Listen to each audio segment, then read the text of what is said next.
Changing up the pace. You are burning alive, PR. He wasn't even visible. But all of a sudden, it's Rez. Which he is going to hold. Rez goes round and will take him down. The patience pays off. Oh my, that was the round. That was the game, in all honesty. And it might just have given TYLOO away back in Jamyoung. Moment quite the opposite. He is trained in on Icon. Pistol out.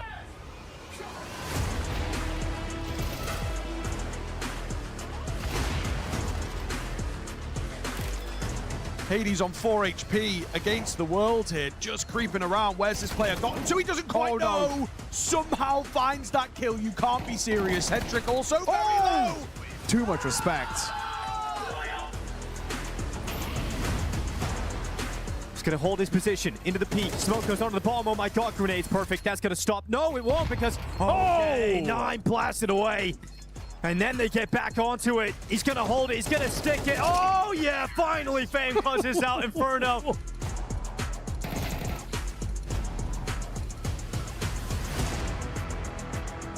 Until it did shift positions. It's a great deagle though. It's gonna force Coleman Swan to the open. This is so aggressive and he gets punished. There was no flashes or anything alongside it. Oh, that was such a weird decision, and they're gonna get punished for this so hard from Towson's deagle, who just goes and removes every single head. It looks like it'll be GG moment, and they're not gonna find that early advantage. Not by a long shot. Sadzin continues to find great output here. That's gonna be 4 kills in the round. He's on for the ace.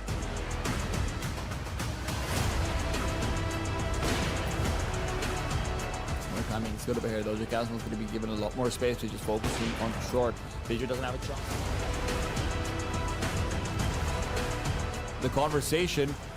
Need to pop open a smoke that was going to be dissipating regardless. Jambo puts it to good use. 2 quick kills found as Snow and Digit.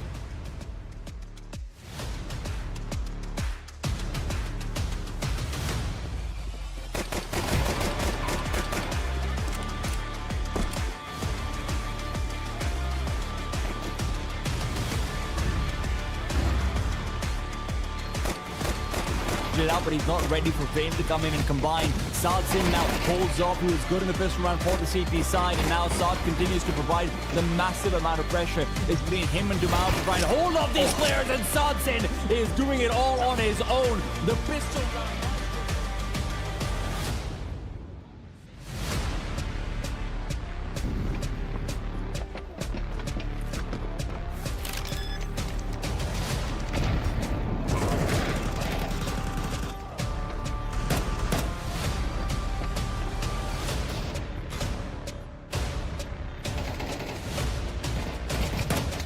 And as he's still caught between angles, it's Su to take him down. Swings out wide, the Arenzian alone. So much cover fire. Su's able to go the distance they needed to get the kill with the Deagle. And now as Su swings out wide, it is the Arenzian to end the round with a quick USB shot to the head.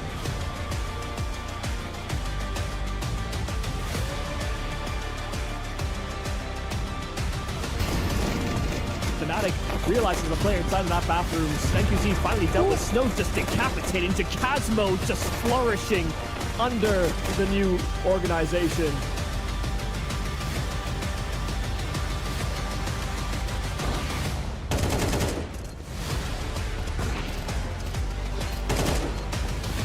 Stuck at the back here, looking for another headshot. He's going to get the spray down. He's already saved them once, and now a missed shot from Saka is going to seal the deal. Oh, the clock's running down low. He misses it.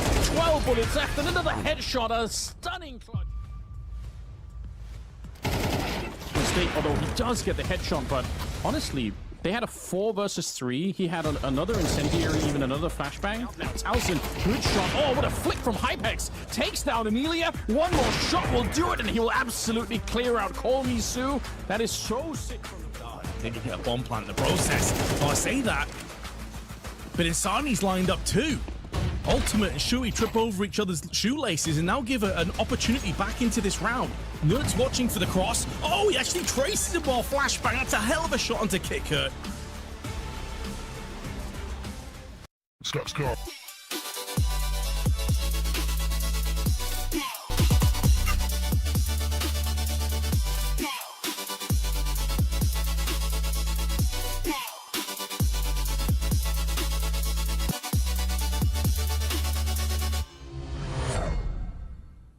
It's day number 2 for CAC 2025, and Shanghai has not been the kindest to some of its favorites. Already, we have seen big names like GamerLegion drop out of the tournament, eliminated early on. I'm T-Time, joined by Michael Yumi Cassidy as we head into day number 2 and headline the B stream. Michael, obviously yesterday full of a lot of shocks. Something's less shocking than the others. Anything in particular that you enjoyed more than the other?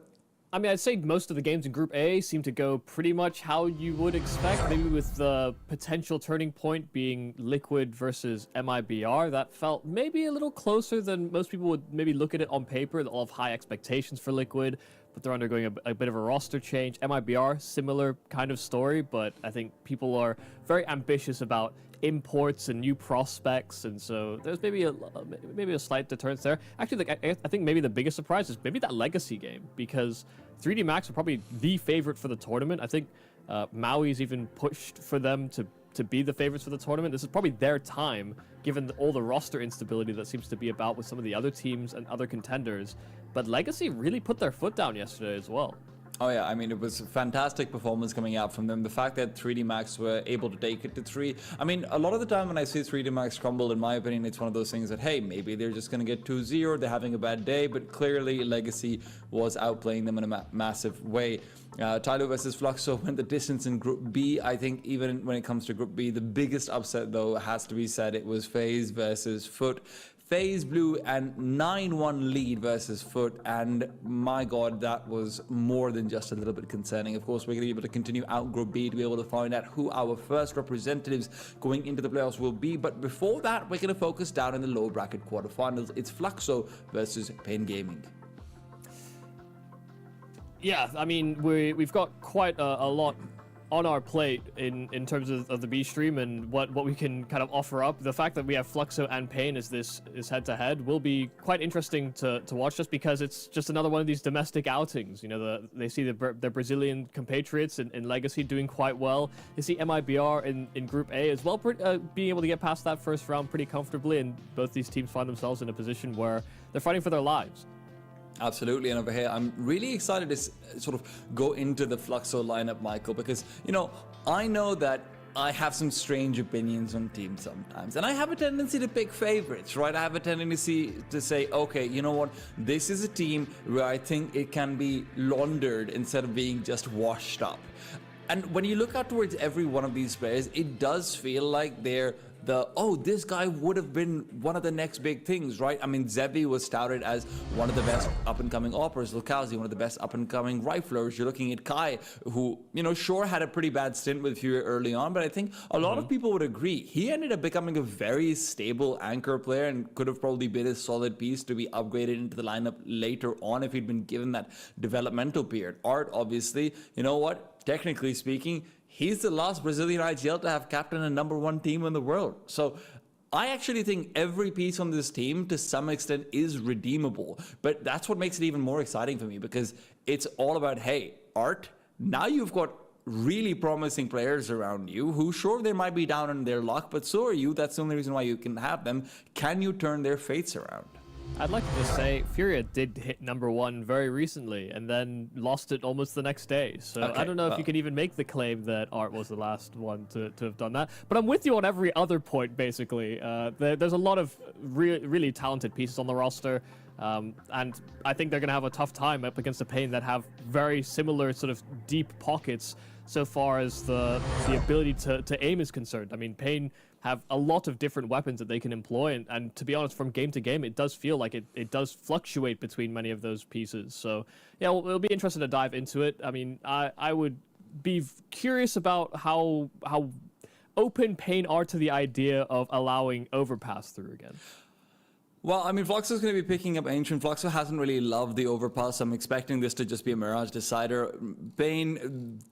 The problem is that Pain and Fluxo share a lot of potential first pick territory, right? So Fluxo, they like going into your Infernos, they like going into your Mirages, and Pain has done that a fair bit themselves as well. I'm not surprised at all to see the Overpass ban out. And look, I do think this should be a Mirage Decider at the end of the day. It's not going to be, though. It'll come down to Inferno. And look, the reason why I thought it should be Mirage is because Fluxo, for me, probably do want to go out on a fighting map. For the idea that they're going to be on a map where I've always felt like NQZ is very comfortable, and I think that's going to be one of the core matchups, which is NQZ versus Zevi. I do think there's a big gap there. As far as rifling is concerned, as far as structure is concerned, obviously there is a skill difference, there's no doubt about it, but you know, Descenti and Lucazi, that's a fantastic rifling duo on paper. They should be able to do a lot, but you know, Mike, I want to hear from you. What do you think about this veto? Yeah, I mean, veto-wise, I think the maps are fine. I guess for me, I think the nuke selection is probably a lock-in for Pain, if I have to be honest, just based on the way that I see Fluxo play, because, listen, they've got a lot of good pieces. It just doesn't feel like there's a lot of good team cohesion. And, you know, if we reflect back on the Pain game we got to watch last time, I'm not saying that Pain necessarily have great team chemistry either. We watched them against a Fnatic that just went through a roster move on a map that Pain basically don't play, and it seemed like things were a little disjointed. That is not the Pain I typically see, not especially between pieces like Digit and Davideus, who once upon a time were playing on 9Z together, have now reunited in this Pain roster. It's not how I expect to see, you know, NQZ and Big Uzera try to set themselves up for, you know, either aggressive, proactive moves. That just felt like there was a slight disconnect. Whereas for Fluxo, that's kind of become more of the norm. There's a lot of really good independent pieces here, but I've yet to see the roster really be better than the sum of its parts, because the parts itself, if you can be better than the sum of that, this is a really, really strong looking team. One of the things I will give to Fluxo is that I think Art does a generally good job of switching things up between domestic and international Counter-Strike. And we saw this with his older lineups as well, you know, when he had Pyria and whatnot, which is that on Ancient in particular, I remember because I did a stupid amount of research for this back in like 2024 for an event, but he changed up a lot of spots, a lot of first contact points, and he brought in a lot of like small set pieces to help pieces like a Pyria Jr. shore up some of the weaknesses that they had, which were covered by AIM domestically, but clearly would have issues internationally. And that's kind of what I'm hoping for Fluxo, right? Which is that, hey, sure, the way they play domestic, it might be a little bit more loose and whatnot, but hopefully Art and company can whip everyone into shape when they're going up international. Up against TYLOO as well, they had a really good game, and I do think that was one of their best chances of actually getting a win out. TYLOO's train, even if they have been opting into it a couple of times, I think TYLOO's train has looked generally weak, but considering that we got a overall pretty great performance from the three rifling trio in Kylo, Kauzi, and Descenti. At the very least, I've got hope. The one thing you can't have happen, though, is you can't have Zevi going missing, because NQZ on the other side, sure, he can be a little bit inconsistent, but I just don't think that he's going to be off for the entire series. Sure. I mean, I'm glad you bring up, the idea of looking into Fluxo about a year ago, because that's when it felt like they were kind of on the cusp of actually breaking through and maybe even being in the same sort of realm of discussion as we're maybe starting to consider MIBR. But the thing is, Pain versus Fluxo hasn't happened in over a year. So it's actually kind of hard to say if there's going to be any extra layers to this particular game. Usually when we're looking at domestic competition between two sides from the same region, we're expecting there to be a level of intricacy and familiarity that you don't get to see traditionally between teams from opposite regions, or even within Europe, with the small subdivides that we sometimes give European Counter-Strike, that is kind of lost in a game like this. So, while Art may be able to change his calling based on the European style, Pain have kind of been sitting in lieu of this, South American aggression, but also some of the more composed, put together set pieces that sometimes the European teams got known for. So I do think Fluxo are in for a pretty rough time here. I mean, Lukowski himself, coming away from that MIBR project, did seem like he was a little unsure about his kind of future and the roles that he played, especially on that MIBR team. Didn't feel like he necessarily got the space, and actually kind of they trod on the toes of each other between him and Insani. So there's a lot to figure out for Fluxo. They've still not figured it out yet, because they're still losing games domestically as well. Yeah, but NQZ, he's figured life out, Michael. He's chilling, he's lounging, he's got like his disco ball keyword going back and forward as well. He's just having a good time, man. Jet lag be damned. I'm here in Shanghai. I live here practically at this point. But yeah. I've got to say, though, that when those keyboards are just flashing constantly, I can't do it. Not like that. Yeah, it's distracting as hell. But you know what? The rainbow effect, whatever, that's fine. But the bouncing, my eyes, they see movement. Yeah, it's tough. It's tough. Maybe that's why he misses shots sometimes. Like, oh, what's that in the corner of my eyes? I agree, though. Fluxo's going to have a very hard time over here, especially when you consider that, look, as much as I might be saying Art's really good at adapting to international styles and this and that, because is in conversation for being one of the best IGLs across the Americas, right? If Fallen hadn't had his resurgence, then for the past year and a half, almost 2 years, there have been so many people who had been saying that, oh, well, you know what, if Fallen just wants to op, why don't you get him off of Furia, put Biguzera in there and get them another opper or something like it, right? Mm-hmm. Bigu's clearly shown that he can use oppers, he can use younger pieces, he's actually been able to get big upset wins, they've had big runs, let's not forget their Austin Major run as well, as considering how impressive that was. Pain has been a very good team, which is why they don't have to play domestically, which is why the VR system has meant they're invited to basically every tournament they want to go to. Fluxo, in the meanwhile, you know what, they're hitting us with the plyometrics, but that doesn't help your movement in the game. Yeah, no, there's definitely been some difficulties sort of finding their feet. I will say, Art's redemption arc has been at least more successful than Nafany's. Both him and Nafany were kind of around the same period critiqued for their calling and then down to lower teams, and both had actually like a pretty good honeymoon phase in the climb back up, but only one has actually been able to sustain themselves within that conversation. So no, I think it's nice that he's been able to kind of figure it out and attract greater talent as well to the roster. Yeah, that's what I'm really glad about, right? Because so many of these domestic scenes, we look at them, and what is the death of a domestic scene sort of predicated on? It's IGLs who refuse to go down a step and, train the next up and coming, or even like try and revive the talents of people who might have gone by, right? I mean, you're looking out towards Danish scene. Which great IGLs do we have left from bygone eras? Thank God Snappy is still here, for example, to keep nurturing talent and whatnot. But, a lot of the other ones aren't around anymore. You look out towards the Swedish scene, long live Pronax and the like, but You don't want that happening to Brazil. And the good thing, though, is, for me personally, that the second best in Brazil spot, it's still very much open, right? Pain have not shown that they can level up to being a legitimate top 10, top 8 sort of team, which can maybe contend for trophies in a place where there aren't that many other favorites, right? For Pain, the CAC... I wouldn't say it's open. Look, Pain are comfortably the second best team right now. I think it's easier to get into that spot, considering that, hey, Pain right now might be on a downswing reputationally. They might not be getting the exact same results every single time the same way. They've been struggling to find consistency. And for me, Pain's journey is about cementing themselves that, hey, we're not just the second best. We are actually competing for number 1 at some point. For them, CAC is about winning it. And they've started their campaign off really badly.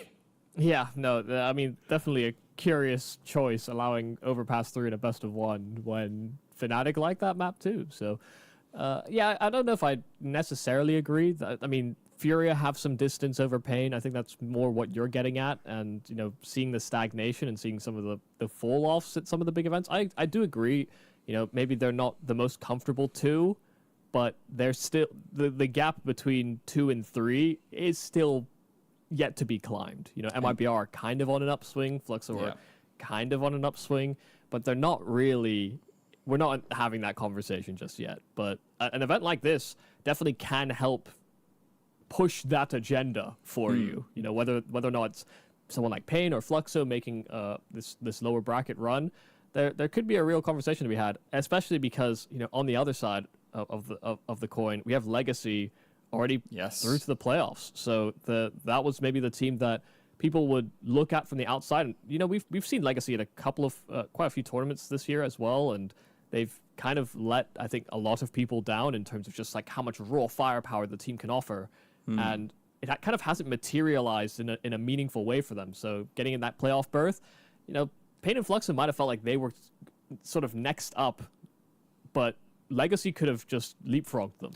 And that's sort of the point, right? Which is that for CSC, a lot of the entire tournament, one of the many narratives is going to be the story of Brazil at an event, at $1 million tournament where, you know, you don't have all of the top European teams, but you do have, other than Furia, basically every top Brazilian team, right? You've got MIBR, you've got Legacy, who, like you said, are contending with Pain, maybe not that closely so. I think I agree with you. Maybe I might have made it sound like it's closer than it is. But, you know, they're contending with Pain to try and be that number 2 team. Then you've obviously got Fluxo, who are fighting for relevance. This is one of their first international tournaments, but they're being given a matchup where, look, even if they've not been playing each other, I can guarantee you that Fluxo's been watching all of Pain's international outings. They know their tendencies. They've been following them much more closely than Bigazera and company have been watching out for Art and the boys, right? So it does feel like an achievable punch-up, even if it's going to be a hell lot of a distance across with that arm. You know, you got to go a little bit Monkey D. Luffy on this one, but maybe, man. It is funny to think, though, that, you know, Fluxo's probably just there studying Pain's demos and, you know, waiting for the chance to fight them. And they're doing it with their life on the line. And it probably hurts a lot less than Art watching Furia demos of the same opportunity. Because they're just thinking like, wow, they're just winning actually a lot more than I really hoped that they would. I thought they'd want me back. I mean, it's funny because, like, now you're just making me picture everyone around Art just being like, Art, please watch their demos. They're really good now. We need to learn from them. And Art just refusing. No, I can't do it. I can't look at her again. Stop showing me her Instagram. You can do it, but show me the notes afterwards. I ain't touching that thing. And also, if you could add some mistakes that weren't there, that really helps me, actually. I was like, yeah, bro, you're definitely a better caller. Don't worry. They didn't deserve you anyway. If they say a word wrong, it's like, I wish I had Quesarado over you. I think most Brazilian teams would love to have Quesarado, but he's stuck true to Furia for a while. Yeah, I mean, most North American teams would love to have Quesarado as well. Shout out Liquid, right? But hey, Quesarado has had his loyalty pay off in a lot of ways. And to be honest, it did feel kind of like it wasn't going to, right? When you look out towards the macro scene of Brazil, this drastic shift that both MIBR and Furia have gone for, this ridiculous risk. Man, without that, I was ready to say, well, K-Serrano is one of the big what-ifs of Counter-Strike. This guy's completely ruined his career. He could have been on a top team. He could have been contending with the best of the best, and look what he's done with it instead. But you know what? This has been a big turning point in the chapter of South American Counter-Strike. I think what's truly scary, though, is that for either of these teams making it through past this first hurdle in the lower bracket, they are probably going to have hell to reckon with, FaZe sitting on the other side of the lower side of this bracket, and whoever drops from Heroic or FUT or Fnatic, TYLOO, it will be quite a tough road for either of these teams. That's why this double elimination is quite challenging, in that opening round best of one can put you in a very precarious spot. Why don't we actually see if we can bring up that Group B bracket as well for a second? Because obviously, like you said, it's also about forecasting those matches and what kind of journey we're going to actually have for these guys. Just as a reminder for everyone, the way the bracket system works is that the two teams that are making it to the upper bracket final for the group stages in particular, both of those teams will be going forward to top 4, and then you're fighting out for just one spot in this lower bracket, right? So in the lower bracket, you are going to be having potentially, the winner between Bait versus FaZe. Both very competent teams. FaZe obviously has their question marks around them, but a lot to do. You've obviously got potentially Heroic, FUT, you've got TYLOO versus Fnatic. None of these teams are like, hey, this is a guaranteed win for us. All right, let's dust them off, boys. We're going to make it forward. This is very much a gauntlet for whoever wants to make a move here.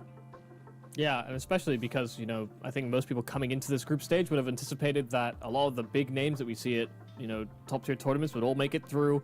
And, for the most part, that has been true. TYLOO, Fnatic, Heroic, and FUT. Yeah, I love FUT. That's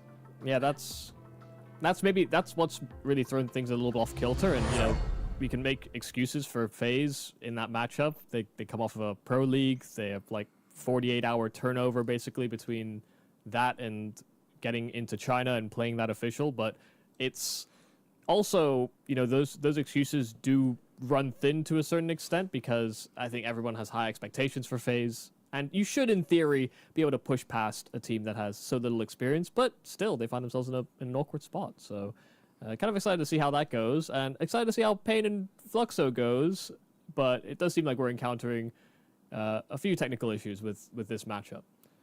Yeah, unfortunately, we're going to be having to go to a quick break. We're going to be back very soon, though, with the game. The Brazilian Civil War will come back. Don't go anywhere.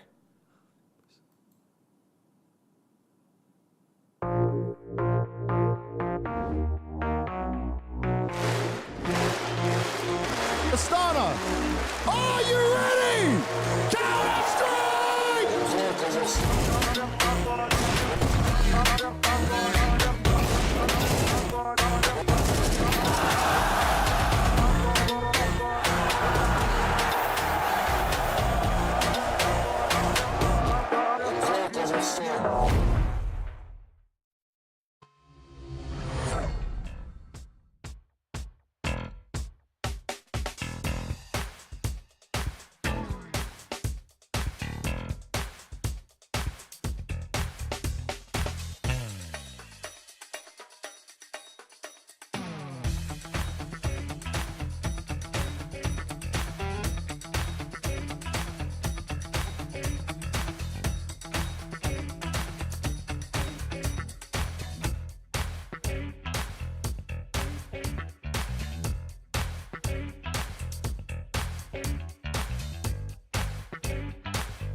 Whoa, pistol round already gone by. Fluxo takes it home already. Wow. Well, fortunately, we haven't missed too much more than that. Don't worry about it, guys. No one wants pistol rounds in Counter-Strike anyway. Welcome back to CSC 2025. Fluxo winning their pistol round on Ancient, their own map pick. Yeah, first map of the series, and yeah, diving out of the tech, the players are just too over-eager. They just really want to get going, and so here we are. Yeah, maybe a round down, but Pain are going to go in with a force buy immediately on the CT side. They want to take some fights early, and with Digits at M4, he'll find that opening.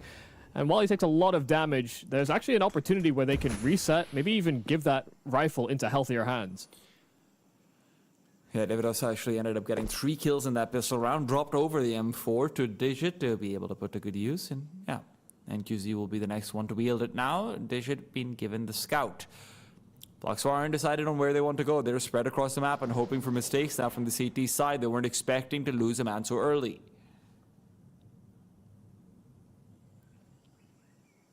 Man, they're very low on resources themselves, opting for a lot of rifles, didn't go for heavy SMG investments.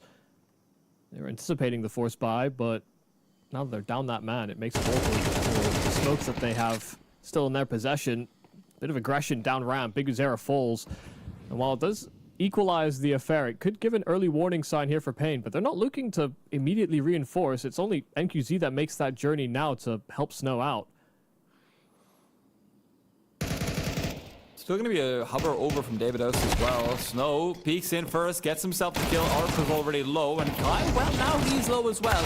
This is becoming incredibly risky. Descenti comes in to bail them out of trouble, but trouble is still brewing. NQZ with an M4 is yet to reveal. Fortunately, the bomb plant is safe, so they won't have any possibility of being denied over there. NQZ, hoping that between him and Digit, they can get a little bit of spam out, but when they can't find the kills, they'll just move back and save the M4. Yeah, good deployment of the 2 smokes that they had. Just making sure that they sectioned off that site. And once they dealt with the 2 players within it with those pistols, trying to sort of swarm at the entrance of Cave, the pressure suddenly just falls off. And so Pain, with that rifle, with that scout, can still hold on to it for that future round. But they gave themselves a fighting chance. Maybe be some damage here from Digit. Yeah. Catches Descenti trying to run away from that bomb. It's a damage done to the economy, but it will still result in a 2-0 start here for Fluxo. Yeah, and it could still be more damage dealt even now. Pain do have the M4. They will be able to pick up. Actually, they're going for another force buy, so I thought they might be having this possibility because NQZ can drop an M4, but this is actually ending up to be a much healthier buy than I expected. There's still fewer flashes than maybe you'd hope for, so expect to see either an early engagement or an early stack. One way or the other, Pain are putting a lot of eggs in this basket. Fluxo could end up 4-0 if they win this round. Pain even had more money than they thought they would have as well. They came with 2 SMGs, and then there was an M4 just on the floor that Snow sells his submachine gun for. Yeah, it's 3 M4s, and well, there's a scout in play as well. This high-low setup inside of Cave could actually be devastating. It's a 4B lean here for Pain. Lack of real pressure being mounted here by Fluxo. Now the util coming out. They know that they're in the right spots. The flash is perfect inside of the Cave entrance, though. Snow and Big Uzera dropped immediately. It's only Digit that salvages 2 kills right back in that same position. And he stops any sort of approach here from Fluxo. The difference is going to be Davidos' death, though Lukalzi was just lurking on outside towards A and waiting for a move to be made. I'm surprised Descenti is going in for this, so that's kind of insane. And he died. It's right back to a 2 versus 2 with a lot of recoverable rifles for NQZ and Digit to make a move, but his risk will pay off. NQZ now left with the scout and really no bodies to salvage a weapon from either. Yeah, really key kill there from Lukalzi. A nice bailout for him. Someone that kind of desired space-taking roles on MIBR before his move to Fluxo. And yet, in this round, playing the extremity and playing a lurk. Very similar to what he was doing on MIBR, funnily enough. MIBR, of course, a team where it's difficult to justify displacing Insani. We talked actually about what a talent he has been doubted to be. But that's not to say Lucazi didn't have the same reputation earlier on when he was playing on Fluxo before his big transfer to MIBR.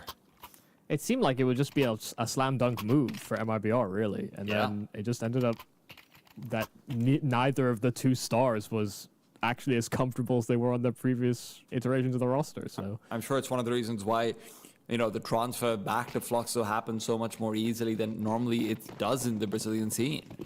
True. But this is, again, look, they're going to have a bye in the next round, but this is, again, a fair bit that Pain are investing to try and keep the T-side economy low. Fluxo are at risk of being reset should they win over here, but with only a couple of guns left alive.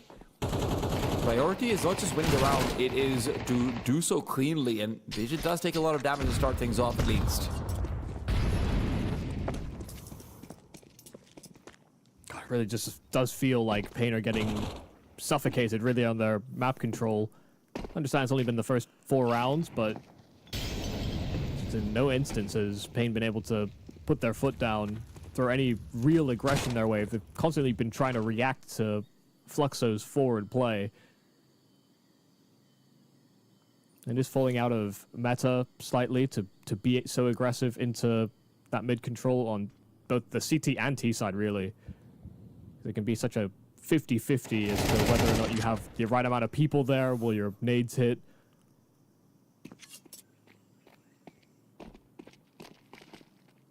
I like this call from Pain.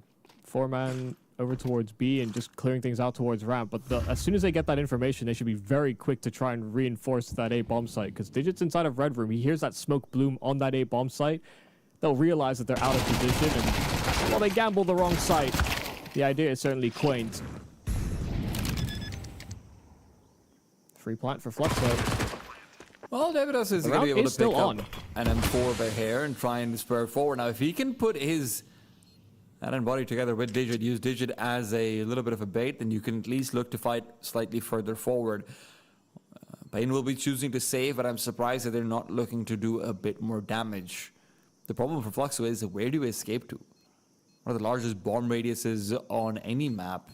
And they don't have access to CT. They don't really have access to A main either. They've threaded the needle. It's out the middle they'll go.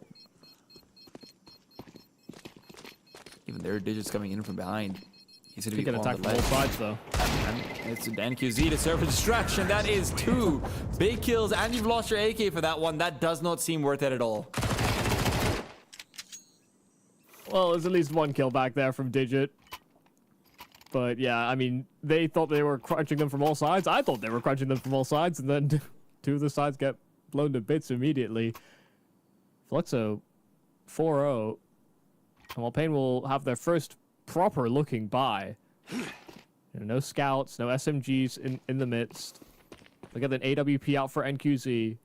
This is where Pain are expecting to stop. Pain required the stop.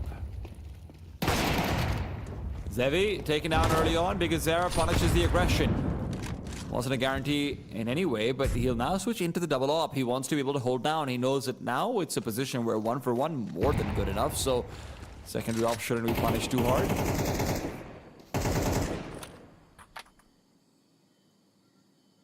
So you'll see the duality of the 2 AWPers in the server. You know, Zevi, a player that's far more willing to take an aggressive path, and you see him leaning more safe. But both are capable of doing what the other one does. Yeah, it's weird because in the beginning of their careers, I would characterize them sort of as the opposite of that to each other. And QZ was the flashy, hotshot, risk taker. Zevi more of a device-esque style. Well, that's what you want from somebody once you get into the top level tournaments. You want stability. And NQZ has learned that. Zevi might need to.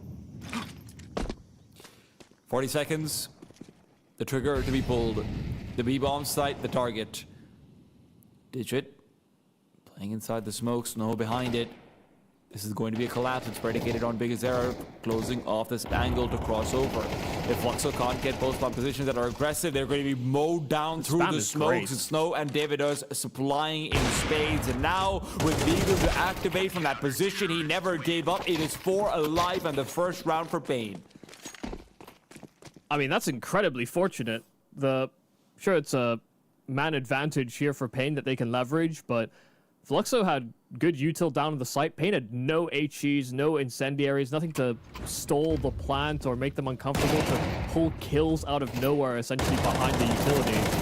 And it comes off the back of just solid spam from Snow and Davideus that they get a little bit more room where Biguzeric is emboldened to take that peek out of cave with the AWP. Without those first two kills back into the bomb site as serving as a catalyst, Biguzera doesn't take that swing. Absolutely not. Fluxo now, though, you remember that money that I said was kind of shaky? It's been shooketh. That's how the kids say it, right? No one's studying Shakespeare these days. Damn. All these illiterates. I shall compare Pain to a summer day because they really want to have a hotter start than this. I mean, I just like to say, like, people still read a little. I'll read the subtitles on TikTok. And I'll read the headlines. Right now, Pain are trying to make some headlines. Lucky underdog stomped down upon by massive pit bulls. Well, that's still a headline they need to earn. Man advantage, 40 seconds, very similar to that last round, but inferior weaponry. Pain are going to be doubling up in and around cave. They decide that's not a good idea. There is still a long range hope to be held by the AK. Digit holding one of them, Deagle the other. Kill a piece and Snow moves past the smoke, gets aggressive, and he is having a good time. Now these remaining two players in Fluxo, they're just going to go back and save. It was probably going to be a double eco regardless, so you can see why they want these AKs moving forward. Yeah, Pain shouldn't be too pressed to pull these guns out of their hands either.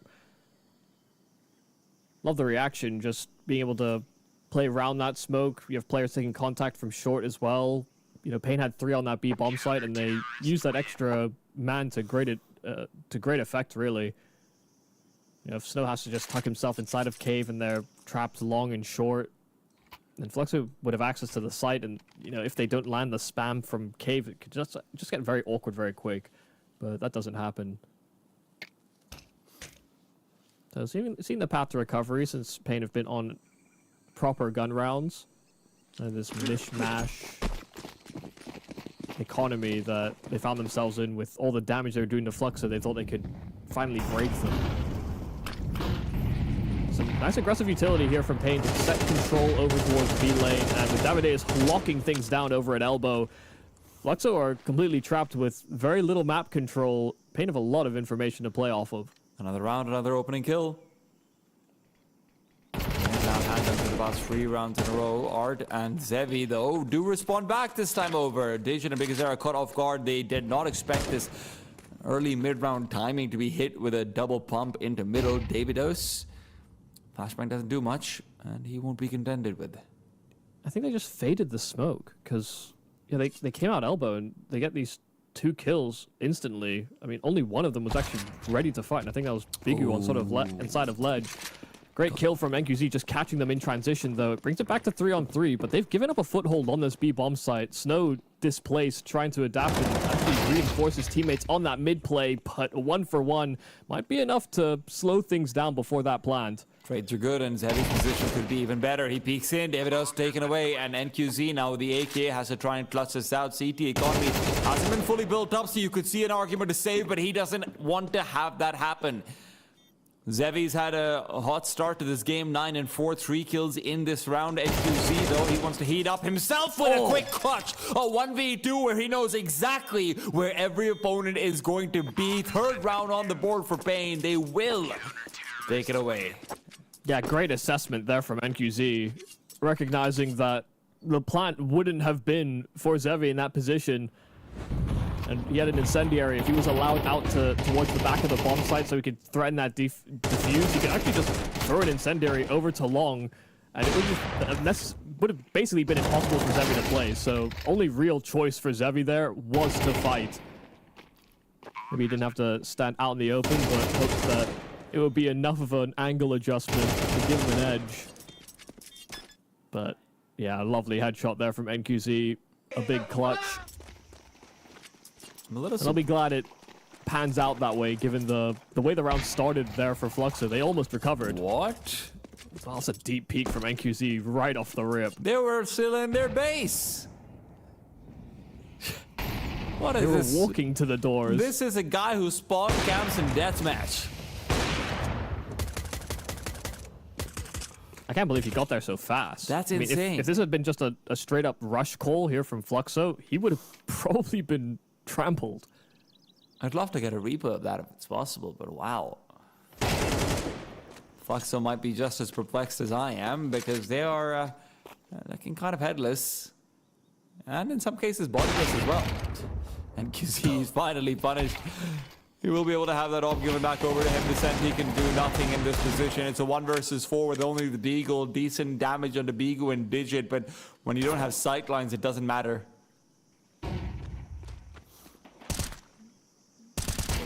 Oh, this feels unnecessary. A little bit, but you know what? Sometimes you have to assert dominance. I will repeat. Sometimes you have to assert dominance. Apparently not. Just wants to hide away. Made a step. Baits it out. 4-4 That's the pain will thing, though. equalize. Fighting in those types of scenarios where there's water under your feet, you know, not many people necessarily know this because how many fights do you have where you have water on your feet? But there's like extra sliding velocity that carries over on wet terrain in Such CS. a nerd. I love it. And it's why in like maps like Overpass before, if you were in hits on that B bomb site, sometimes your fights just wouldn't feel great. Like your start stop on your counter strafe would feel a little laborious, mainly because of that extra sort of lack of friction, I suppose. So to be honest, I actually kind of favor a Deagle in those types of fights, weirdly, because running accuracy feels a little stronger than it was in CSGO, perhaps. Even still, doesn't happen. Just thought I'd nerd out for the audience there a little bit. I'm glad you do. Lokauzi needs to have a little bit of a glow up over here. I'm not sure if that comes with taking more space, trying to be more of an aggressive player, but that's what he thinks it is. Goes out for an individual peek and a play, but it's NQZ who is on fire in more ways than just the one. David Oz re-peeks back in, but with Bigu already finding Kai, he's got full access to the bottom side of elbow. He can just clean up that joint.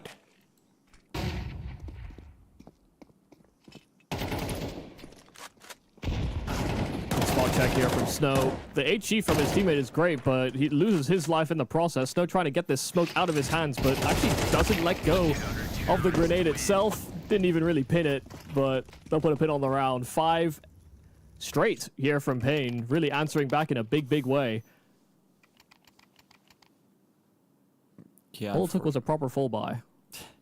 It is one of those things where you think about, like, look, I get the idea that you're trying to reset their economy and everything, but maybe just buy, you know? Yeah, guys, we might be the best team in the world when we have a full buy. Guns? Wow.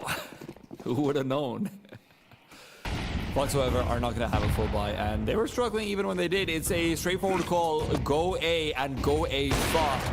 Trying to exploit NQZ, though, is a tough time. They're going to lose out the first man, as they have more often than not in these past 6 rounds. NQZ is going to not just get 1, but 2, somehow unpunished, as Fluxo simply cannot scale. They also can't pick up that bomb because they keep getting shot. That is full trust, full faith, and great communication from NQZ opening up that round. The Molotov landing at his feet, had a teammate prepping a smoke to deploy under his feet. NQZ just stood in those flames. And he may have missed on his second round of things, but being able to hit that third shot in transition. Yeah, Fluxo got way more than they bargained for, just hunting trades.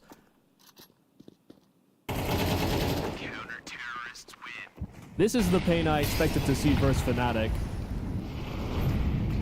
They're fighting together, they're setting up util for each other, and they're ripping heads. They're also getting shot through smokes. Finally. They've been doing it themselves for so long. Feels like karma was only due. Snow's taking a lot of territory, though. Oh my god, it's a lot of territory. Kai's not going to be expecting this one. Yeah, this is very bad. It depends how far Snow pushes. I mean, if he starts looking at an A flank, he hears the steps though. Oh my god, they'll have no idea. Debbie pulled the bomb out to try and give it to Kai. He wanted to go in for the entry, and that ruined Snow's plan for trigger discipline. That one choice, just to shovel that bomb over, may have saved this round for Fluxo.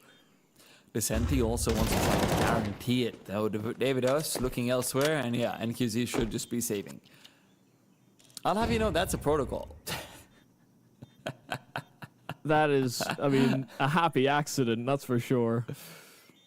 Fluxo will find their first after a long spree of losses. And I think one of the critical points to keep in mind is that Kai actually does manage to deal with Bigu over here. It's been so many rounds where Bigu's gone just unpunished. Is NQC going to try Ninja? Oh my god. He could just run the bomb. No. He's too late. It's too late. He's far too late now. Yeah. Well, you know what? Sometimes you just have to go in it or not. They do have a lot of money built up on every player except NQZ, pretty much. So Yeah. having that up is still going to be fine. Yeah. Yeah. God, if he'd just taken a 2-second earlier timing or 1.5 second earlier timing, I actually think he gets the defuse there. Maybe next Would have been time. a tough call. Would have been a tough loss for Fluxo. They have to make this a 6-6 scoreline. So far, you've only won one gun round.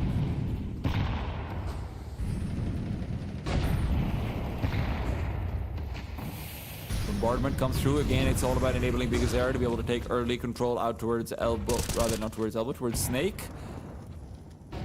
They should back out over, reinforces if they're planning a double swing when these smokes are finishing off. That's going to be soon, but before the bottom mid smoke finishes, Art actually takes the peak, doesn't get the duel win. It's left to Lakazi, who fortunately manages to trade. He's had a difficult game so far, but it would be a good time to start activating 4 versus 4, and it's between NQZ and Bigazera who are left to fully clear out mid again. Now that second smoke that's been thrown up at Cobra, it's expiring. And you've got 3 players hovering on that B bomb site from Bane.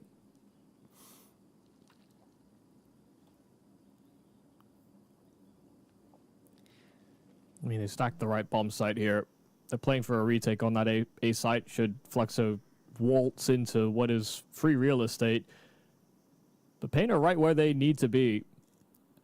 And QZ could get the better of him over here, though. As he moves up, he'll find Lakazi. Lakazi dead, and now that's given it the jig up. 35 seconds. Lakazi has been a lurker before, though, and if Bane read too much into it, then that could be a problem. Bigu doesn't see anyone coming over, but Snow now senses utility. David Oss and Bigu still activate. It is 7 for Bane. Ever since they get on the guns, they only lose 1 round. That is a fantastic CD half, considering their start.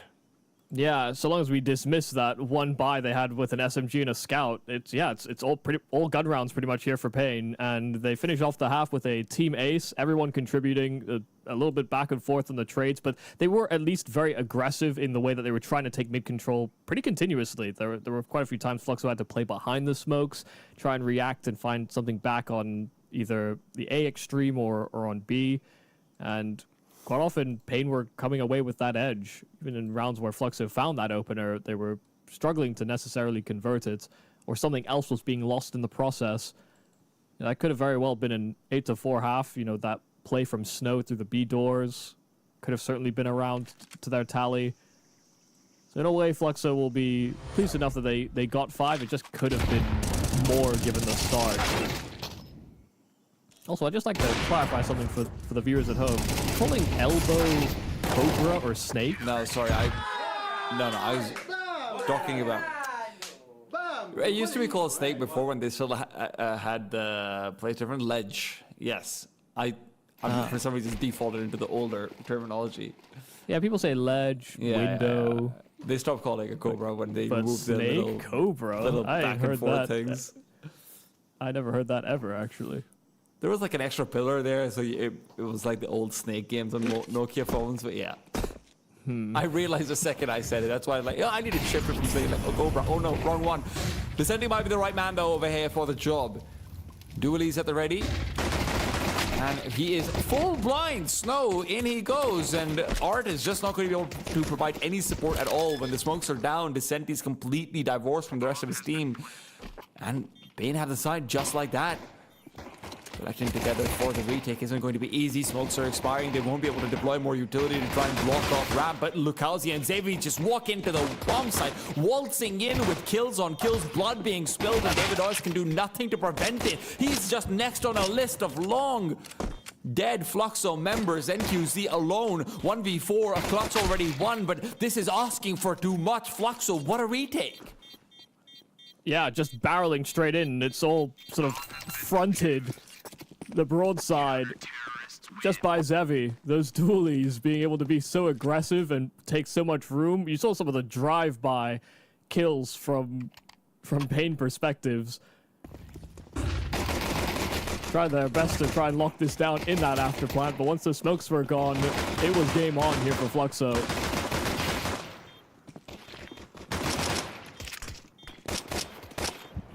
Oh, 2 for 2 in pistols. And if they were able to make a comfortable enough cushion in that first half, maybe the second half could have that same effect happen. Spirit's still high. We'll see an investment into some pistols, some util as well here from Pain. Trying to make this round more interesting. David Deus does get his kill on the Deeg. And Bigu also finds a corresponding frag over at B, and a possible pathway that he can carve out. He just runs past, using that smoke to his advantage. Kai can't do anything to stop it, but the bomb doesn't make the same journey. Snow's gonna have to duck out of here. Even then, he's gonna be barely spotted, but he's made the run across. Art is still slow. Snow's got no idea Art is coming in from behind. And Art will be able to take advantage of him. That's so curious. They didn't have access to cave. Oh, well, Bigu's dead now, too. All right. I thought it might be a backstab attempt for a second, but no. QZ, however, well, Xavi somehow has eyes on the back of his head. He doesn't have a lot of HP, though. He's going to be dinked through the box, and QZ, at this point, is just a dead man. He just griefed the M4, so made it so that Kai can't get that upgrade. Threw it over the wall. Kai, arms aren't long enough. That is roughly where it is, but I'll just be extra damage to the economy. It was wishful thinking to get a bomb plant there, it felt like, for Pain. You know, Snow didn't know for sure that there was somebody hunting him on the flank, but he could have, you know, planted towards CT, but then they don't know if anyone's in cave, so kind of damned if you do, damned if you don't. The extra plant money will still go a long way into getting a buy here for Pain. A lot of positives to draw from their full buys on CT. Here on T, though, already being met with relentless aggression. Art, 2 kills, and Decenti has found his kill on ledge as well. Just like that, 2 on 5 in an instant. Yeah, it's just what you want to see.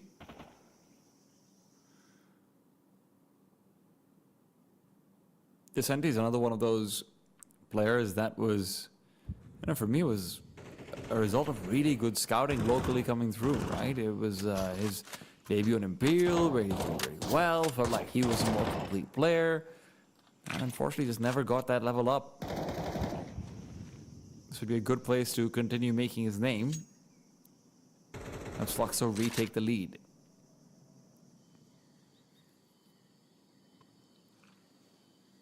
I mean, essentially, Fluxo is, you know, a band of mercenaries from teams that have otherwise cast these pieces aside. Yeah. I mean, whether that's Kai and Furia, whether that's, you know, not necessarily Lucalzi with MIBR, but, you know, that experiment did fail. Whether that's, you know, Xavi and Skulls being that dynamic duo on Pain once upon a time. Yeah. Where people were saying, oh, Big Uzer getting left behind to rebuild, and then, lo and behold, Pain builds back stronger than before.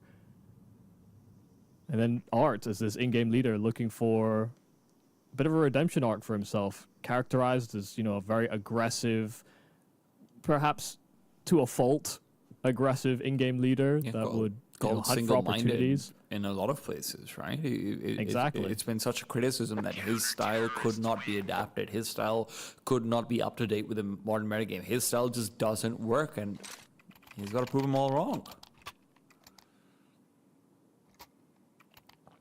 people looked at that previous Pain roster with Zevi and Skulls and thought, and these guys are both too good for that team. But I'd imagine if you asked Zevi today if he could rejoin up with Big Uzera, take NQZ's spot, I'm sure he'd do it in a heartbeat. Well, if he can't take this spot, he can maybe devalue it. Beat him down. These mercenaries are even stabbing each other in the back. Luhalsey gets knifed out of spawn.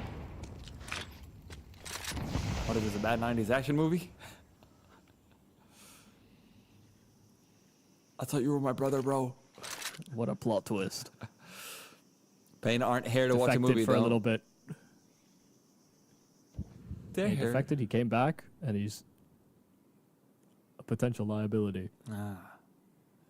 Is he still working for the enemy? Well, Kalzi, however, he's maybe been doing a little bit of work for the enemy as well. He's had a rough game so far. Really need to see him activate. If it's a slap to the back that'll help him do it, so be it. Fluxo right now are without information. It's deep into the round. They've got no idea what's going on. Pain could be going anywhere. Their only point of contact could be Donut, and they just decided not to go there. This half buy is becoming increasingly threatening with every second that passes.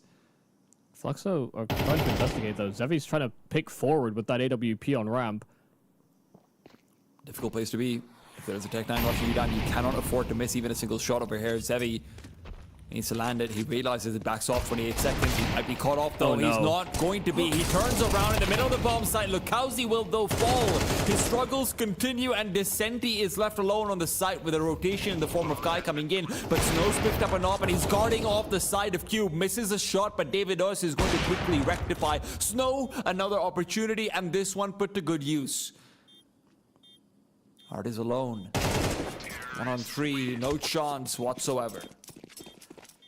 Yeah, off of largely pistols, Pain break through into this B bomb site, and it's all just off of that hesitation. An incendiary that blooms in the face of those players in at ramp. Zevi on the AWP held a line. He heard a step, but once that incendiary sort of ran its course, Zevi pulls attention away and thought if they were going to peek, they would have peeked behind those flames.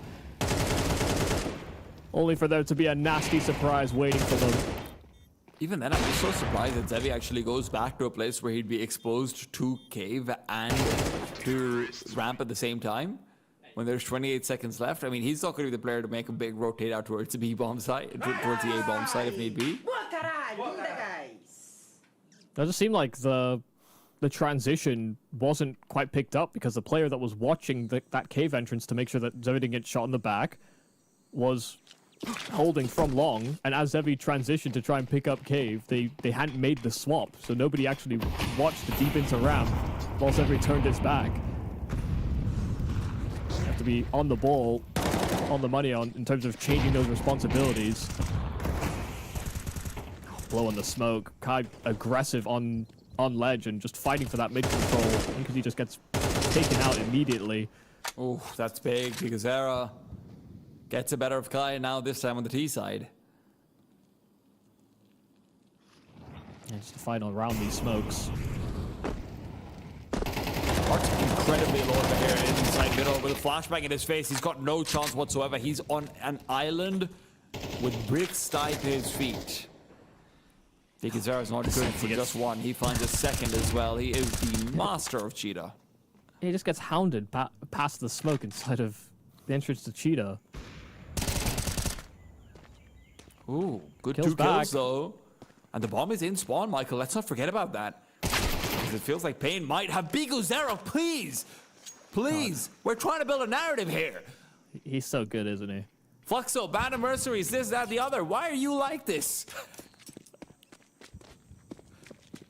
Read the script. Bigu's killed 2 players through smoke, and the one player he has seen has been an instant headshot. Yep. Fluxo almost fought their way back into this from a 2-on-4. Only for things to go a little pear-shaped at the end. All courtesy Bigu's era. I have to say, the missed jump, still a smoke available there for Art. You know, he thought he had time. Then gets hit by the flash. If he didn't miss the jump, I don't think he gets hit by the flash, actually. Because he would have probably been peeking into B lane. Because he missed the jump, he turned back to elbow, and then he got hit by the flash, and then it's just, it all kind of fell apart very quickly. It also just felt like such a big risk to be taking over there. You know, Descenti and Art are meant to peek into B ramp together, I guess, but without another elbow smoke being used, you're still going to be susceptible to just being taken down by a lurker regardless, right? So, yeah. I didn't love it. Might be off the back of a lead that he might have, though, so I'll, you know, always benefit of the doubt.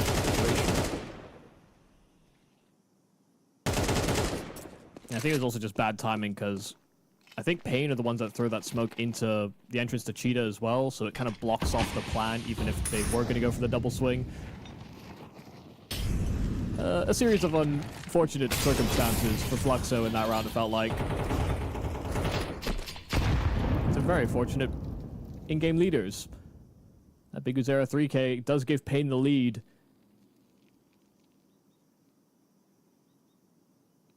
And only holding on to those AWP from that prior round. Pistols will be reliant on Zevi if they want any chance to win this round.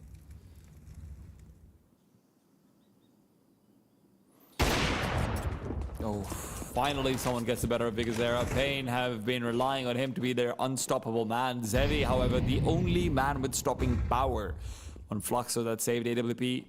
He's more than just the one.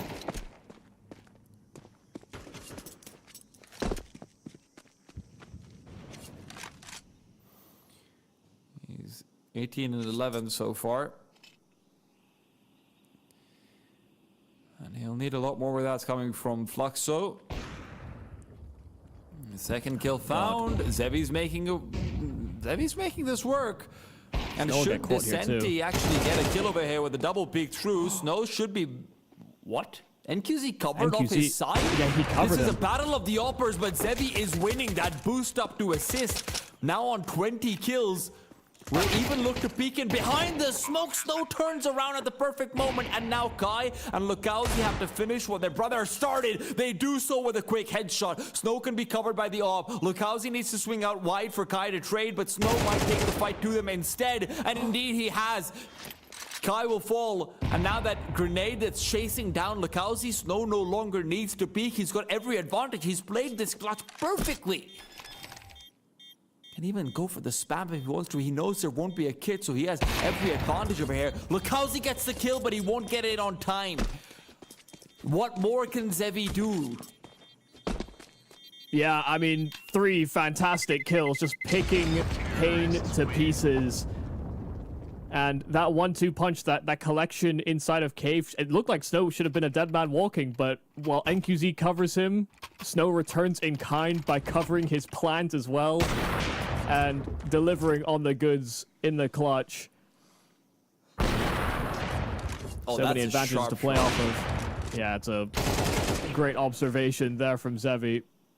Capitalizing on anybody jump peeking, but also jump throwing util.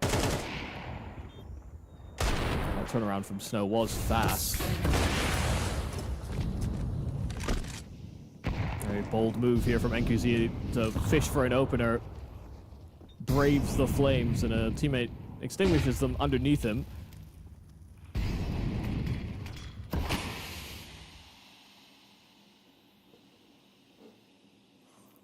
But that clutch, that bailout, that near miss that Pain have just been able to convert could just be enough to bring them over the line. They just have to get past this gun round. And Fluxo are in a real tight bind.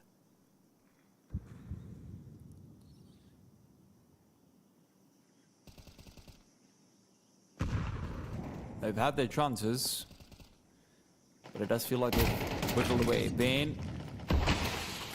That's not where that smoke's necessarily supposed to go. Pain are feeling like they're in a good place to find the map win on their opponent's pick. And remember what Michael said about Nuke, that one should be pretty much in their wheelhouse.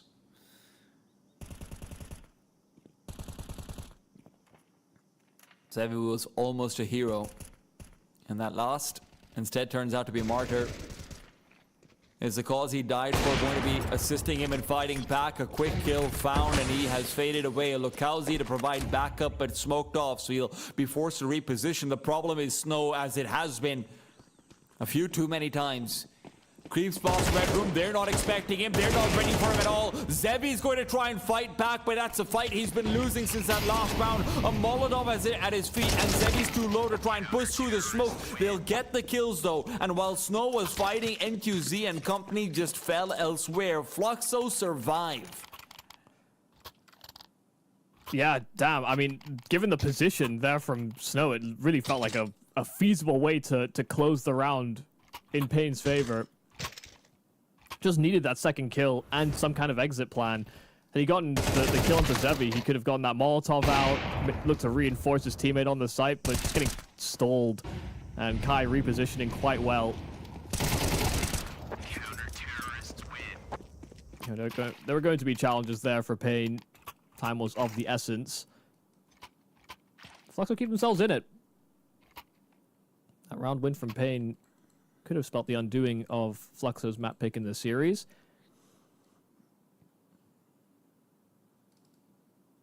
And I'll talk about that nuke later on. That's still a conversation that's going to be flagged with some questions, depending on Fluxo's performance in these last few rounds. Yeah, I mean, expecting an up-tempo play here from Pain, because their money's not in a great spot. They've come in with pistols, got a couple of rifles that they can utilize, sure, but really the way that these rounds often get started is by a pistol getting a surprise kill or taking a lot more room than you'd otherwise bargain for.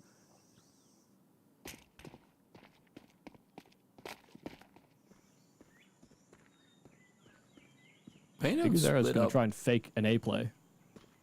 Yeah, Pain have split up a lot to try and get that working. I'm wondering what other util Bigu has. Surely he has something underneath him? I think he's got two smokes. Okay. Oh, I do like the architecture. There goes smoke number one. Out comes smoke number two.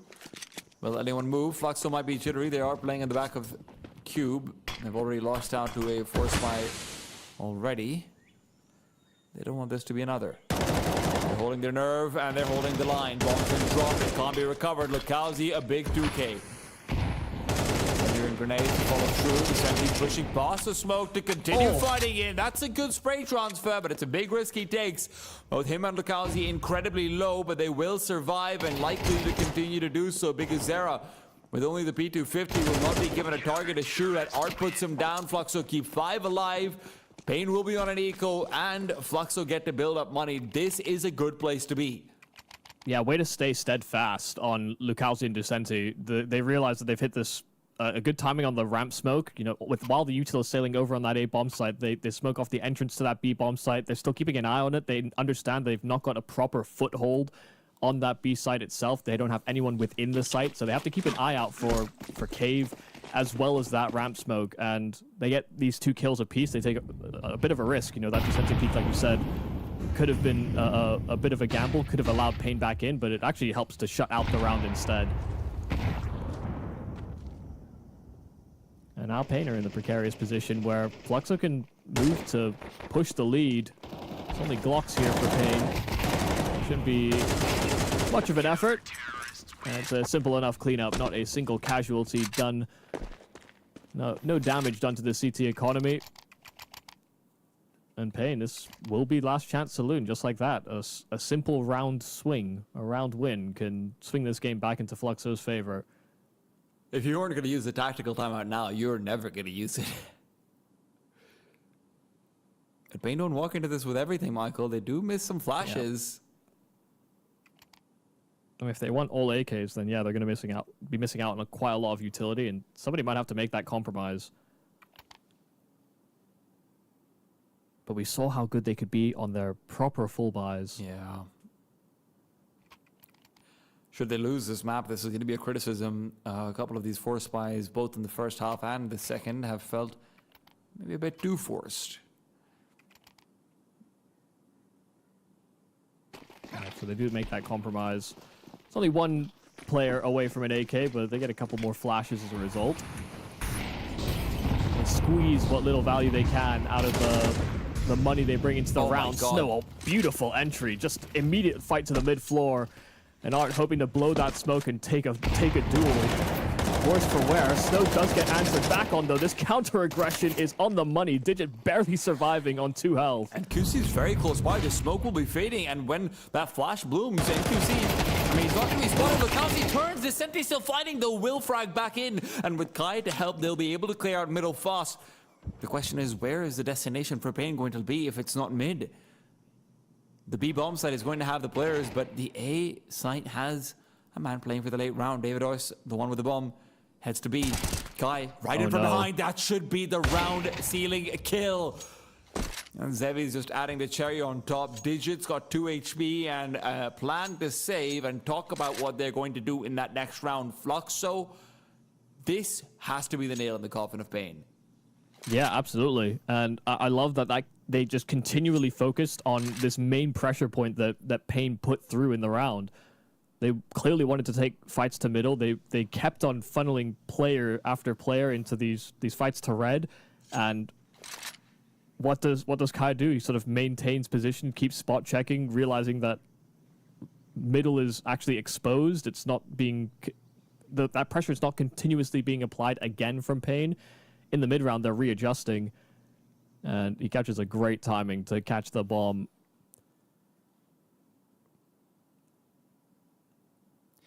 Sometimes teams just put on a brave face on their map control, but really they have other intentions. Kai saw right through that.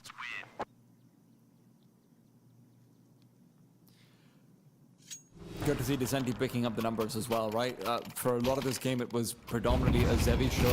Descenti and, to a large extent, Lucalzi as well are ending up with a much more acceptable scoreline. Descenti's got a halfway good one. Lucalzi as well, I think he was, 1-7 or something, now 12-15. Good recovery on the CT side.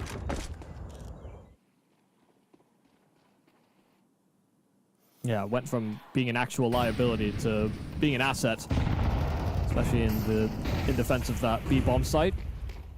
Zara, aggressive back then, wants to make its way forward. The flashes are good, but Descenti's spray will keep on going. You can stop by vision, you can't stop by shooting. Digit, though, finds a way to do just that. Look at the counter action as well. Just as soon as they recognize there's more than one player over towards that cave entrance, Lucalzi was fishing for a kill bottom ramp. He'll slink back to the bomb site now, but Fluxo are really playing hyper adaptive. Oh god, Kai. This is going to be trouble. This is going to be a kill because of that AK. Nothing else. He's going to feel robbed, but this is still going to be Fluxo in the lead. That bomb now recovered, and Snow has position. Don't think Pain is out of this, not yet. A side is going to be given up. Kai was too low. Kai's reposition is so good, though. Coming in from behind. Snow turns away. Snow's expecting Kai to have maintained spot in A main, and now Digit's journey just went from difficult to almost impossible. He has to move past a hot Zevi, whose op has very, very seldom missed.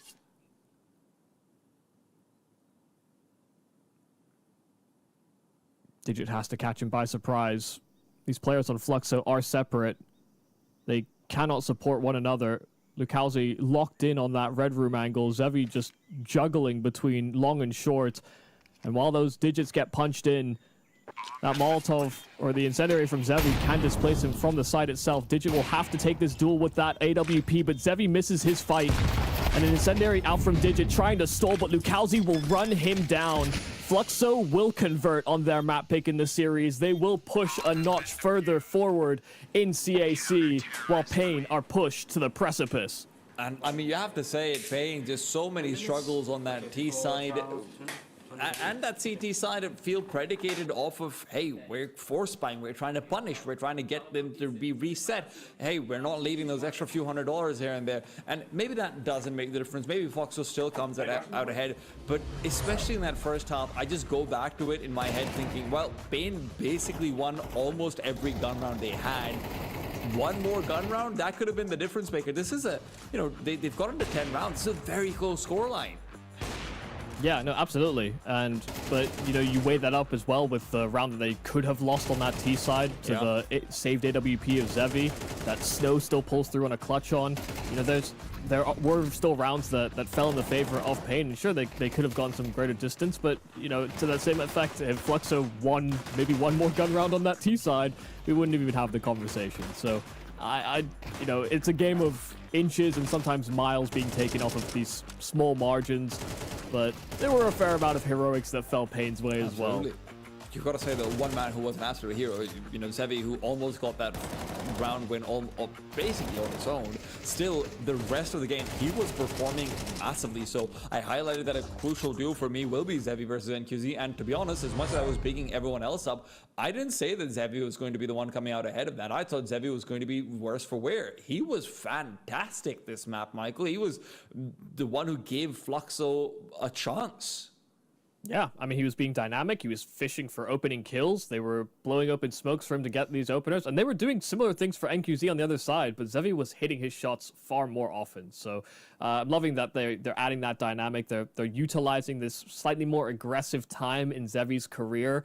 Amongst all these other aggressive pieces they have on this roster, being able to have an aggro AWP is something that actually very few teams can utilize in the current day. And when you look out towards the numbers, on Pain's side, outside of Snow, a little bit pedestrian, if I'm being frank, Michael.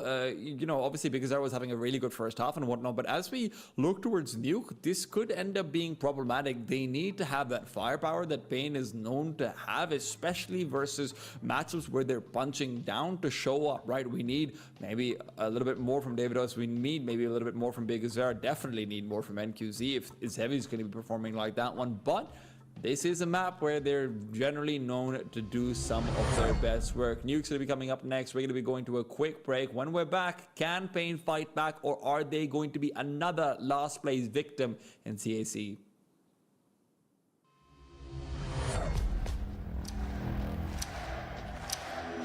We will shake these walls! We will raise this roof! We will roar!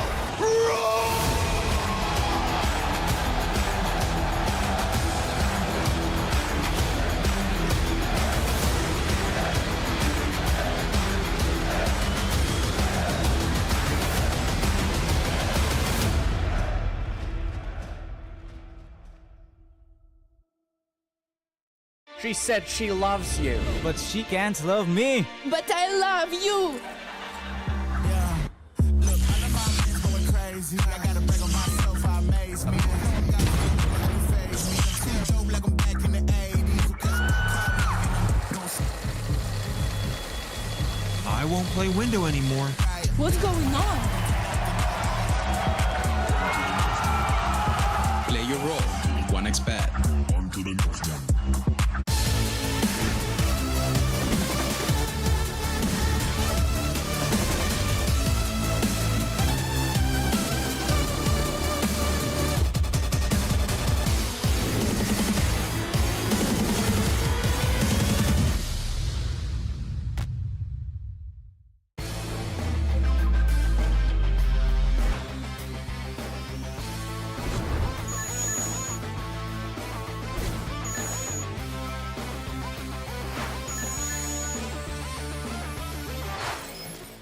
The human body was built to move.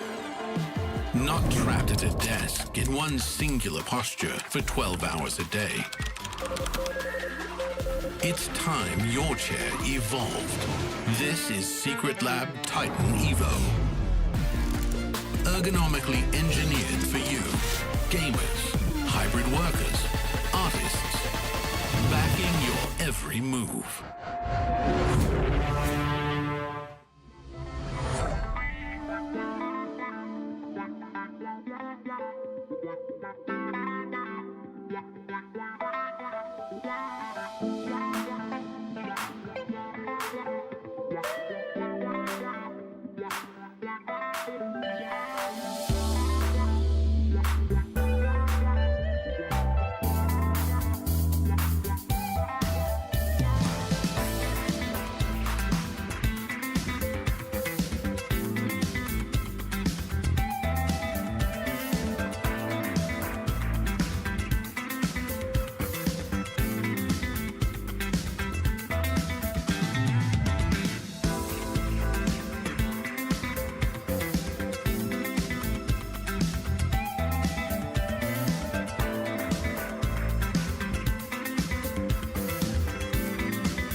伙计们，区域安全，该动手了。什么声音？我好像听到了动静。集合，该我们出手了，咱们给他们来个出生入死。来吧！你这手感，无人能敌。他们简直不堪一击，小心点儿，还有一个。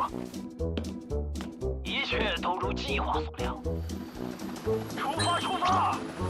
都是我们的，快撤！就是这样，就是这样。兄弟，现在麻烦大了。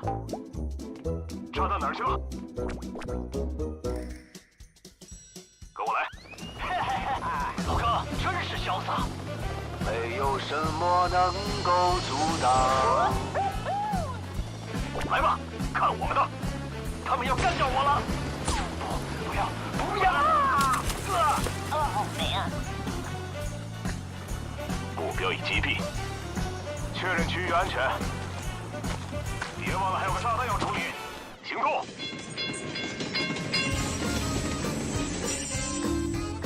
出发！来吧，任务开始了。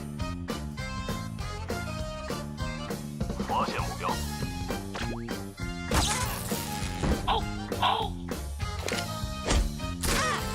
干得漂亮！嘘，我好像听到敌人的声音了。准备安炸弹了。嗨，我们成功了，走了。让他们见识见识谁才是老大。你看到炸弹了吗？我去炸弹那儿。七零八落的，快拆弹！完了完了，来不及了。今天还回得去吗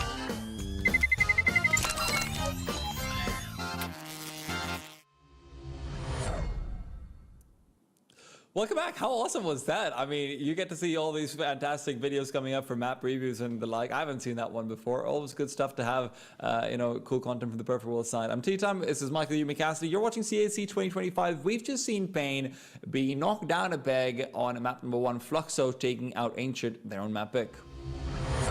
Yeah, no, and are one step closer to causing an upset here. I mean, most people coming into this game, you know, they see two Brazilian-based teams and they think, oh, well, you know, it's a bit of a derby. Can go either way, but Pain are a comfortable, you know, top 20 team, while Fluxo have stood outside of that for quite a lot of their development and bringing in new pieces and trying to get stability even within their own domestic scene. So the fact that they're at this tournament, they have a quote-unquote regional opponent or rival that they can look at, that they never actually play within their own region, and they're already a map to the good. They're going to feel great about this start because expectations are set pretty damn high for Pain and fairly low for a Fluxo that are looking to find their feet. I think it's also just a really good way for Fluxo to win as well, right? Because, I mean, looking at that last map, there's obviously individual stand-up performances coming through from Zevi, you know, a couple of places from Kai and Descenti as well. But largely speaking, it's also one of these things where they made a lot of critical errors, right? You're probably going to be coming into this nuke and potentially Inferno if it goes there,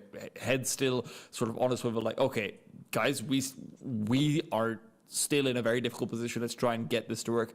Pain, on the other hand, they had a lot of things going right for them coming into nuke. I'm not too bothered about this one. I'm going to be very straight up with everyone who's watching. I think the only way Fluxo wins is in 3 maps. Pain should not be hindered on nuke. Yeah, I think if you look at the team list of opponents that Pain have played on this map before, I mean, almost every time it's a really, really tight series between other teams that make nuke, you know, one of their sort of mainstays. You look at teams like Heroic, FaZe, NIP. You know, they lost to Astralis quite big, but so did Fluxo. They have, I mean, I wouldn't even count a big win in there, but, you know, 3D Max, Lynn Vision, all of these games are either tight wins, tight losses, but they're almost always a very stable team on both sides of the coin. It's just about whether or not they can bring themselves through those types of games. So, and it's against a higher level of opposition. You know, you compare this to the likes of Fluxo, who got blown out by Astralis on nuke, who at ESL Pro League in the decider map, and it was all largely because Astralis started on the T side of all things. For people that aren't in the know, at that ESL Pro League, Astralis were critiqued heavily for their T sides on Nuke. Yeah. And Fluxo got blown out of the water by them. It's not like either of these teams is flawless. Fluxo are definitely in a weird position though, where a lot of their regional opposition they're beating quite comfortably, but when they've stepped into those international waters, it's become incredibly complex. NQZ is also one of the players who I put a lot of question marks around going into Ancient, and ever since the start of his career, both NQZ and Tri, I mean, they were both coming up around the same time, have always felt like operators to me who have excelled on Nuke. They've been really good at just finding the dynamicism, and the fact that in CS2, with obviously all the smoke break mechanics that have come through, I think there's some of the operators who've adjusted the best into that, or the earliest into that. It's one of the reasons why Pain had their original Copenhagen run, where it did feel like they were ahead of the meta in a lot of ways. And in QZ, for me, sure, back then was still more of an incomplete player. I do think he's developed not quite as much as I would have loved for it to happen, but he has developed a fair bit. I cannot see a world where I see him going missing 2 maps in a row versus a regional underdog. That seems incredibly unlikely to me. Yeah, no, I think as well, when we look at teams like Pain, for a long time, we've just always looked at them as like, oh, an emerging Brazilian team, could have made an argument at one point when Furia didn't import Molodor and Yakindo that they actually probably were the best team in the South American region at that time.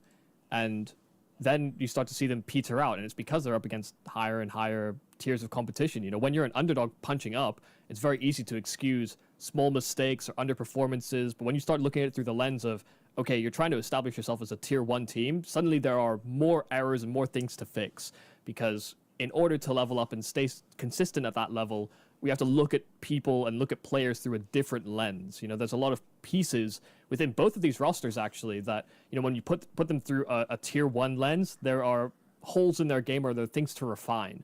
But from a climbing perspective, that inconsistency, it's all potential, things that you could expect to see more often further into the career of these players. Pain are just kind of at that cusp, though, where you want to see that development happen in real time. Otherwise, you will start to see them falter and fall to teams that they shouldn't traditionally lose to. One of the things that I've always found about sort of these up-and-coming teams like Pain and whatnot is that there's this weird window that's created, right? Where the window is one of 2 things will happen, right? You're either going to go up a level and become a legitimate top 10 team, or you're just going to drop out of the top 15 and then go down to top 30 and sort of be at that point and consider what you had before a peak. Pain, to me, after these last few months, that's where I fear they are, right? And at an event like CAC, coming into it, optimistically you're saying, yeah, this could be that trophy, this could be that deep run in the playoffs that spurs them on right in time to then capitalize and get in shape for the major and be in a position to really get another one of these big runs out like they did in Austin. Vice versa is also true, though, right? This could also be that point where they think they're climbing up a ladder, the rungs break, and they just fall.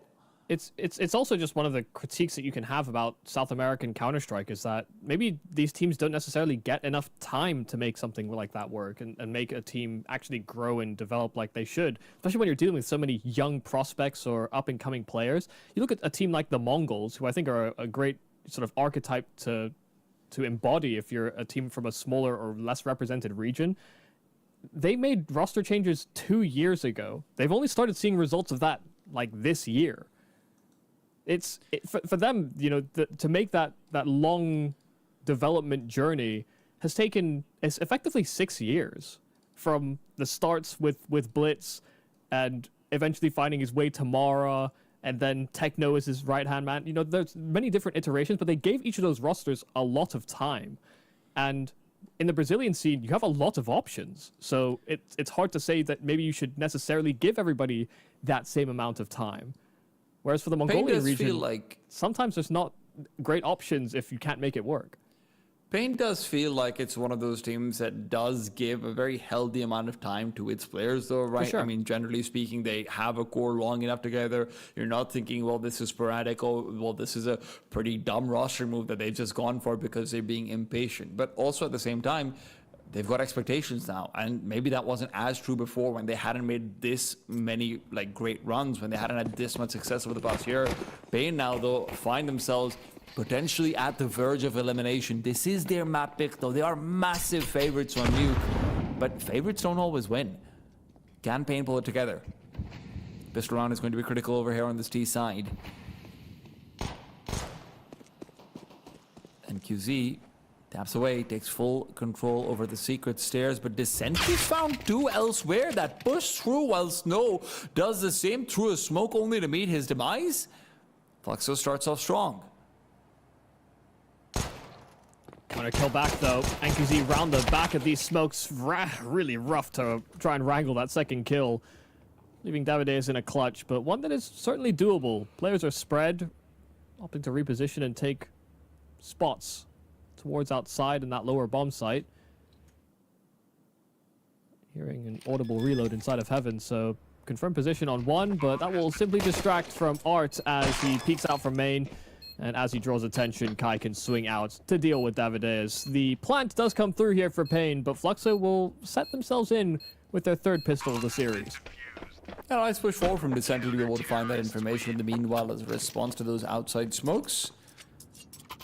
Always good to see.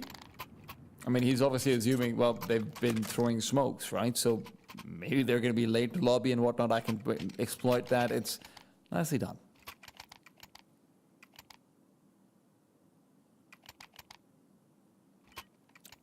Second round force buy here from Pain off of that plant. Which, again, you know, maybe we'll see how well it goes for them. I'm on not a full buy watch.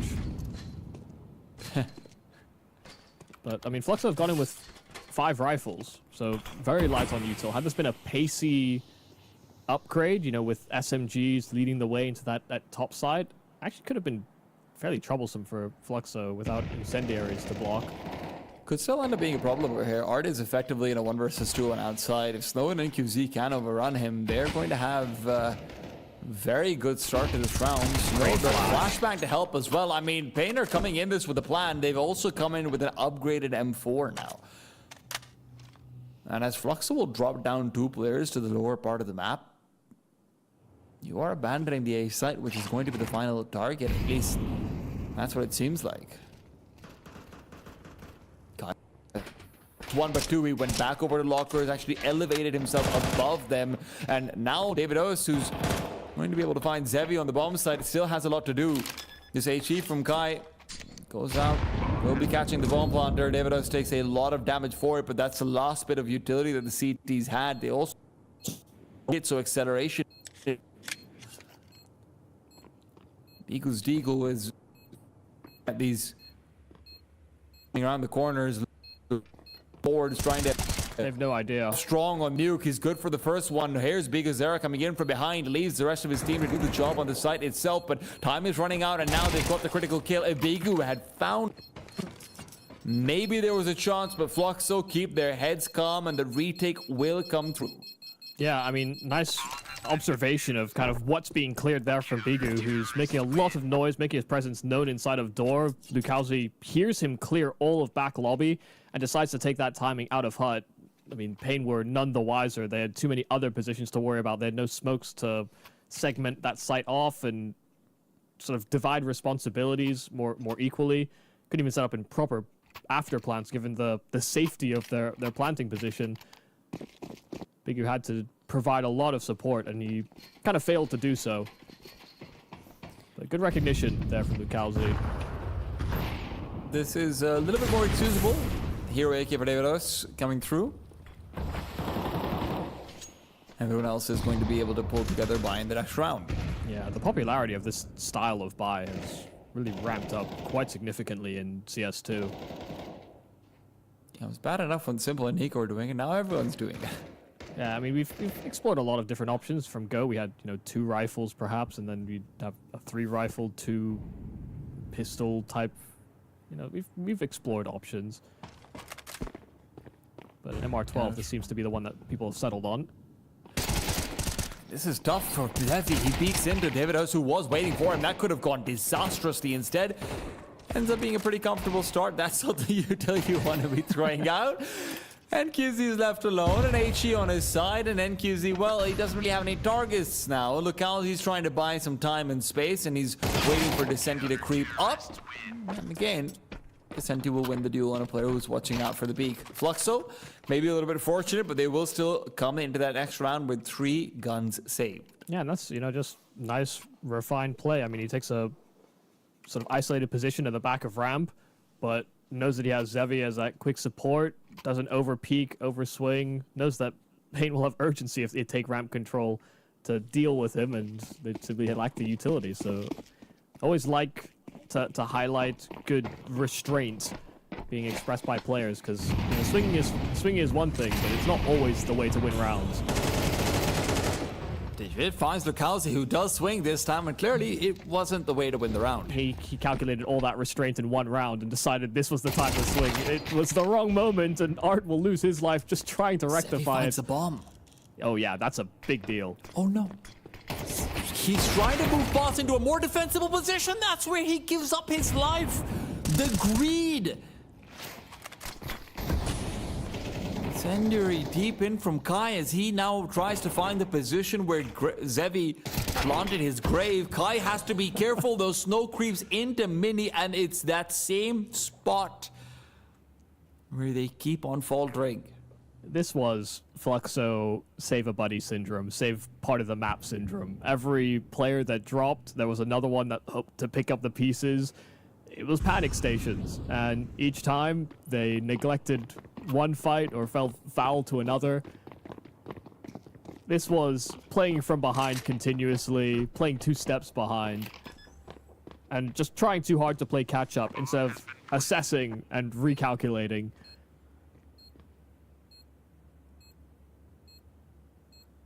It all starts with that Lucalzi swing. Just after I bigged him up for not swinging. He's really good at this passive play. Yeah, I mean, he did a great job, and then he did a not so great job. The duality of man. Flux also threw this Molotov that came out to the part of Mustang that you can't stand on. I wonder if that was to try and set up for Zevi's peak, just to give out the audio cue, or if that's a misthrow.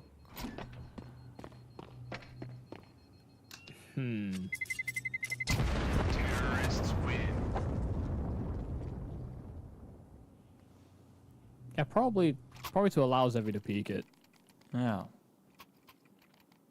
It's kind of cool. It might also disrupt the lurk smoke. Possibly. Not sure. I don't think so, not with the way it's going, but possibly. Because it has to fall from the sky, so I don't think that the ledge is in the way. Yeah, you don't actually hit the, inaccessible Mustang.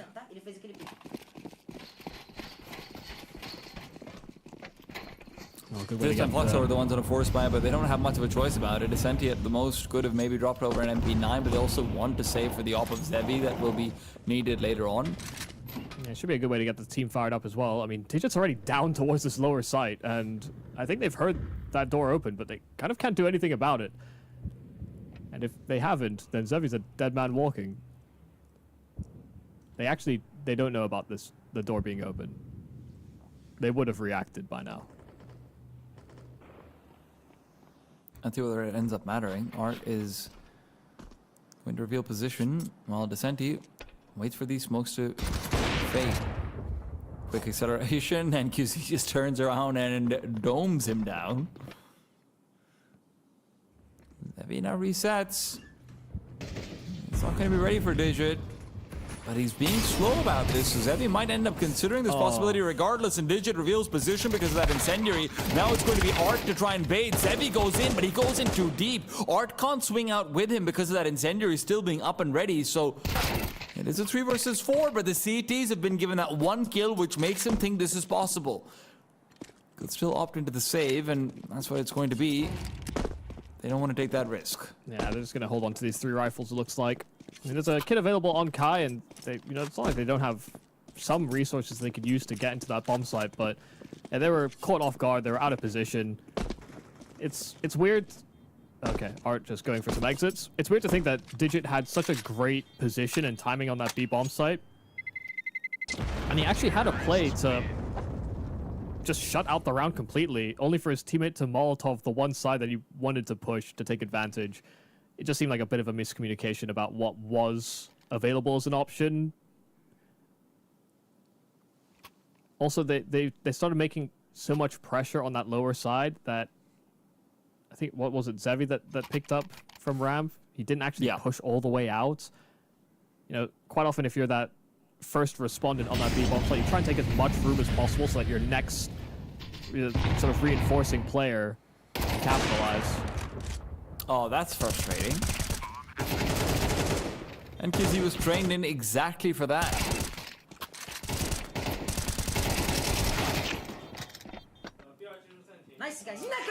Funnily enough, that's one of the things that I think on Legacy Sadzin does really well as well, which is that he's generally not your star AWPer for Legacy at all. They're much more of a rifling team, but Sadzin just stares at smokes for the longest time because he's convinced they're going to be popped, or just in case there's a spam or anything like that. Sadzin's very good at that.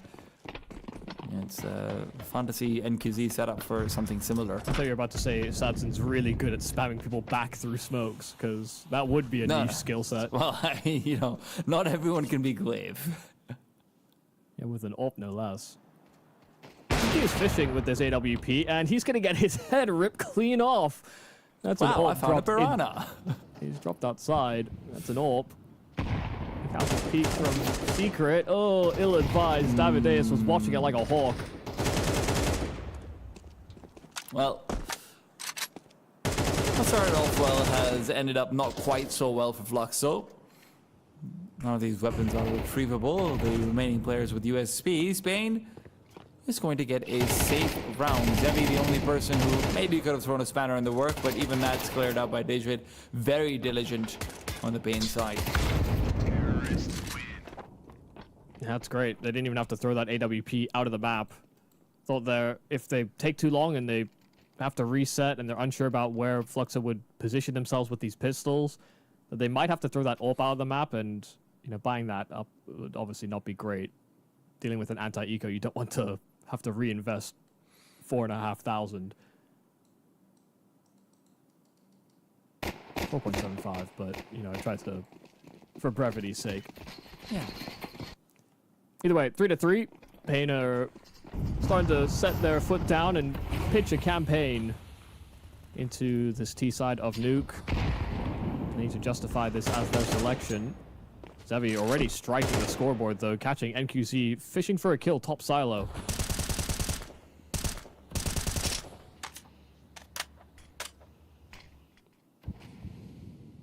A lot of smokes outside though. Painter bluffing. Davideus has got a kill back through this A-bomb site, but there will be no confirmation on numbers here for Fluxo, and they have to constantly be worried about those T-side players slipping their way down to Secret too.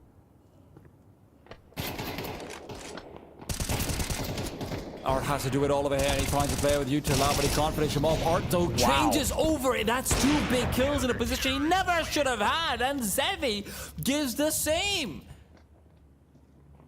That round was going so well until it wasn't. Yeah, that's beautiful there from Art. I mean, recognize that he didn't finish his kill, didn't stick around, you know, didn't agree to just hunt down those players in at Hut, and instead just capitalized on the chaos. Pain got caught with util out. They're probably screaming that Art is playing from that close Hut position, and Snow and Digit just get overran by an Art running straight at them.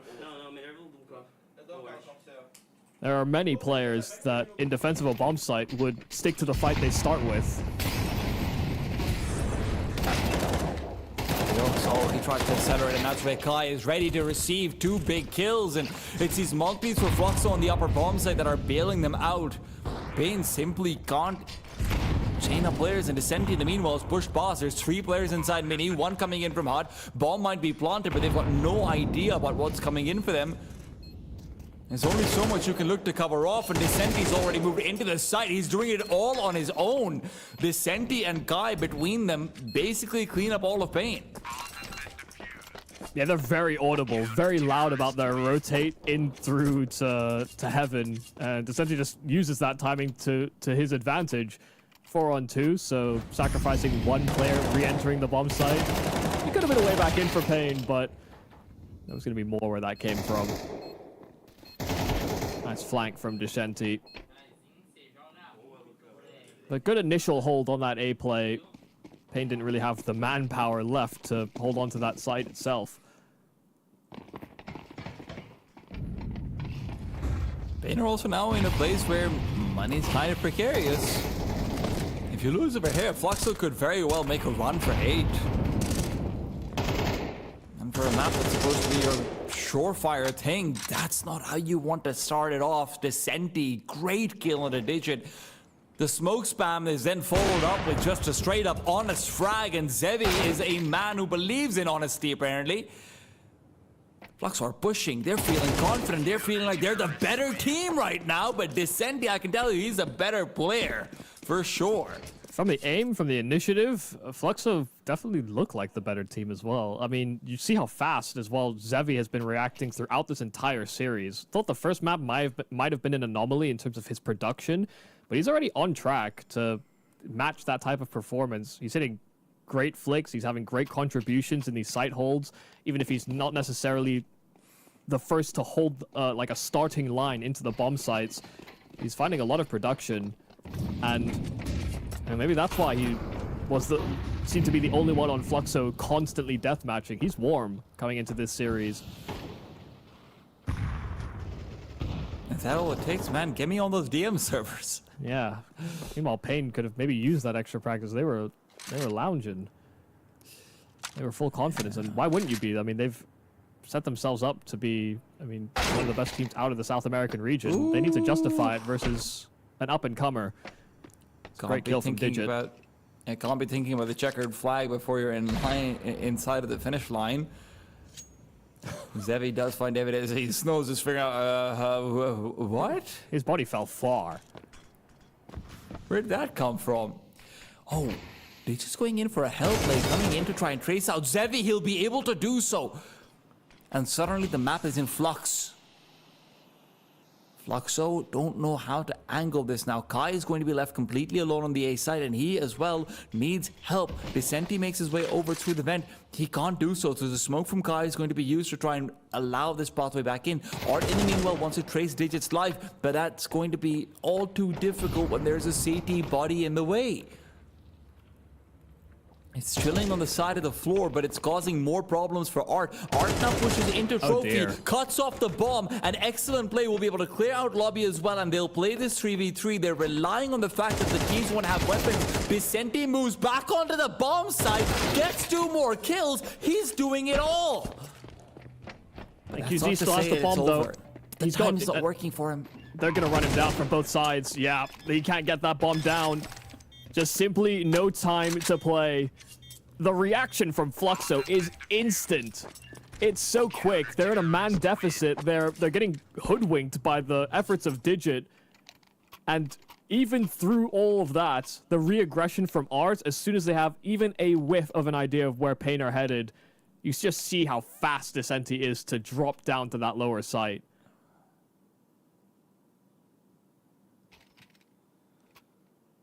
Fluxo were in flux that round, but they're in a flow state with just how quick they're moving. Yeah.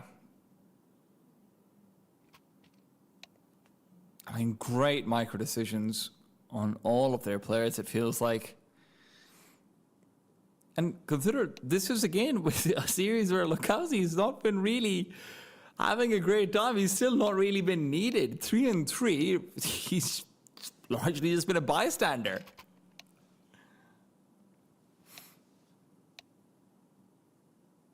Yeah, all those Kai doubters. Look at him now. Yeah. Because that's the thing with first impressions. When you bring rookies into the tier 1 circuit, people do judge just how good that rookie is going to be. I mean, you're going from the rank 100 team into the rank 5 team. It's going to be a tough time. Yeah, absolutely. And I think most would struggle in that circumstance. Kai did. He was getting better, but he did. And he's doing a great job. I mean, he has been doing a great job under Fluxo. Fantastic stuff coming through from him, and Descenti as well. I was shocked when he had that downturn of performance in Imperial and started to be you know, amongst the considerations of removal, Descenti did feel like such a slam dunk from Zach and the boys over there initially. I mean, him and No Way, you know, kind of coming in as that pairing duo of, you know, a little unusual scouting, actually was very surprising for most people. Like, who are these guys? Why have you looked to them first? And yeah, they ended up, like you said, being very, very good pickups. And then meanwhile, you also have Payne, who signed a player like Snow, who's supposed to be the next big thing, and he's been very good in this series, especially. I do want to give him credit for that. Absolutely, yeah. But then Payne are looking out internationally, right? Payne are looking out towards players like your DGTs, players like your Davidoses, who've been fantastic players, even for this banner. But right now, they're up against an all-Brazilian team that is kind of having their way with them.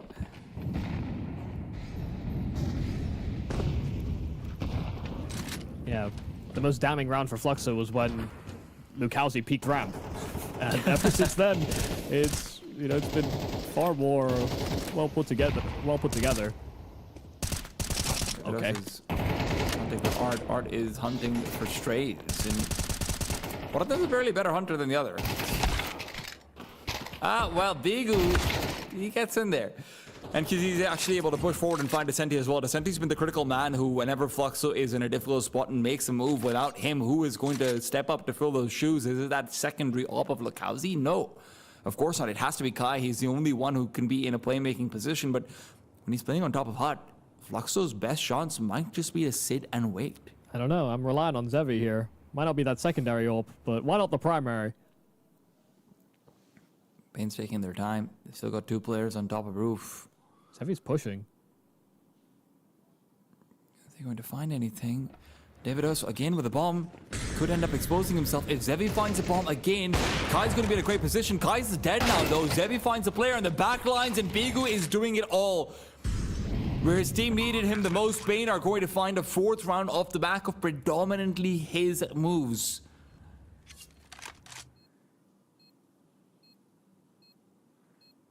This feels very reminiscent of the 3K we got from Biguzera on Ancient as well. You know, players are dying through smokes. Biguzera is getting his own kills through smokes. And he's able to collect on the key kills to bring them another round. It is always lovely that we have in-game leaders that can play make and create opportunities like that, though they shouldn't really be a necessity.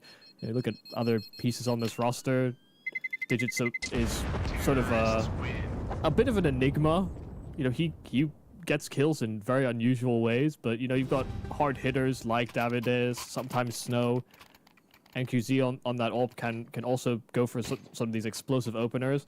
You know, Biguzera is that last piece where, you know, he has been very front side heavy, he's been very entry dependent in times gone by, but he's tried to rescind some of those responsibilities and allow his other stars to flourish.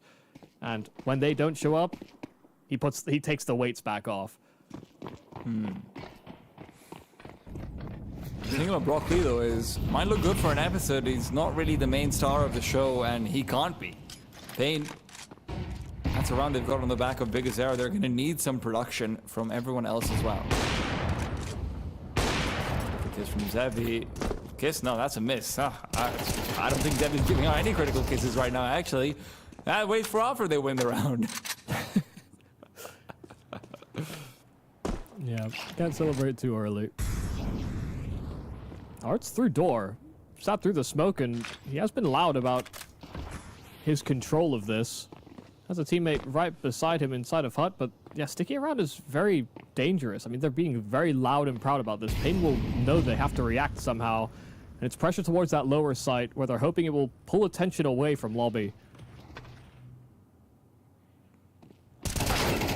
Those in a very good angle to push forward. Descenti wasn't fully ready for that fight, even if he was waiting for a player to make a move. I mean, that was risky. They had extra members down towards that lower side, but they didn't position themselves for trades. Guy's got a critical one. That means Lukowski can just cover off this side of the lower bomb site. Meanwhile, Art, remember, he's the only player on A. He cannot fall without getting at least one. And QZ looks to trade, and Art does good damage even there. Zevi pushes out through the Molotov. He's looking for far too much here. Fluxo will still be able to reclaim, but problem is Kai for Pain. First kill found, that was the one who was low. Davidois was going to play it passive. Remember, Kai's got a full belt, so a lot of util to be deployed. Davidois is going to have to make a move out through Hut. Will have the advantage, but now he's spotted an incendiary down at his feet. He'll have to make a move. No incendiary, goes inside the smoke. Kai sticking the defuse. Kai won't be able to get it done. Pain sneak out that 5th round at the end of the day. And Zevi, after a fantastic half, this might have been the round where he lets it slip. Yeah, I mean, tried his best to contribute and did a great job in rounds gone by, but yeah, felt that one step behind, braving the Molotov. And Pain will be satisfied that they even pulled together those 5 rounds, because it did look like Fluxo were in to blow out the half. Had some great contributions from Kai, from Zevi, from Decenti. Anytime that there was something to pick up, those players were putting it down. And Pain were really struggling to take grasp of opportunities. When they were finding opening kills, there was almost always a great counter reaction or a counter frag from Fluxo. Leveraging those advantages became a difficulty. This kill from Snow, I'll say it again, it was very risky to do what Pain did there. Had Snow ended up empty-handed, Zero dies as well. They just don't have the extra manpower that's necessary to convert on this round. So that's ifs, buts, and maybes. And we only deal in absolutes here. 7-5 is workable for both sides. That's more than fine for Pain. And Fluxo, sure, it might be workable. We're on the T side now. This is where the troubles were always going to be. Now, the question is, do they have anything special? Do they have anything with a little bit extra sauce on it? A flash into mini, as Bigu will be blinded. They're moving into the vents rather than the site itself. Decenti will get the drop along with 3 others. Art will make the crossover. NQZ, though, prevents it. His head is on the ground right there with the bomb. Lukowski, the only one to trade, and he's hunting for that bomb. Needs to go back for it, but with 2 players playing oversight, Digit is going to be enough to dissuade. Lukowski has to deal with him first. Davidois is coming in from behind. Lukowski knows it as well. Shadow spotted. Davidois is now hoping to bait for his teammates, and Snow will get the job done. Leaves Sky alone, and that's where he'll fall. 6 for Pain. That pistol round, never had a question about it. Yeah, it gets very, very awkward there for Fluxo, because they get down towards that lower site, and with that bomb dropping immediately, the awkward glances at that package out in the open were it just wasn't comfortable. Fluxo should have essentially gotten a plant there at the bare minimum, but they're not even doing that.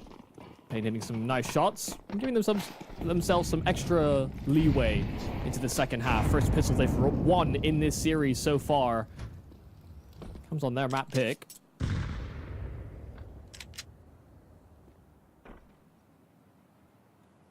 will be no dart to a force buy here for Fluxo. No bomb plant. Only a Deeg. And it's also in possession of, one of the colder members here for Fluxo. It's maybe a way to warm up. Really need it. Lukowski did decently well going into that second half of Ancient, and on the T side over here, Fluxo, you can't rely on Zevi to be your main person. You can't rely on Kai, who's been showing us these consistent performances, to give you a pop-off. Unfortunately, it kind of has to be between Decenti, Art, and Lukowski. And you're not expecting much in this round, but another kill or 2 would be good. Lukowski, at the very least, gets himself 1. Now come the guns.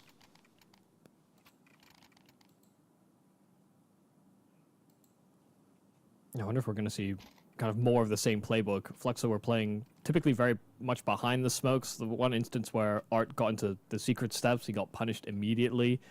We didn't really see much forward play from Fluxo. We saw a lot of good counter reactions, but they were never really that aggressive on their outer control. And when you've got Bigu and Davideus, you've got good pieces that like to get into the faces of their opponents, because he does toy with that idea off the spawns, but with the smokes now dropping that wall, it's more difficult to justify sticking around. Nade will not blow open any information, and the spam is not connecting either. So Lucalzi crossing towards those secret steps will have to be something that Pain account for, but right now there's no rotations. Digital and QZ, not traditional spots that they're holding, but this two-man setup needs to find performance and Incendiary to dissuade the B side from going further, but they can play in from behind them. Molotov Descenti gets the first, and QZ is just covering up the cross, and he will be smoked, but as he peeks out behind it, hoping to catch someone while the smoke bloomed, he'll be traded 1-for-1. Fluxo get the advantage, but they do have a potential noose wrapping around their necks. Can they deal with it before it tightens? I mean, options are wide open here for Fluxo. They can wait that smoke. They can decide to wrap that A-bomb site with Heaven as a possible access point. They could go ramp. Or they can reset back lobby. And with them doing this, they have to be very diligent. Snow pushed forward indoor with that MP9. Guys, oof, great shot from Kai. He was low as well, so that could have been a troublesome place for the MP9 to get a headshot. Biguzera, though, bait it out with a quick peek with a double swing. And Davidois is alone. 1-on-3. Pain. They found success on their CT side, but against the guns they struggled. Davidois is now going to be taken down as well. Pain will have enough money to be able to scrounge together a force spy if they want to, but this is going to be another one of those pivotal decisions. Do we force, or do we take the L and come back in this in the next round? Well, they're forcing. They didn't really consider it for that long. But they had enough money to buy, and now is the time. Love the patience there for Fluxo, recognizing the advantages they had. Pain had to play both sites. Yeah, early smoke wall, a loss of life into ramp. Could have been a feasible split. Snow very fast kill, just spamming away at that door, and it will be a quick cross out from Fluxo. The spam back from Lucalzi does connect. Takes a lot of damage in his crossing. And Art sits inside of that vent, hoping to catch a player on the rotate, but no one's home, no one's coming. This B bomb site is ripe for the picking. It's gonna just be a save. Pain haven't really been making the most conservative economical decision so far, Michael. I'm pretty sure. Yeah, I mean, yeah. This one's kind of decided for you. You have no foothold on the bomb site. You have nothing to delay. You had no stopping power. They again leave this lower side pretty vacant. And it happened last time. Yeah. Outside cross smokes, and Pain don't rotate anyone to lower. 2 rounds straight. Fluxo have identified a weakness. Can Plane bridge it up in time? They are going to come into the next with a pretty good buy on their hands regardless, right? You can obviously just drop over an MP9 to biggest arrow or so and basically be able to full buy. Yeah. Maybe a few things we'll be missing at most. I'd like to clarify as well. Sorry, I'd just like to clarify. That last round, you know, even if Pain wanted to cheat a quick rotation, you know, Snow was spamming away at the door smoke. You know, Art was inside of those vents to cut a rotate towards that lower side as well. You know, there were layers of protection there for Fluxo that led to just a very easy round win. They're not reinvesting into an MP9 for Bigazera, so they're going to stick to what is going to be a 4 rifles with no further utility bought into the setup. Pain are very worried about the possibility of this being a true swing round. If they know if they'd bought in and they lost here, Fluxo would just run away with this game. Pain are worried, and rightfully so, but their worries can be assuaged, at least to some extent. Snow, a strong start. Descenti taken down. He's been a critical player from CT to T side. But Guy now hunts. And with the op looking elsewhere, Guy and Art could come out on top. They only need to deal with Davidois, who is trying to reset his angle and position. Snow and then QZ. Peek forward. Snow goes back down lower, and QZ clears out lobby, and QZ will find one. That's go time, and Davidois will now shut down that go button. Art and Kai put into the ground. Fluxo, who came into this with a golden opportunity to find double digits, are instead crushed. Yeah, that opening kill from Snow. And then this reaction to not only put pressure in at Squeaky, but then also just remain diligent towards the hut push. Pain had all the options covered, but it was a must-hit shot there for NQZ, and he does deliver. It's kind of a three-horse race here for Pain, and all of them contribute to getting an 8th round on the board. Yeah, this was a prime opportunity. A real proper chance to not only build on a lead, but if they'd taken all these weapons away, the next buy for Pain would have still been threatening. But Fluxo were inching closer and closer to just closing out this series. Now it kind of puts Fluxo on the precipice of having their money broken. That could swing into a double-digit scoreline and the lead attained here for Pain. Should they close on this round?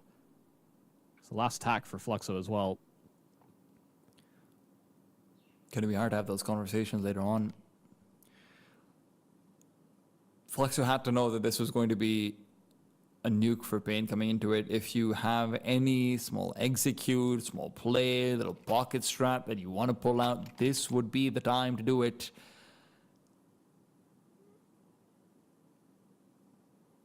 Find some sort of activation.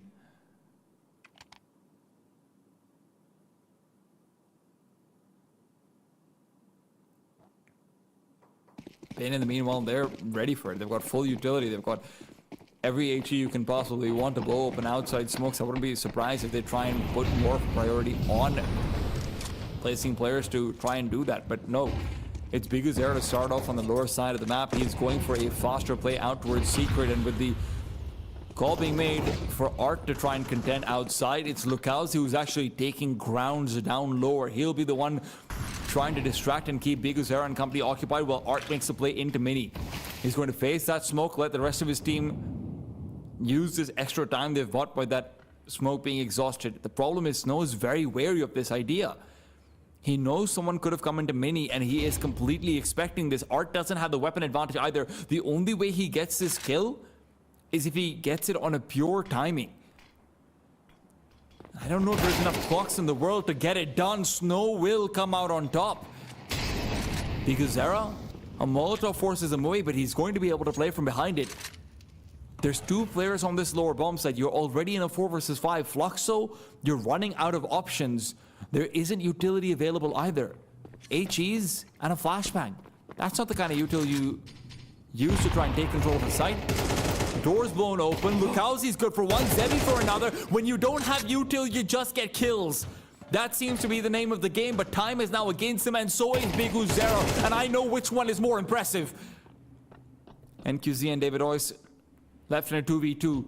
Big Win Company have done all they can to recover those early 2 loss entries. Lukowski now left alone as NQZ reveals position with a missed shot. Lukowski will come in from behind. That bomb being planted is his only real assistance. The CTs are clearing him out together, and David Oyce on the solo peak will get it done. Lukowski keeps on getting chances to save the day, but unfortunately today, he just isn't the hero.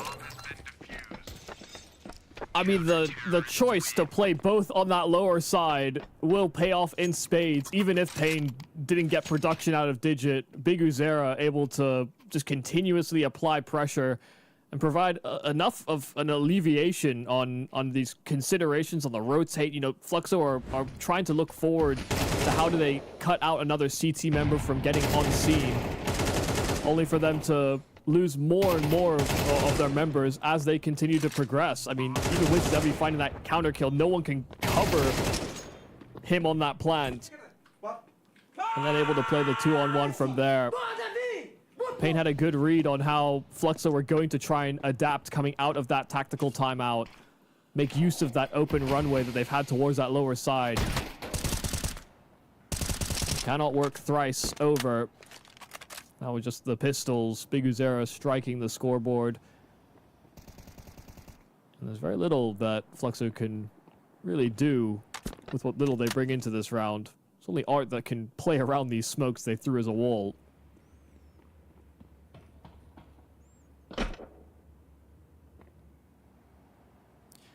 Steps made on the top bomb site. Art is really just begging right now.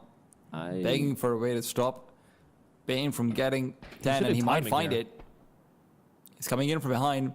Position for NQZ and the Heaven player known. NQZ is turning around. NQZ is going up Oh my as god, well. wait, Bigu saw Art him! is now being spotted by Bigu, who's going to be able to take him down very quickly. So where there was a ray of hope, unfortunately, Art can't grab onto it in time. Pain are going to find double digits and reaffirm their money to a place where they can't be reset for the rest of the game.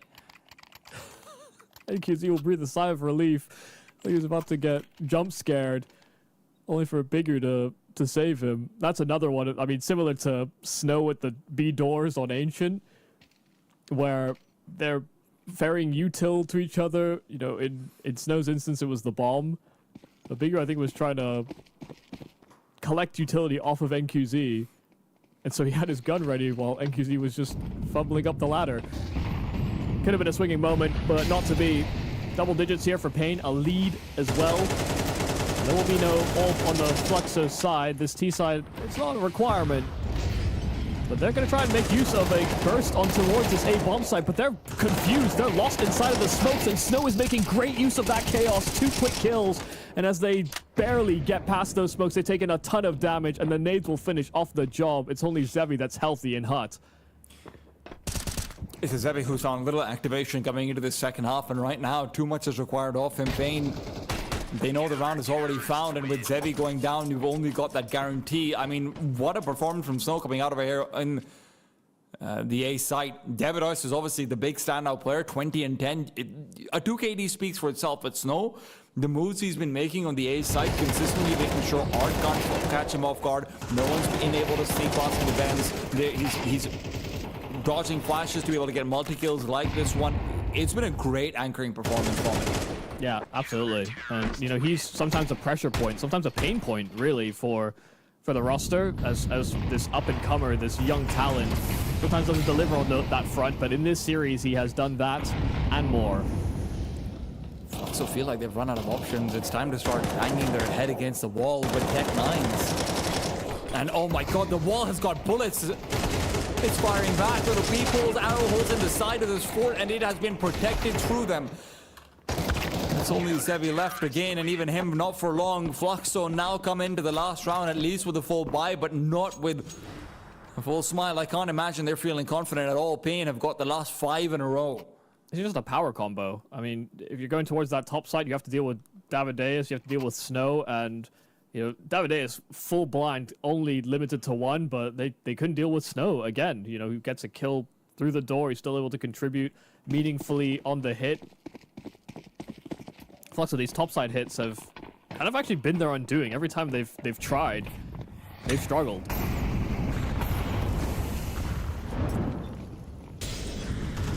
Now David Oyce is trying to tell them, well, topside hits. Topside can hit back. And he's hit it hard. 2 kills found again, 6 to that 2 KD. Feels like the man has got a medal to be earned on for this map somewhere. The 1 felt like enough.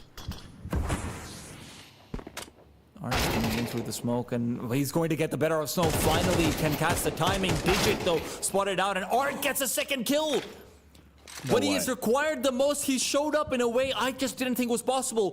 Biguzera, if he pushes forward, Lukowski just takes him down. Lukowski has one job, just hold down the line.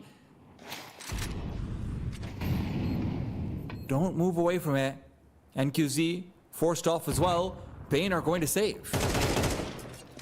If they can. NQZ hounded down, and Biguzera dropped as well. Lukowski may not have started off the affair. That's all Arts breaking into that top site. It's Lukowski that prevents any saving members here for Pain. They've got a lot of money, though.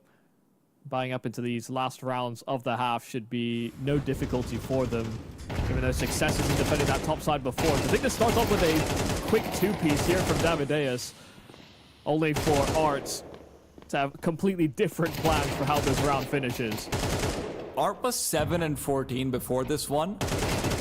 He just got potentially the most critical 3-piece in the entire map. If Fluxo have a way back in, it's because of that, but that's not saying they have a way back in. Art's triple isn't suddenly going to put ice Look at the space on the hot taken. hands of Pain. Art, however, isn't done with just a triple. He's going for far more. And NQZ, unfortunately for Art, will find his compatriot behind him. And they're not done yet. Art now has got so much more to do. A 1 versus 4, goes in for the first, has got position on Snow, but he won't be able to do anything with it. 13 for Pain, as they're able to bail themselves out of a sinking ship. They will take it to map 3.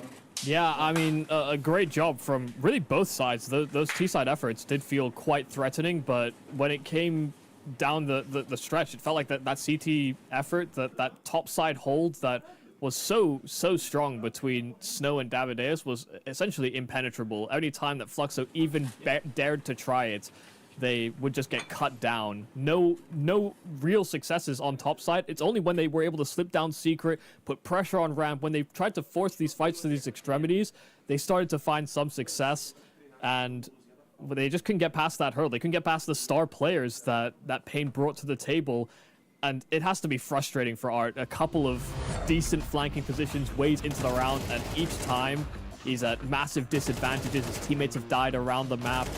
And as that centralized caller, as the one that's looking to try and take space and create opportunities, kind of losing out on sometimes because his teammates are getting shot through smokes. Yeah, and look, there's a couple of big moments over here for Pain where things start to turn around, right? You're looking at that 7-3 round where Big Azara comes through with a big triple kill. He just completely manhandles that upper bomb set, which is what allows him to even fight for 7-5 and have that respectable scoreline. You're looking out towards Snow that having these big multi-kills on the upper bomb side. Davideus, who gets a big step up like 8 rounds into the game as well. Unfortunately for Fluxo, once you stopped having the Zevi show in the first half, going into the second, he was always going to cool off. You didn't really have much of a replacement coming through. Lukauzi, again, fairly dry so far in this series. Guy's had really good consistency, but he's not been this standout piece on the T side. And as much as we can put it down to, look, there's a lot of great kills coming out from Pain on things like through smokes and the like. That does happen on you. There's a reason why this is a very CT-sided map, and you need a hell lot of tactics and a hell lot of individual performances to break out on that T side. It's also, they kept on trying to go for these fast timings where smokes were used as a guise to allow them to take those fast timings. How many, I mean, we saw maybe 4 or 5 rounds where Snow or Davideus or Big Uzera found a kill into the squeaky smoke on that CT effort. There were a number of times where they tried to take that ambitious timing, that quick timing, and they were just getting shot, funneling through a choke point, using the smoke as coverage. But it's not a wall, and players are good enough that they could line up those types of kills. It wasn't as though Fluxo were being too inventive with the ways that they were approaching some of those timings, but they clearly found a weakness on that B bomb site that they hoped that they can continuously exploit. But once that started to get closed up, they thought that other areas of the map would be vulnerable. That just wasn't the case. Yeah. Unfortunately, a lot of those rounds couldn't even get onto the bomb. You can see over here with the round history as well. Great start from Fluxo, but when the vast majority of your rounds are coming in the first part of the game and you're getting very few later on, well, map 3 is pretty much destined. Inferno will be coming up after this one, and Fluxo at the very least can go into that saying, hey, Nuke's been a good performance for a couple of our players, but more than anything else, we genuinely need everyone to step up to their A game, because Spain are, if I'm being frank, at times maybe playing their B+ game. They're not on their best. This would be the time to try and take them down. That being said, though, a wounded tiger, still a tiger. Can it growl back and move forward in that lower bracket run? Let's find out after a break. She said she loves you, but she can't love me. But I love you. Yeah. Look, I know my man's going crazy. I gotta break on myself, I amaze me.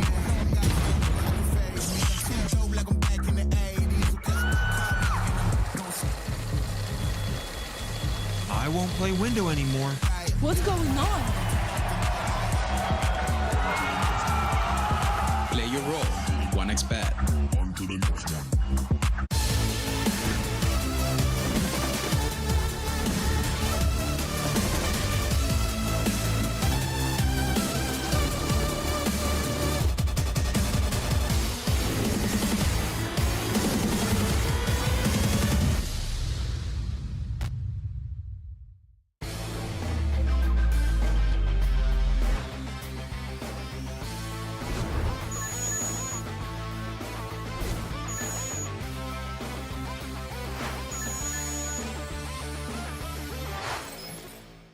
human body was built to move. Not trapped at a desk in one singular posture for 12 hours a day.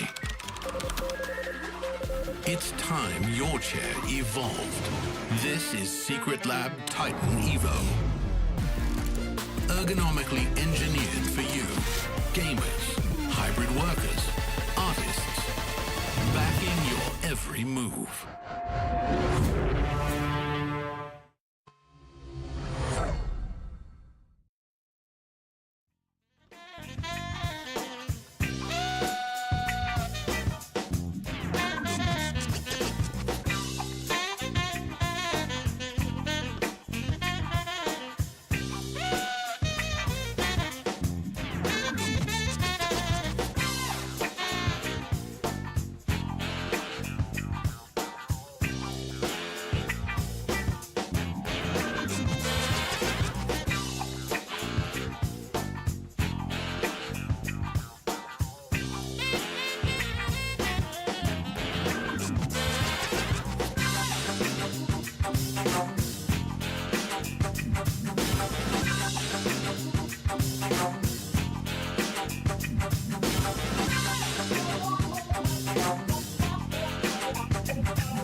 Let's go.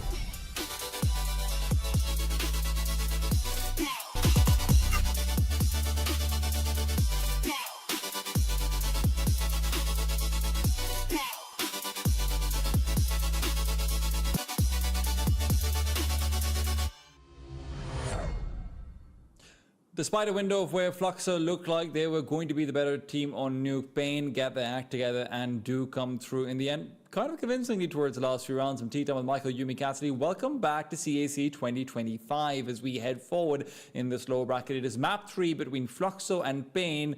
I'm guessing most of you didn't think it would get here, but it's time for Inferno. Yeah, I think most people looking at this series would have thought Pain are the better team. They're at more of the premier events. They're fighting internationally. They're fighting from that South American region and have done so, fighting for the Americas regions to get more slots at the majors, for example. Why are they being dragged through in a game like this against Fluxo, who haven't really been on most people's radars if they're not paying attention to South American Counter-Strike? And you can understand why. They've not even been a consistent threat. They haven't been winning all the trophies. A large part of that has come down to teams like MIBR, for example, instead of Fluxo, who have gone a completely different route in terms of the talent they've signed to the roster. So the fact that Fluxo have already pulled a map through in this series is already maybe a partial indictment on Pain, but it's also a very promising sign for a Fluxo that are looking for that next step. You also have to keep in mind that Fluxo wasn't supposed to be here, right? Like, Fluxo was not the team that won the South American qualifier to get to CAC. That was Imperial. Imperial then made bad decisions to go participate in other tournaments. What kind of fools are they? It's CAC, though, where Fluxo might be the replacement team that is taking out one of the favorites, but I'm not going to get ahead of myself. Because if I'm being frank, as much as I do think this is an underrated Fluxo team, as much as I do think that Art has really gotten his act together with this new lineup, and I do think this is going to be a really good team going forward, I feel doubtful that today is their day. Inferno, Pain coming in, NQZ, he's had a poor series so far. I said it in the start as well, I can see NQZ going maybe away for a map or two. I'm not going to see him disappearing all across the series, especially on a map like Inferno. I'm expecting Big Azar to continue making his good calls, and frankly, I'm expecting Snow and David Oyce to keep on with the same form they had in Nuke. Yeah, I mean, the good news for Pain coming into this series is that, if you have a very strong-looking Snow, this is actually one of the maps that they've had difficulties implementing Snow in the past. Yeah, a little minor earthquake. I don't know what's going on there because they're knocking the camera on his way in. But the implementation of Snow actually had a lot of difficulties on Inferno in particular. The style of gameplay that Snow was used to coming from FaZe Esports when he first joined the team was very chaotic. He was left alone as a solo anchor very often, but given full room to explore every possibility. When he joined Pain, there were other guards in check. Whether Snow would try to investigate and go for plays, that kind of wasn't really a possibility when he first joined the roster, I think. And it wasn't how Pain traditionally played their anchor type players either. So, since Snow has taken more time to adapt, obviously that Inferno has improved, but he's still sticking within the realms of what Pain expect their anchors to do. Now that Snow is feeling good about his game coming into this last map in the series, I imagine there will be a few more liberties taken. Look, I'm going to raise you a counterpoint over here, though, okay? And Michael, you got to hear me out on this one, okay? Zevi, over the past 3 months, his performances across all maps, it's been kind of lackluster. It's only been 1.02, okay? And that's not great, obviously, for an Oper. But on Inferno, do you know what it is? 1.2? It's 1.03, Michael. I believe in the Zevi glow up over here. I really thought there was going to be a larger difference there. No, listen, I'll be honest. I think Zevi's been kind of outperforming expectations massively. So, and that would be nice to see if it can continue going into Inferno. But that's a big question mark. As much as I'm saying I don't expect NQZ to be absent for an entire series, I would be surprised if Zevi can be the best performing player on this team for an entire series as well. When I think of consistency, the names that come to my mind are much more Kai and Decenti, with hopefully Localzi, although that's not always been the case. But that's sort of who I'm looking at. Zevi being consistently one of the best players in the server against a top 20 team in the world, that wasn't in my bingo cards, and I don't know if I'm ready to count him in the same way on Inferno. That's where I think more of my concerns are coming in for Fluxo, which is that if they maintain form from Ancient and nuke. I think Inferno could be taken. I do think they had some struggles in the calling department, which they shouldn't have on Inferno. They're much more used to this map. They do pick it a lot more. But the high level of individual form we've seen from some of their players, can they continue it? Yeah, I mean, that does beg the question. And I think from what we've seen so far, and it's kind of indicative of, you know, Art's career and also just the trajectory that Fluxo have been on. When they play up-tempo Counter-Strike, when everything is kind of taken in stride, things look good for Fluxo. When things slow down, that's where Pain will almost always have the edge. You know, Bigu is great at assessing those mid-round positions. I think we saw many times in that nuke, for example, where Fluxo tried to play out mid-rounds and they just simply were impatient, or they didn't recognize their position, or other players were taking risks they shouldn't need to. And, you know, I just don't see Pain making those mistakes. Maybe against Fnatic on an overpass they don't play earlier on in the tournament, I saw those mistakes from Pain. Today, though, I think Fluxo, unfortunately, are facing more the Pain we expect to see in the server. And that's good news for them on a lower bracket run, but it's also bad news for Fluxo if they wanted to cause a regional upset. Yeah, absolutely. And for Pain and for the entire tournament, right, you know, we come into this one thinking, hey, looking out towards the teams that are likely going to be some of the favorites. Obviously, 3D Max is one of them. GamerLegion themselves, I mean, PR came out in an interview and said, hey, I think we can actually win this entire tournament possibly. Then Liquid, FaZe, and Pain sort of come in, I think, behind those in terms of teams that probably should be in conversation for making a very deep run. We've already seen GamerLegion being eliminated. Pain, is Lightning going to strike twice here? I mean, the thing is, Pain would have hoped that they could win a tournament like this, because even the big contender teams and the real championship level teams, really just FaZe and Liquid, at least in terms of provable talent on the rosters, they're looking a little weaker than they typically do. 3D Max are the best contender, and sure, they're in that lower bracket, but I don't think expectations would have been set that high to Pain until they were in the playoffs. You know, understandable, everyone recognizing best of one, opening round, double elimination. You can find yourself in a pretty bad position, as Pain do. So I don't know that they would have set that expectation too high. I don't think Fluxo would have either. I think we had this conversation on that first day, though, that, you know, there's many teams in this tournament that should be looking to win it. You know, whether or not they're in the major this cycle around. You know, we have 3 teams that are outside of that major invite list in Virtus.pro, Heroic, and FUT. And for those teams especially, they want to try and justify positions in the next invite range outside of the majors. So winning a tournament here, getting good results, all of that matters. You know, Fluxo are in that conversation as well. They sit currently 42nd in VRS. The fact that they're here, courtesy of being a replacement team over Imperial, they have to be able to take this opportunity while it's still here. Absolutely, and they already got heartbroken once on Train when they were playing up against TYLOO earlier on. 22-20 was the round score where they just weren't able to pull through. Now it's going to be another one of these cases. It's a team that's supposed to be much better than you in the rankings on paper domestically, but it's Inferno. It's one map. It's a best of one. It's the ultimate upset map. If you can't do it here, then you can't do it. It's one where your players don't have to necessarily be at their sharpest. If you make good calls, you can make it work. You could also just brute force it. Fluxo may have to do that in this pistol. 4-man lean towards this A-bomb site on the opening gambit here from the Pain defense.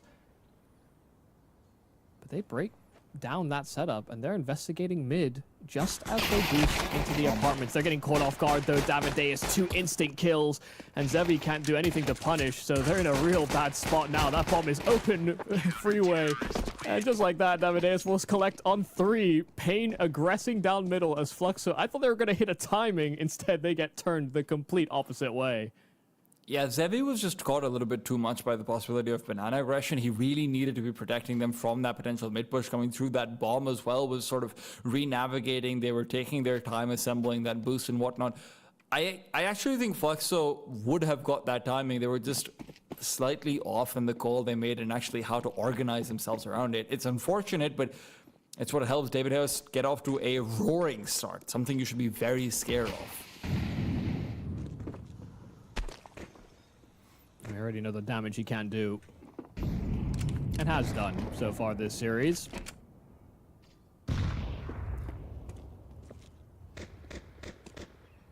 Wasn't really sure what to make of Pain when they picked up Davideus and Digits. You know, the change in language, some of the playstyle differences. Let's give them some new threats. Arched Eagle is a threat, though. 1 kill, even if Beguzera finds a counter towards the entrance to B. It's a rifle that's now retrieved. Unfortunately, he doesn't have Kevlar. Fluxo did elect for the conservative route. Arn Ferry sent rifle back to Lakazi in hopes that his activation will be soon. Eagle can still make something happen, and indeed it does. He heard the footsteps from Snow, and suddenly another man on the ground, and they are rotating back over to the B bomb site. This is the perfect call because Zera was moving off, and even though he is going to move back in with the smoke at the ready, it's a hard round for him to prevent a bomb from being planted. He does prevent it from crossing over. They're trying to fight into him, but when they realize they can just get a plant out, they'll start to move forward. It's time to prioritize money. They know it as well. Bigu unable to stop the plant from coming in, but that's not to say he can't prevent it from getting worse. Damn, it's a full ace, and every single kill on that MP9-2. That's 3,000 in the back pocket of Beguzera. Fantastic work, and just rapid fire headshots, just popping them like balloons. It's a battle of in-game leaders in this round. The Beguzera better equipped. And maybe better suited. Yeah, nice stuff, That's man. sharp. That happens on a fairly regular basis with Beguzera, just hitting rapid-fire headshots. Not many other in-game leaders that can do that in the circuit. It's one of the reasons why when Bigu initially started to move over towards the IGL role, I mean, I remember back in 2024 when the Copenhagen RMRs was one of the first big events where he was doing it. Nice trades. Kai and NQC make me shut up for a second because it's not going to be over yet. Zebi chalks out Util. But yeah, slightly easier, but it could be the calm before the storm. Zevi still wants to activate forward. NQZ waiting for Util to be thrown over. He's going to clear it out manually. Art's moved in from behind that smoke. He's got the AWP now. This could be problematic. Art is going to get the kill as NQZ finds himself facing down far too many players, and now it's only Snow left. Great anchor on New. Can he do it again over here? No, he can't. Zevi gets the better of him immediately. Banner are going to lose their first round, but that bomb is going to take a while to travel over. Yeah, great that they were both focused on the site there, because had they split up their attention and one looking CT, the other looking site, there's actually a very good chance that Snow could have picked them off with both attentions raised. It actually keeps players alive here for Fluxo. Just a small change after breaking past that smoke. Yeah, this attempt to save will be here by Davideus. Not really sure where on earth Descenti is going. It's a very, very deep clear into T-spawn. So Davideus actually has a position where he can punish players trying to escape that blast radius. Could get his hands on a rifle here. Nothing Art can do about that either. He's got the AWP. Sandy, however, comes in from behind. Davideus got up on the jump up.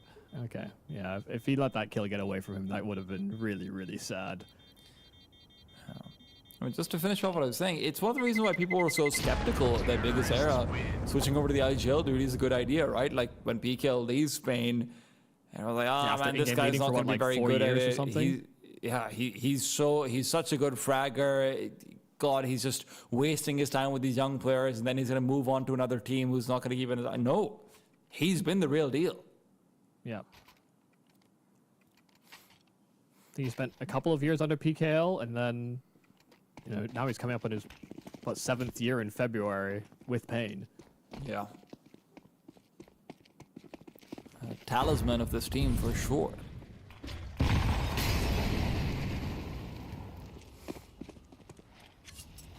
Not teaching an old dog new tricks. He grew into it.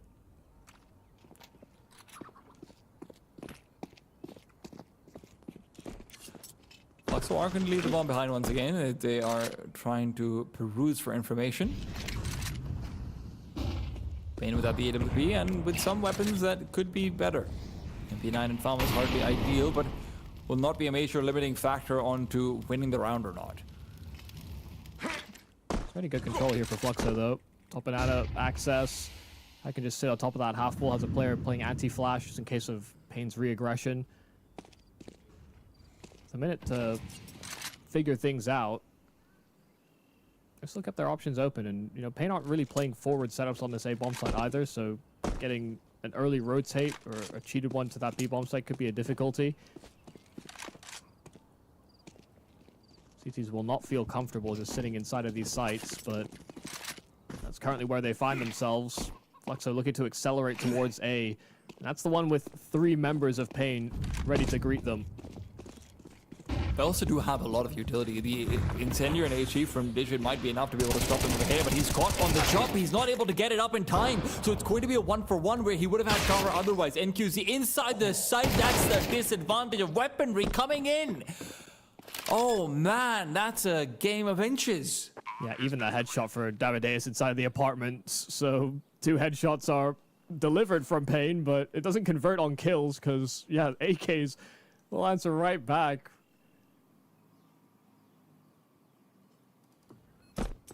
That's the effect of having AKs on that CT side. If you're able to have that in this situation for Pain, they win this round. The better equipped Fluxo, they couldn't afford to stall and stop, reevaluate. They only went in with about 30 seconds left on that clock. Had to keep on trucking through, and they find the kills they need to. They don't fall victim, they don't overlook an angle in the scramble to the site. So there was no way back in for Pain.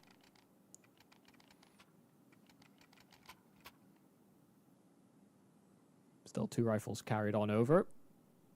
It's not like there can't be plays made around it. Shouldn't expect to buy alongside these 2 weapons, because next round Pain could have a decent enough buy. It's far from optimal on maps of Inferno's type, where you want a lot of utility to exchange in the early round. Yeah. They can certainly get a buy together.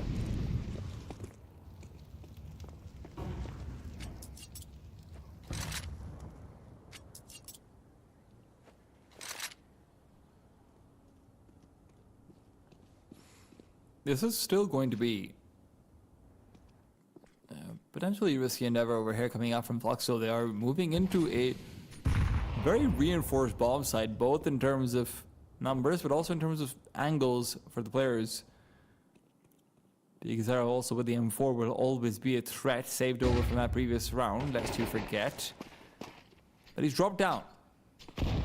Flash forces him away from the boost. Fluxo are doing a wonderful job of early progression in this anti-eco.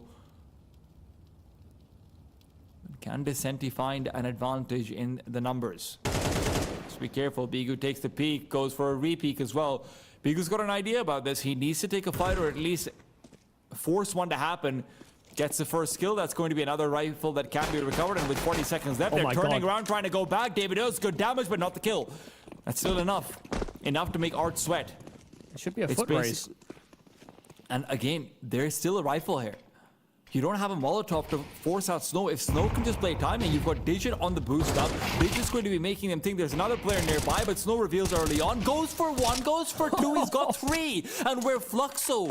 We're doing such a good job of early control. It's one domino that causes their entire team to fall. David Doss even coming through to finish what he started. 3 rifles upgraded. Pain. They keep all 5 alive. Yeah, who needs to buy rifles when you could just take them off your opponents? Fantastic 1-2 combo. Just splitting up those rifles from saving over in the previous round. It's that 1 kill they find onto Descenti that sends Fluxo packing at that 40-second mark, where they lose track of what the potential options are for Pain. There was a smoke down short that they fully exploit, and Snow in his excitement is smacking NQZ far too hard.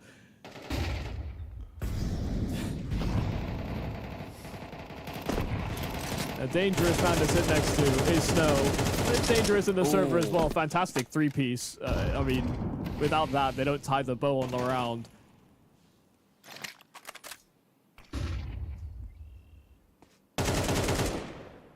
Fluxo getting a little anxious. Didn't want to fall into a stack. Ended up falling into a trap. I mean, you can't really blame them for the nerves either. They know there was a point in the last map's T side where they ran into a full roadblock and had no idea what to do with it. They just want to avoid that. What is Art cooking? He's been oping for a long time on this T side now. It's just... yeah, no AWP heavy, but jumping into the apartment with the ult might be a little too crazy. Digit, that vicious play, but does capitalize. And the Art ult does tag, but not find the frag. Davide is sticking around for 2. It'll be Digit that collects, but there are trades available here for Fluxo.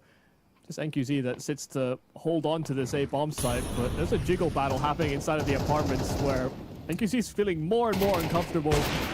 And they will clear for NQZ. He will get ran down, but the quick scope does connect. It comes down to a one-on-one. Big Uzera, smoke at his feet.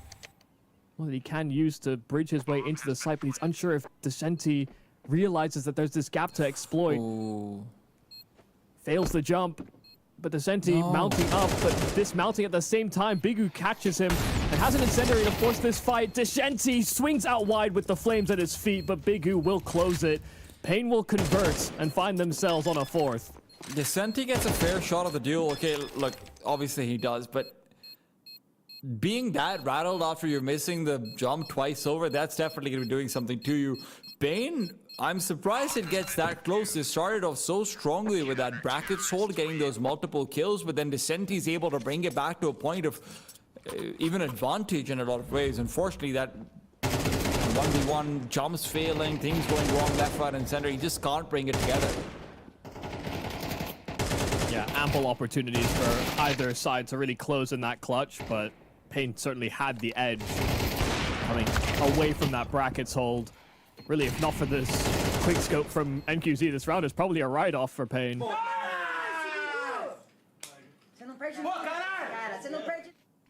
Both teams really trying to keep pressure applied from the early aggression.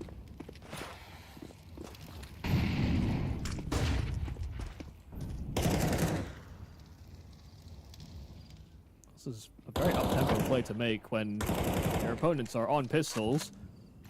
Kind of a flash, but they could break that smoke. In fact, they're gonna just jump straight through. Art gets a kill, and Bigu will not stick around to find out how many sit behind him. Pain's only got one player over on the A bomb side. If you're able to make a move and fast, if a kill under Davides could unravel this entire round, but they're instead waiting for reactions, and they have made the right decision. Apparently, Kai and Art, both with the Eagles, are proving to be some of the biggest threats that Fluxo have.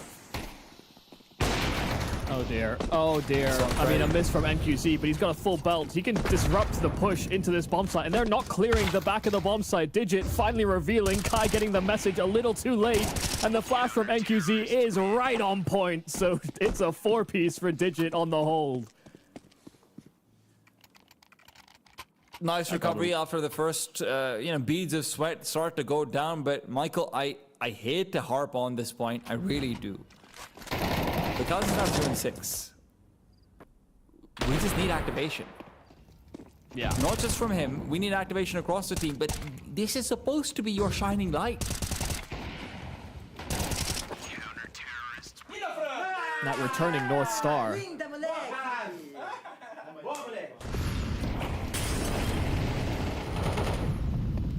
Yeah, hasn't really seen play. 0-6 currently.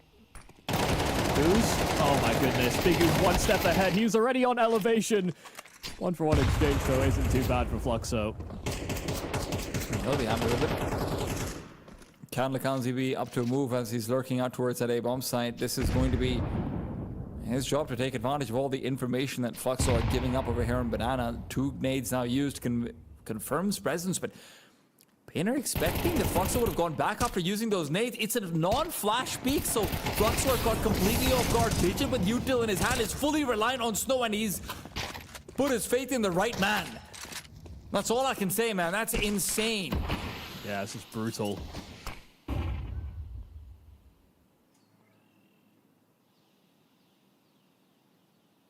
You go even, you're happy. You feel like you're setting up for something big, and then in the end, Bing just straight up swing you. Yeah, I wouldn't be surprised if this is, I was going to say, tactical timeout here for Fluxo. Because it does feel like these past few rounds, you know, if we think about the way they come into this Inferno with, the staging looked pretty solid. Even if their pistol got disrupted on a weird timing, they're threatening brackets in an early timing. They were taking control of Banana sometimes at early timings. And they had options actually wide open, but now it feels like when they're going for that early map control, it's decidedly more one-track minded, and they're getting far more flustered in these moments. They're trying to simplify, I think, just to keep the wheels on the bus rolling. But while that's happening, Pain are finding some great counter moves. The utility usage is on point. They're hinging off each other for the swings, and they're outgunning Fluxo in some of these pivotal moments. And yeah, they're feeling emboldened. They're taking risks. A dry double swing to top Banana. Not for the faint of heart.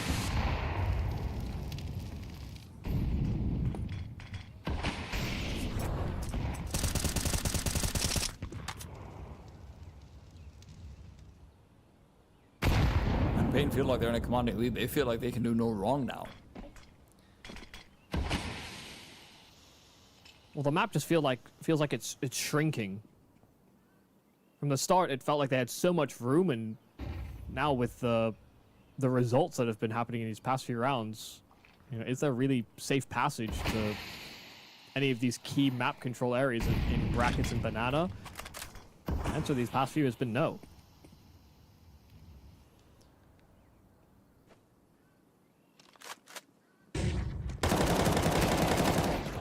Flashbang out for Snow to peek. He gets some good damage and a kill. Wasn't even perfect. I mean, Sevi was so deep that flash was hardly going to be as effective, but they just weren't considering it.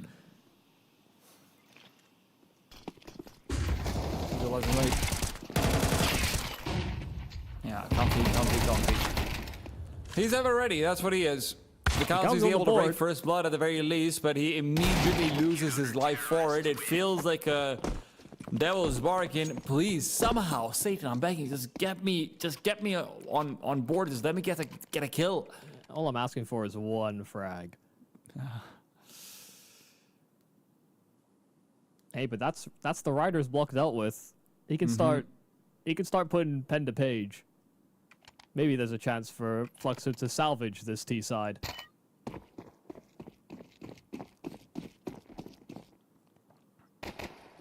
That'll be tough. But they better start riding. Slight change up this time over. They're going for a lot more aggressive control out towards second middle. Nice hold, though, as they won't be pushing through into NQZ's op. They'll wait just long enough. Double boost, though, between Digit and David Ois. Difficult angle to deal with. Fluxo will not contest, not early on at the very least. They'll let the timer go down. They're expecting Pain to make a move. Pain have, but the move is just to reinforce A. Fluxo have been loud every time they've gotten Banana control. This time it's fully silent. Pain feel comfortable playing on this A side. Flashbang is good. Catches out NQZ. They've got the push forward as well. And now Digit and company need to dismantle this boost and make noise while they're doing it. They're hoping they'll only be expecting one player in apartments. Why would you think there's more? David Ois gets 2 kills and successfully sets up a bait. Now while the bomb is being planted, he activates, comes in from behind, gets the graveyard player while Bigu pushes up short and finds Zebi. At least Lukauzi alone in a 1v3 position now revealed, coming over into a grenade, smoke, Molotov, everything is stopping him from going to win this round. It is 8 on the board for Pain, despite a good entry for Fluxo. They cannot make it work.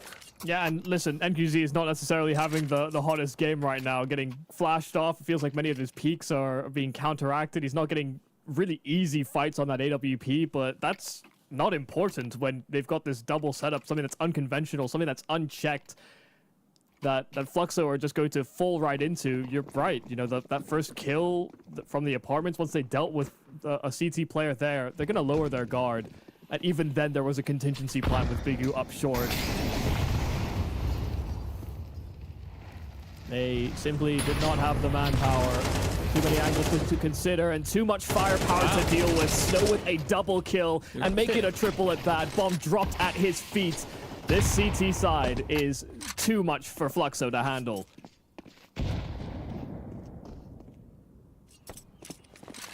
Snow's having a case moments over here.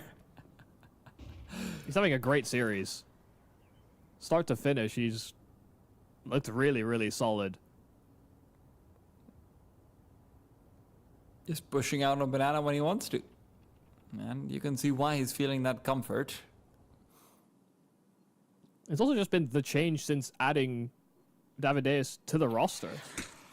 Snow, when he first joined the team, was a A-side pit player. Yeah. And it didn't feel like he was really the best at playing that position. Again, not given the same liberties, perhaps, but a bit more fighting focused. Set up with players like Biguzera who love taking space. Why not just bring in a young rifler to do it with you? And yeah, this B-side Snow. This Snow this series has been, I mean, by far, probably the most consistent, best player in the server. Absolutely. Only other player who would maybe hold a candle to that conversation would be likely Zevi, but on Inferno, he's not really a part of it at all. Or even on Nuke, later on he wasn't. I mean, Davideus, you know, with the Nuke performance, definitely put himself up there, but... Yeah, I remember Davideus as Ancient, though. It was good. Wasn't Snow. But what Bane don't care about is who's doing better. What Bane do care about is we're up 9-2.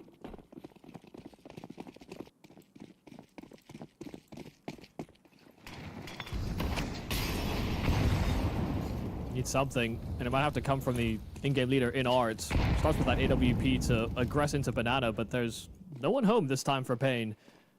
No one willing to take that opening duel, so they get access to top Banana for free. Oh my god. They're getting barraged by utility though, so nothing in life is really free. A hard-learned lesson.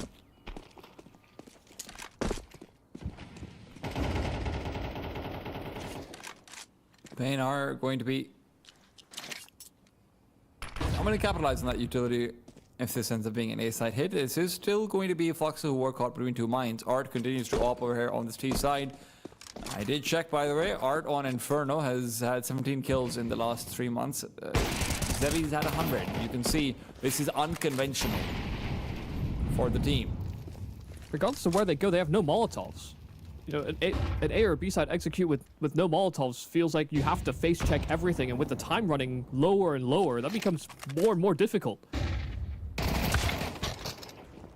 Good kill from Zevi. That makes it a possibility to actually start going over towards the B-bomb site. You're going to have Biguzera being very afraid of a player coming in from behind. He'll be caught peeking between angles, but you know who's still alive? You know who's still got some support? It's Snow. Zevi picks up another frag, but now you no longer have to worry about a player coming in from behind. A flash overhead, and Snow is putting it to perfect use. Art was already low, and now he's just out of there. The bomb is on the ground. Descenti knows there's no chance of air. All he can do is save some stats. Another fantastic fight from Dark from Snow. Another 3K. And doesn't necessarily have to take that fight. It actually takes a bit of a risk in doing so, but he floors every Fluxo member as they try to get into B. It was off limits. How dare they try. 13-5 on both him and Biguzera as those B site players. The struggle will continue here for Fluxo. They did not get an easy path. No 7-5 half. No salvation in this T side. You're gonna have to really bunker in and hope, you know, players like Zevi can actually kind of carry you through that CT effort. If he even gets to an op. If he even needs it.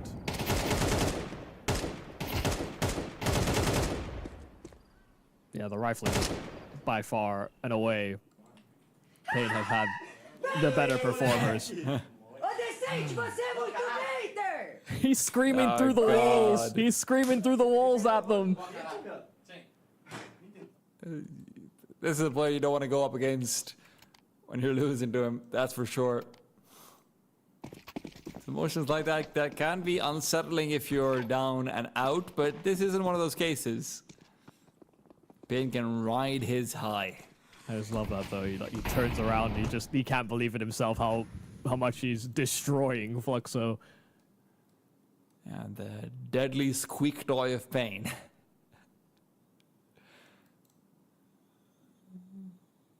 Maybe Silent. small, but he packs a punch. Yeah. The silent start here to the pistol, but Pain will burst straight onto the scene. Zemi turned the wrong way. Davideus gets that instant entry. And Kai, it's a labored fight between them, but the knives are out. It's Digit that steals the kill just before that blade inserts. Gauzy does find his way into the site, but he gets caught by the flash, and so Digit can be his undoing. Still a 2-on-2, and this bomb is not down just yet, but they've got enough room to get it punched in. Art and Descenti are splitting up over here, but that's a mistake. NQZ's been able to cut off Art's head as he tries to move in through that moto area. Descenti alone, 2 versus 1, and he is going to have to deal with a lethal crossfire as well on top of it all. He turns away from the decoy, and it is to receive a goosh in the meanwhile. No reason to peek, but they might do it anyway. Pain just wants to put this pistol round to bed and find that 11th round over here. Descenti, he's running out of options, running out of choices. In a streak of desperation, will push forward, but now running out of bullets as well. He'll get the kill, but he can't get the round. It is Fluxo who will be contained at 2. Pain might have just struck the final blow. Yeah, I mean, that's a commendable effort there from Descenti to even try for that 1-on-2. Did everything he could to force independent fights. Did exactly what he had to, but had to hit this instant shot into pit when he pushed that final member. And just couldn't quite wrangle the frag. Pain are feeling pretty pleased. A 10-2 half and then winning the pistol. Yeah, that is almost certainly a curtain call. Fluxo will be forced to force buy, really.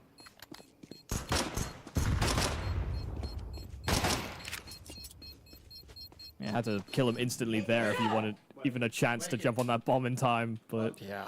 Actually, it was planted in the middle of the site. Even better. Too far. Deja takes good damage early on. Fluxo at the very least get that, even if they lose out on a man. You're fighting for scraps, and scraps aren't going to fill his stomach. Fluxo have been starved out of rounds, and they are sick and tired of it. This force spy gets hyper aggressive, brings it back to a 4 versus 4. And the B-side defense, at least, they do manage to get a good flashbang out. Lukowski inside the smoke is trying to create as much chaos as possible. Snow to stabilize. They ran back for him. They knew he tried to escape through the smoke. Yeah, but who's flanking who? The use era. This is chaos and madness, but as much as Fluxo were hoping that it would upset Pain, Pain were born in this. To them, it's just a trip down memory lane, a little stroll down to your mom's home. Well, what are they doing there? Cookie's still fresh. Yeah, okay.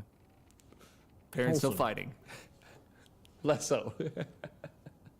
Well, 12-2. At least they'll have an AK to bring into the next round. Really searching for the positives here. Fluxo put up a good effort to even get a map off of Pain. Went into, arguably Pain's weakest map in their pool in Ancient. I'm sure they were stretched, but they got the job done as this underdog team. That nuke, there were certainly some rounds that could have swung the other way. Did fall a little flat on their T side, but not quite as devastating as this. They braved it for the first 2 maps, but they may fall out of CAC in a whimper.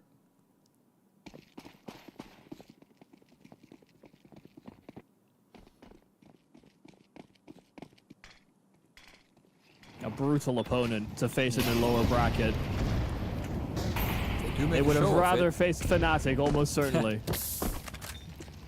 I don't think I need an interview to find out about that. But they make a show of it. You can commend them for the first 2 maps if you can forget about this third, but it's one that Fluxo will be hard-pressed to forget about for a long time. Kai looks to extend his time in the tournament, but Shanghai does not want him here anymore. Bane is the agent of the city. Zevi, however, fighting back. And he just doesn't have the strength for it. Lukowski activates coming in from Archer. It's a 3 versus 3, but plenty of util over here for the T side to keep on peppering up Fluxo. Descenti got down low. Art boosted up, and he's bumping into the roof over there, and that might be a metaphor. They found their ceiling, and it's not enough. Art will be shot down. It's a double explosion. Only one to be going by the grenade, but Lukowski is now alone. 6 and 11, 1 on 3, time running out, no kit on him, no chances over here whatsoever. And Lukowski, all he can do is throw his body at them and let Bane be the victors. Fluxo find themselves eliminated. Bane do stabilize coming into Inferno. Yeah, I mean, they'll at least have had the generosity of having one more day in Shanghai. Others were sent packing the first day of play. So Fluxo can at least have enjoyed that extra day. But yeah, I mean, they find themselves in a brutal position in the lower bracket with Pain, who are so much higher up in the rankings, or at many of these premier tournaments. And Fluxo just simply don't have that same skill set, that same experience to draw off of. And when it came down the stretch to this third map, those stars remained consistent for Pain, where for Fluxo, that just simply wasn't the case. I mean, we've already talked about it, but incredible series coming up from Silver there. Because Arrow as well, sure, some hot and cold moments in the first 2 maps, but coming into Inferno, he was having a ball of a time. Bane, even on their B game, it's a strong reminder that they're not a team to be messed with.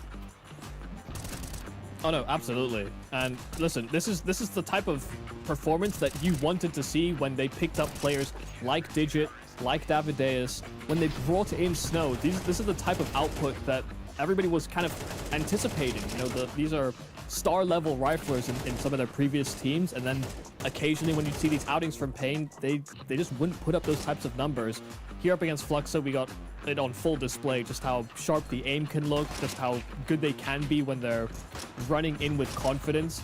And I think this is, I mean, genuinely, this might be the most complete series I've seen from Snow throughout his time on Pain. You know, often we've seen great heights on individual maps in series, but it's never really as consistent as you would like.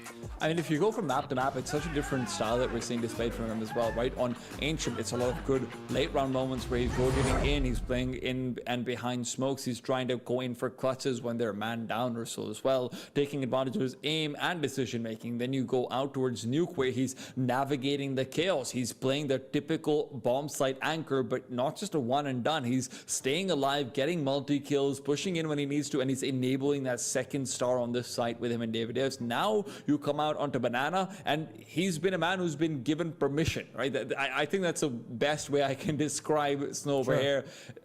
Because they just said, all right, dude, have at it, go have some fun. And he's peeking into Banana, he's going dry swinging forward, he's committing to sprays after he's gotten 2 kills already because he knows there's going to be a third player peeking in from behind. We got the full spectrum of Snow, but for this one in particular, Digazera would be our standout player coming out of Inferno, and you can probably see why. Yeah, I mean, 107 ADR, 16 kills, was the right-hand man, and often kind of the enabler, the safety net. If not for Snow being aggressive, then Biguzera often was, and it was kind of this push-pull dynamic between the two of them. You see the opening duels won alongside that ADR stat. He had a very solid Inferno. May not have been I guess the best player in the series, but doesn't need to be. He's the caller, for Christ's sakes, and he's putting up big numbers too. Absolutely, and coming out towards it, first 2 maps, 13-10 for both sides.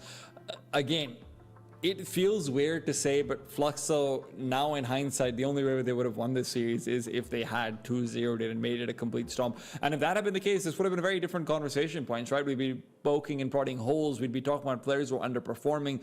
But unfortunately for Fluxo, questions about underperformance will generally be leveled onto their shoulders much more so than Bane's, because, you know, in a lot of places, I did think it was a reasonably well-called game. I do think we saw good signs coming out from Fluxo. I think Guy continues to prove that he deserves to be at this caliber of tournament, at this caliber of competition. I think we saw great stuff from Descenti and Zevi as well.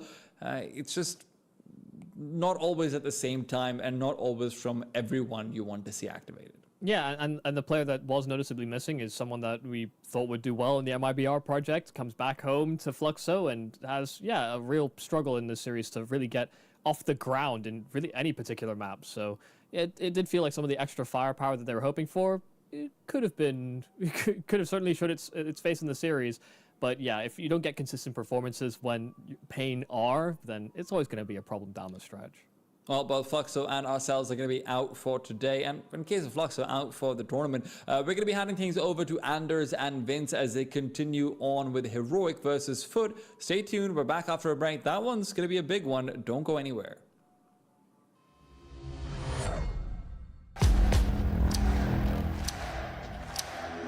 We will shake these walls! We will raise this roof! We will roar!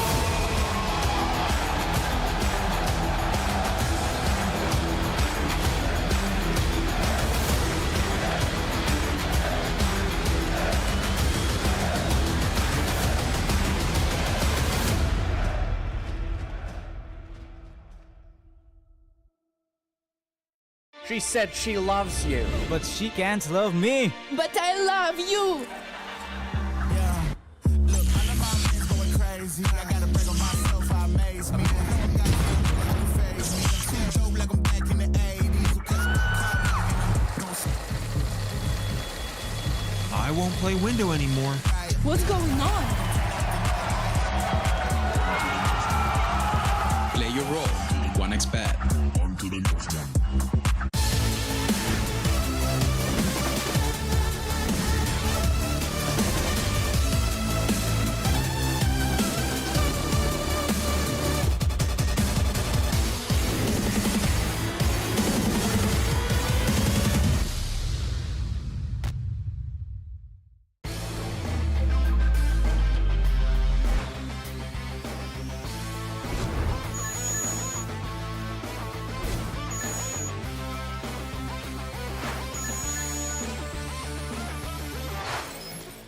The human body was built to move. Not trapped at a desk in one singular posture for 12 hours a day. It's time your chair evolved. This is Secret Lab Titan Evo. Ergonomically engineered for you. Gamers, hybrid workers, artists. Backing your every move.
伙计们，区域安全，该动手了。什么声音？我好像听到了动静。集合，该我们出手了。咱们给他们来个出生入死。来吧！你这手感，无人能敌。他们简直不堪一击。小心点，还有一个。一切都如计划所料。出发，出发！都是我们的，快撤！就是这样，就是这样。兄弟，现在麻烦大了。炸弹哪儿去了？跟我来。老哥，真是潇洒。没有什么能够阻挡。来吧，看我们的！他们要干掉我了！不要，不要！好美啊！目标已击毙，确认区域安全。别忘了还有个炸弹要处理。行动！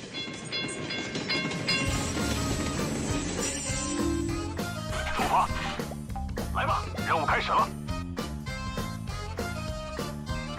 发现目标。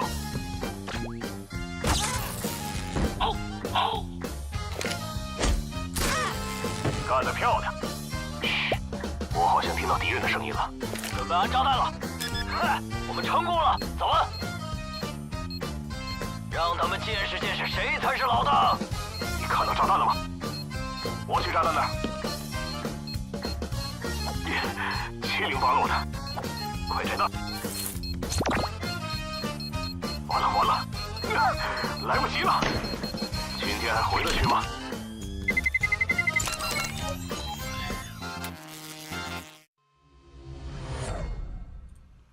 Welcome, ladies and gentlemen. It's another day here at the CAC. It's bright and early in Europe, and we've got some fantastic Counter-Strike coming your way. I'm Anders, with me is Vince. Vince, how are you doing on this fine morning? It's way too early for gamers, isn't it? Yeah, I'm good, man. I'm looking forward to day two. We had a blast in day one as well, of course. A lot of really interesting moments, some ups, some downs, you know, some surprises, I think it's safe to say. FaZe on the mainstream right now, feeling like they may go and do the double for a second time, but that's obviously on the mainstream. Over here, we have FUT against Heroic up first. FUT, of course, the team coming back from a huge deficit to beat FaZe yesterday, and Heroic with a stand-in the form of Hades, doing a pretty solid job against Bait as well. So, yeah, kind of an interesting game to kick things off. I think this is going to be a really fun game. I had FUT coming in as sort of my dark horse for the tournament, and I definitely didn't expect him to necessarily beat FaZe, but that was obviously a really funny upset. I like the Heroic team as well. You know, a young team, just a lot to show for it. This is obviously the remnants of the old Na'Vi Junior lineup. So Krabani, Dukes, Cemetery, Demon, and Lonks. If you disagree with the pronunciations, then you're just wrong. I'm staking my claim on this one. But yeah, obviously some of the names, you know, a little bit tough. Some of these players I really enjoy. I think Demon's a great player. I have a special affinity for Dukes. I think he's he's a young Lithuanian player, for those who don't know. And I think he's actually super sick. I think he's like just 17. Like earlier in the year, he was listed at 16, I remember, and he is super cool. I really enjoy him. So we'll see if we can get some of that out. We've got the bans and picks coming in with Train and Mirage. That's actually interesting. I thought maybe Mirage was going to be part of it. Ancient does make a lot of sense, and then Overpass, which I guess also looking at the pick bans for these teams makes sense as well. So that's cool. Yeah, I think the reason why Mirage gets banned here is that it's technically FUT's best map. They have a 78% win rate after 23 maps. And it's also the map they beat FaZe against, of course, yesterday, 13-11. True. So I think that's a little bit of respect being shown from Heroic, because typically they would also play it themselves. But yeah, get that one out as fast as possible, I guess. Yeah, they also, I think, Heroic have not played Mirage at all with this particular lineup. So, you know, they obviously have Hades in there now and everything else. But we're going to end on Dust 2. Interesting way to go, I suppose. But, yeah, I don't necessarily hate it. Both pretty good map for both of them. So no real complaints. They both play it a lot, too, which I think is another interesting factor. Wow, we're not wasting any time. Straight into the action. Heroic versus FUT here at the second day of the CAC, coming live direct here with the PGL production Perfect World in Shanghai. And there's going to be a straight A setup. They've already set up the smoke, so we all know what this looks like by now. Smoke towards the donut and towards CT spawn. And there's really only one player in here that can even pretend to do anything about it, and they're not going to even try. So it's going to be a full-on retake with no kit available. That's really rough. Yeah, and they're also going to have to wait out those smokes as well. So this is going to take a lot of time off the clock. That fuse already escalating away. Youngster going to be making moves through on the donut side. They've got the Julies in the hands of Nilo, who's kind of become the star player on this Heroic roster, trying to fill the very deep shoes of Tania. But it is Sentry that comes first and gets the kill onto Hades. It's gone from bad to worse here as the time continues to just tick ever so quickly towards its final destination. But LNZ, the IGL, whips out the knife and very nearly gets the stab. But it doesn't matter, even though they litter the body with FUT, the bomb will still detonate and FUT will still take first blood. Oh, that is a sick way to get started. I really enjoy that. There's some great headshots coming out with the USPs, but apart from that, you know, without the kit or even a smoke to put on top of the bomb, there was just never enough pressure. So even the knife coming out at the end there, what a wild way to get the game started.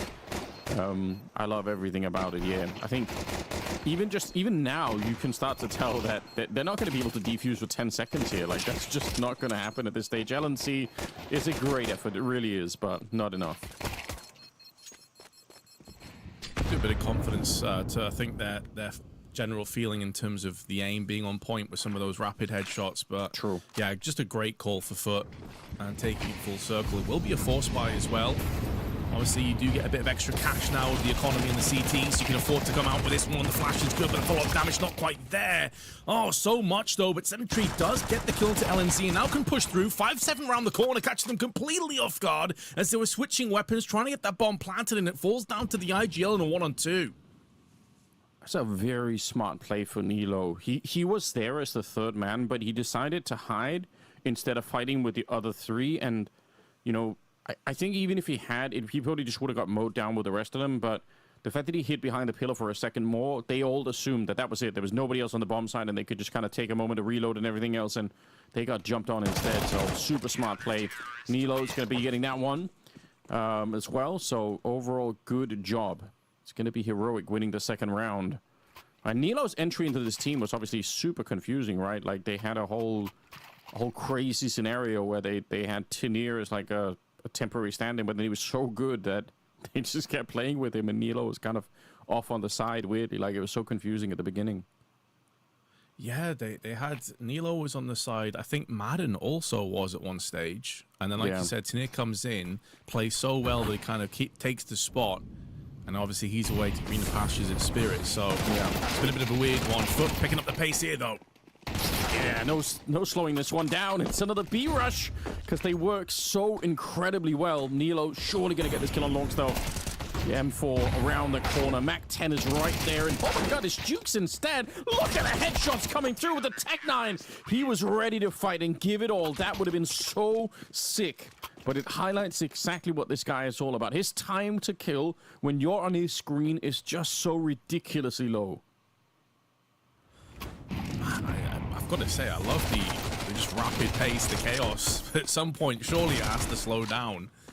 I mean, FUT have been certainly slapped away into this round. Once again, no plant will be coming through. So options not necessarily ideal. But that was one of the questions, though. You know, we were touching on Tinir there, is like, who would fill his shoes? Because he was pretty much the star. He was top of the scoreboard more often than not. And no disrespect to like excl or Youngster on this squad, but they don't necessarily have that same level of impact. So that's one of the problems for this Heroic squad, as far as I can see, as it stands. Yeah, I mean, it is a really interesting assortment of players for sure, but there could definitely be an issue in the future there. Although I will say, Heroic, for some reason, have a really good track record, in my opinion, of putting together these teams, and every time they do, I always question it in my mind. I always think, what is this? But somehow it kind of works out, so I'm going to give them the benefit of the doubt and say that they will find a way to make all of this work together anyway. I do really enjoy watching Heroic play. Ooh, Jukes again. Great couple of kills here, just to soften them up and make sure some of the economy goes away. That's actually pretty important, but nonetheless, it's FUT winning the pistol round and then losing the next three. So Heroic, you know, yeah, they lose a rifle or two. I think they're still in a pretty good mood right now. Oh, no doubt. They'll be feeling good. And yeah, Heroic's that kind of team. They remind me a little bit of kind of like a GamerLegion, like this kind of revolving door of getting talent involved that maybe is a bit lesser known, and then they end up moving across to a bigger team afterwards, which has really pillaged their prospects going forward, of course. But it looks like FUT are picking up the pace again, Anders, and this time it's going to be the A side. I love it. Why slow it down? Why give Heroic time to breathe here? They're already going to be in. Execute from T-Spawn with the smokes. Kribani with the headshot to take down Hades, and X-Cloud's going to get blown up again. Jukes once again hitting another headshot. He's so sharp. LNC and Lino, though, they're fighting back, and look at, even when they plant the bomb, they just keep on battling. They're still running, this time though towards the donut position. It's kind of crazy. Youngster's gonna come in with a good couple of kills, and look at him shouting and just high-fiving his team there on the camera. That's sick. I mean, this is exciting Counter-Strike. It is. They're so quick and they're so aggressive that they're not even slowing down to plant the bomb. This truly is like the ADHD generation, Vince, that we're dealing with. Like, they just won't stop. Well, there's a lot of very young players on the server for sure, but I mean, it's not just the aggression though, it's also the confidence. Like you said, there's no hesitation whatsoever. Once that call is made from LNZ, they are just going hell for leather. They're not stopping, they're not slowing down. Straight in. And FUT also super aggressive, of course, on the other side of things. But Longs already wrecked down to 39's having a rough one. Kribini, though, is going to pick up LNZ. So that Battle of the Eye-Gels this time is going to work in their favor. And I wonder how many rounds they keep pushing in this aggressively before FUT realize, like, okay, maybe we should slow it down a little bit. Maybe we should try and play and get rid of some of this utility that's been accruing and building up. excl in the meanwhile, though, plucks out Jugs in midair.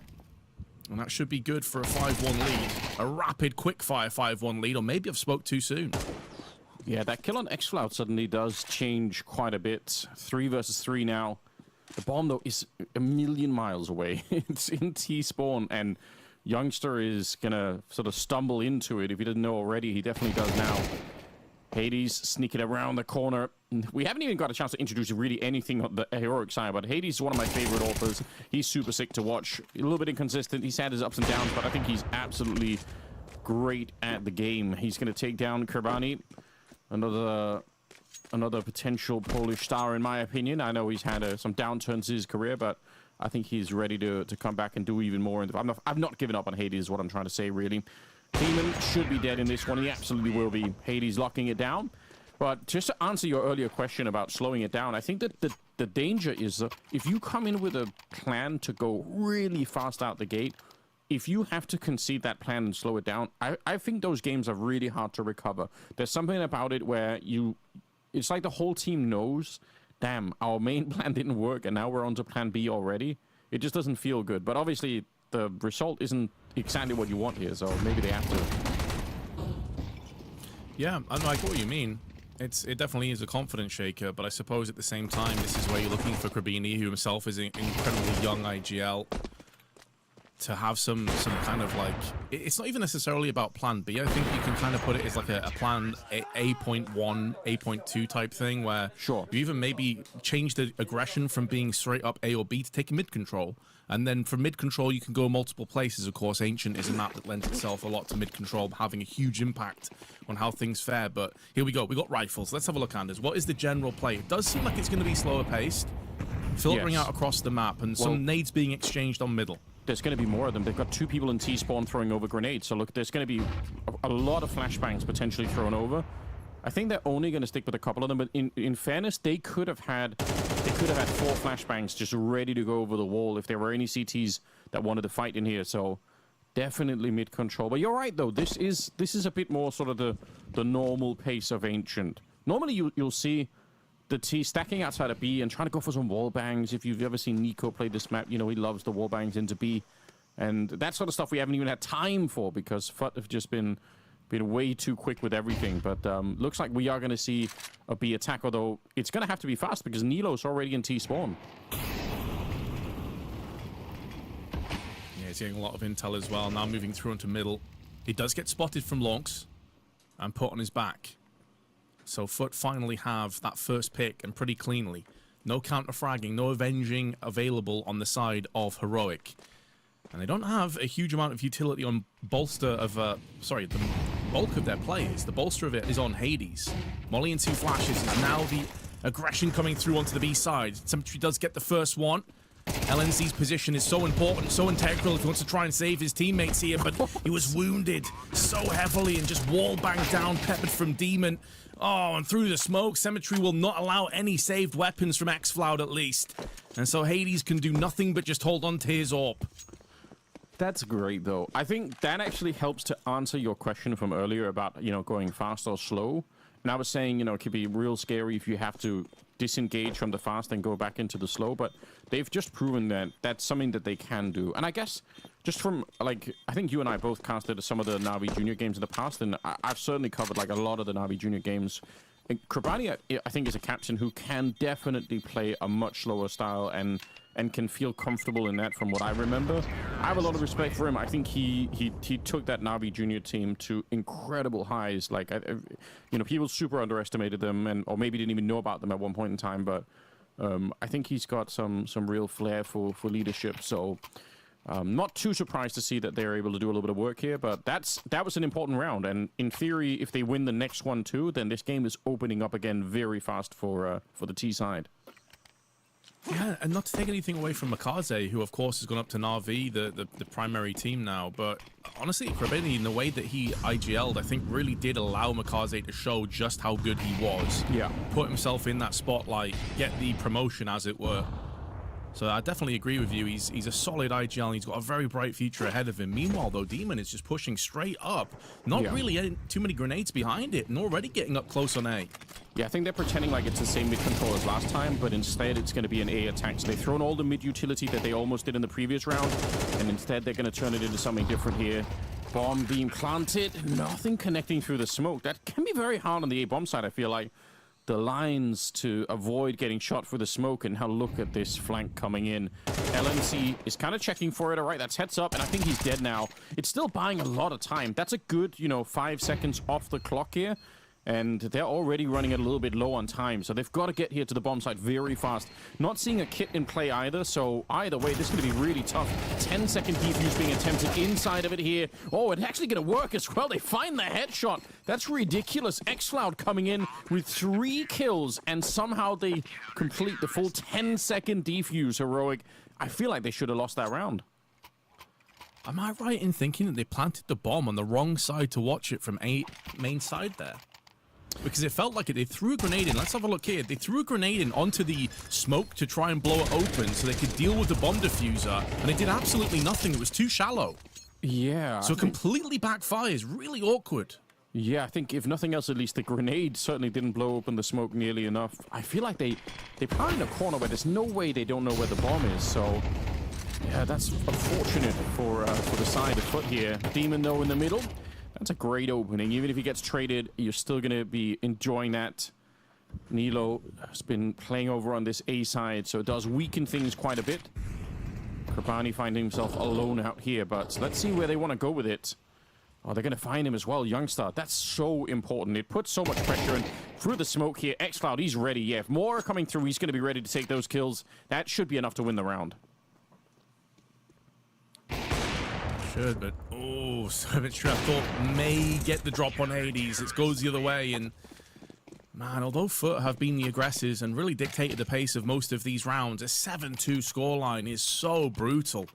Maybe a little bit harsh overall, like they have made a couple of flubs and mistakes here and there, but sure, Heroic have been ruthless. Given any opportunity, they're knocking the door down and taking what's theirs.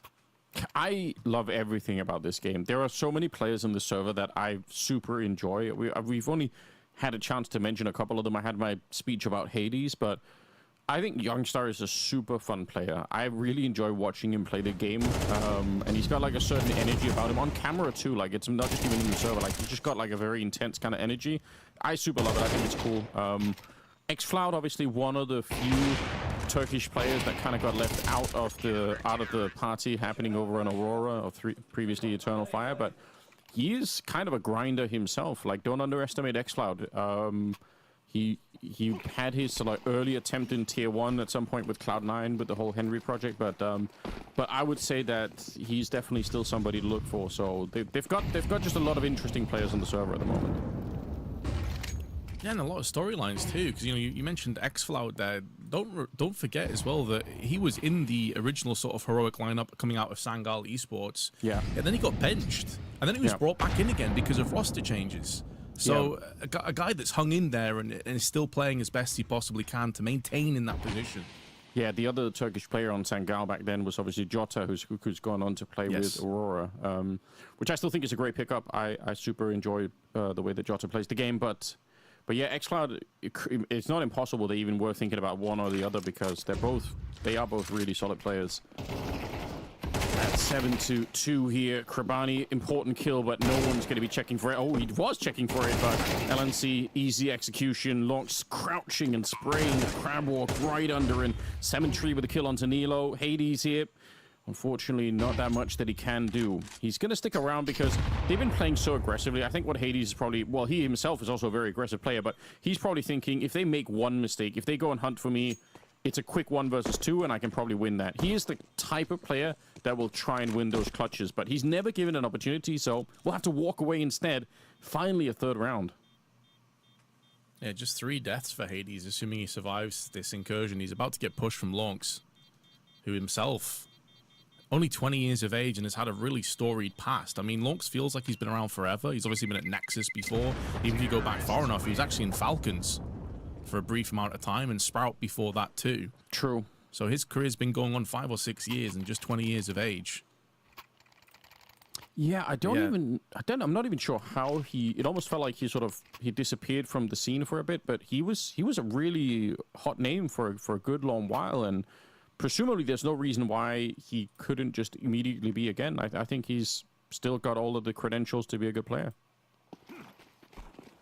Oh, no doubt. Still early into his career as well, and maybe FUT is the perfect springboard for him. And again, here we go, a fast, aggressive, just straight up dynamic push onto the site. They're going to catch Youngster with a nade out. Did not anticipate this whatsoever. But NiLo stands his ground and delivers 2 deaths. That's huge. There's still a flank coming in. Jukes with another good headshot, but they don't know about the fact that Sementry's walking through that smoke. NiLo, he's thinking about it. He's actually got the right read. That's very smart. Heads up play and a triple kill for NiLo.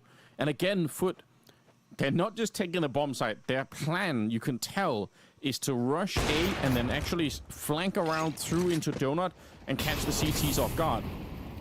Which you can tell, I mean, for Youngster, like you said, it worked on one of their players, but at the same time, you've got to wonder what happens if they slow it down instead and just actually plant the bomb. Jukes. It's unlikely, but he's on a 1 versus 2 here. He's anticipating a rotation as well. He's very sort of paranoid about a potential flank, and understandably so, but decides to actually pull the plug. And he's got out of there. More than enough time to go plant on the B site, and if he can get this one down quickly, then he can start to rotate and reposition into good post-plant spots. This round is far from over. I hope we get to see him play. I hope he gets to reload the gun. He only had 7 bullets in, so presumably he will have done that by now, but he is a sick player. See if he's ready to fight this one. They're going to peek almost at the same time. He keeps on spraying. It's a couple of headshots for Jukes. Fantastic round from the young Lithuanian. I love to see that. 4 kills, 1v2, and somehow gets FUT to a 4th round. Just a few moments ago, it was 7-2. It looks so one-sided after a flub post-plant from FUT. But here they are. That's the kind of individual brilliance and prowess that you've been talking about, being excited watching this team once again in full display. And it looked like it was just over. NiLo's double in Donut with a triple on top of it. Felt like that was the round-winning moment, but Jukes had other ideas. It's such a great read. Nice, Jukes! Nice! Insane, Jukes. Let's go! That is the kind of energy that I love. This is sick Counter-Strike. You know, it's early in the morning, but I feel absolutely awake right now because both teams have shown up. There's no hesitation. Everybody's ready to fight and try and clutch every single round. Awesome. Round number 12, last of the half. And we're going to see AWP back on Hades. There's one on Cemetery as well, but other than that, on the CT side, they are lacking some of the weapons that we'd love to see. Yeah, it's pretty grim, isn't it? And what's kind of frustrating as well is, like, we know what Hades is capable, but it just doesn't seem like he's had any chances, Anders. Like, he's been choked out. Maybe it's because of this super aggressive T side that we've seen. That is a big counter to Orbs, but here we go. This time he repositions up on close in Cave, and he gets his Man of Demon before pulling the plug and getting out of there. Oh, this is interesting. I think 4 rounds is enough to try and save FUT. If they can get a 5th, though, that would be huge. Dukes set up in position. He guesses that someone could be here, but oh, he makes a big assumption. He thought, all right, that's it. I've checked most of it. And NiLo hiding in the middle. You don't actually see that too often. There are so many other common spots for CTs to hide in. Cemetery, a lot of damage here. Youngster dancing around. He occasionally comes back for more. I have no idea why, but he's going to end up going down, and it's a 3v3 with Hades alone and very exposed in this position. They're going to come for him. He tried to do the spin, ready for the ramp as well. I don't know how he's getting the kill, but he will take down Lonks. And Krabani finally ending the run of the Polish Orpa there. So NiLo and xcloud, 2v2. There's still 40 seconds. They're going to run back to A. This is great. Another really good heads-up call in the heat of the moment. And it has worked a charm. There's no way that Heroic are going to be able to read this in time. Nowhere close enough to stop the plant. But more problematic than that is you're now coming through a bit of a bottleneck, claustrophobic couple of angles, and you have no idea where the 2 Ts are. A bit of utility across the 2 of them, though. A smoke and a flash as NiLo tosses his one up. But another problem here is that you don't possess a hit right now between the 2 players, but a huge headshot from NiLo, who moves to 14 frags, putting all the pressure on Cemetery, and he will pull a page out of Jukes' book and clutch down a 1v2 with a double spray of his own. Okay, then. I think he heard the jump up on the box. He was pre-aiming the top of that angle. That's so rare, but absolutely disgusting. And you're right, kind of almost like an echo of what Jukes was doing earlier. That is, what a sick first half here. 7-5, and that's in spite of the fact, again, just to remember, FUT won the pistol, and then they tried to just go incredibly aggressive round after round after round, and kept it going forever and ever. So, was it? Wait, was it Jokes? I've completely confused. Did they win the pistol or not? Help me, Vince. I've immediately questioned myself. Yeah, they did. They did, and then lost. Right. I'm not completely. And then crazy. they went down 5-1. Yeah, you're not going crazy. It's fine. All right, there we go. Nice.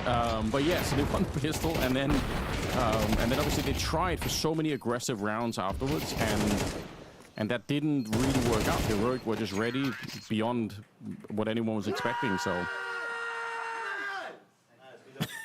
Let's go. Let's go, guys. I'm not even playing the game, and I'm hyped up for this. It's a game. Bro's getting lightheaded. He's screaming so much. Love it. Yeah, and obviously he's the IGL. He's the guy that needs to rally the troops. And yes, it's been a really interesting first half, right? Because I think Heroic team-wise have probably been the better of the two squads, but individually FUT have had the more impactful rounds. But here we go, second pistol coming straight up. Can FUT dial in his second one and give themselves a huge advantage here on Ancient? It is their choice of map. Would love to get this one dialed in, this best of three. But Heroic slowing down the pace, but they're taking real estate ever so quickly through Cave.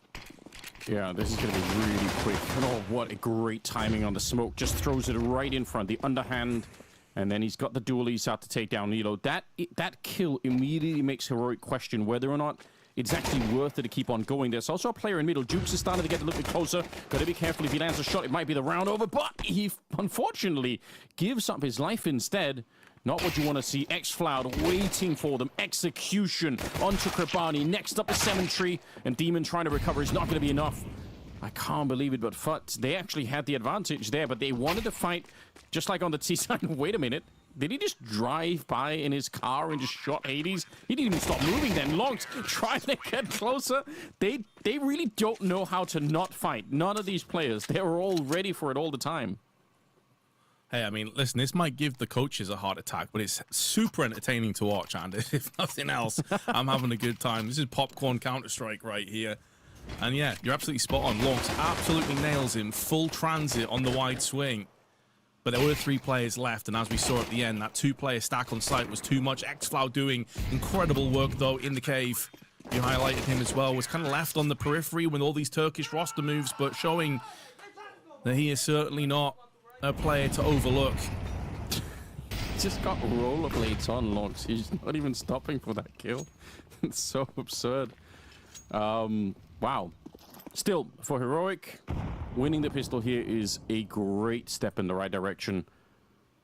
This can be a tricky map sometimes to get into on the T side, especially if you are unable to fight in middle, which some teams find it very tricky to try and get through some of the early CT utility. If you fail that, you can start to run into some trouble, so it's a nice bonus for them.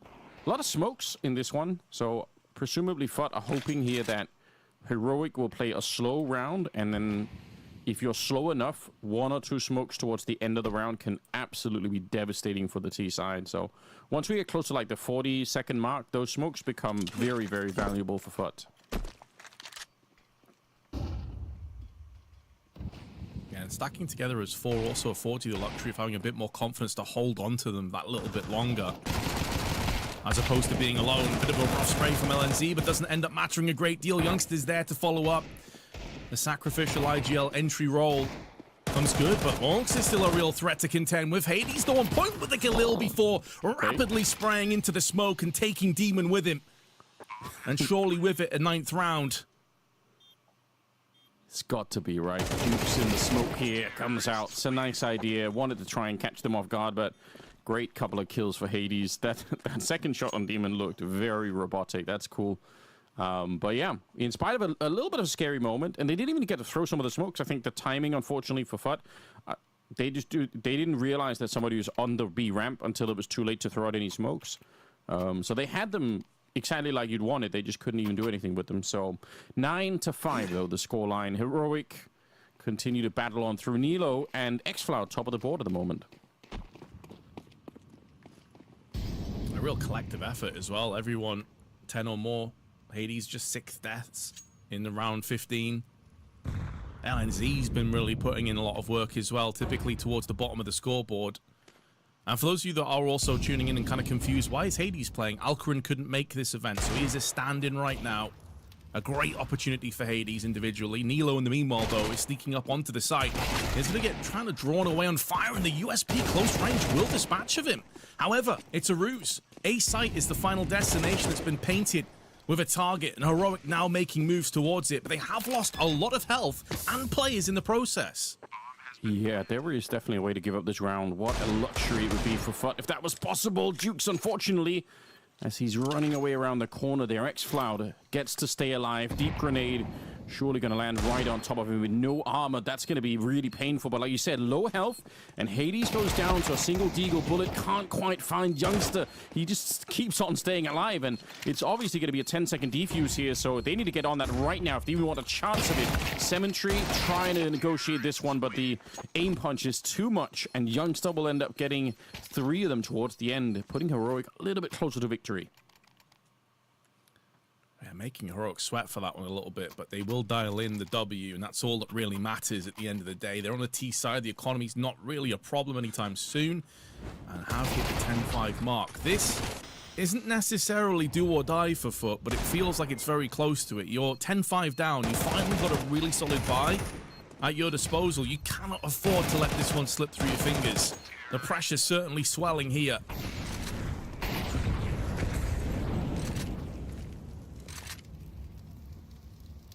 Yeah, the big round coming up here.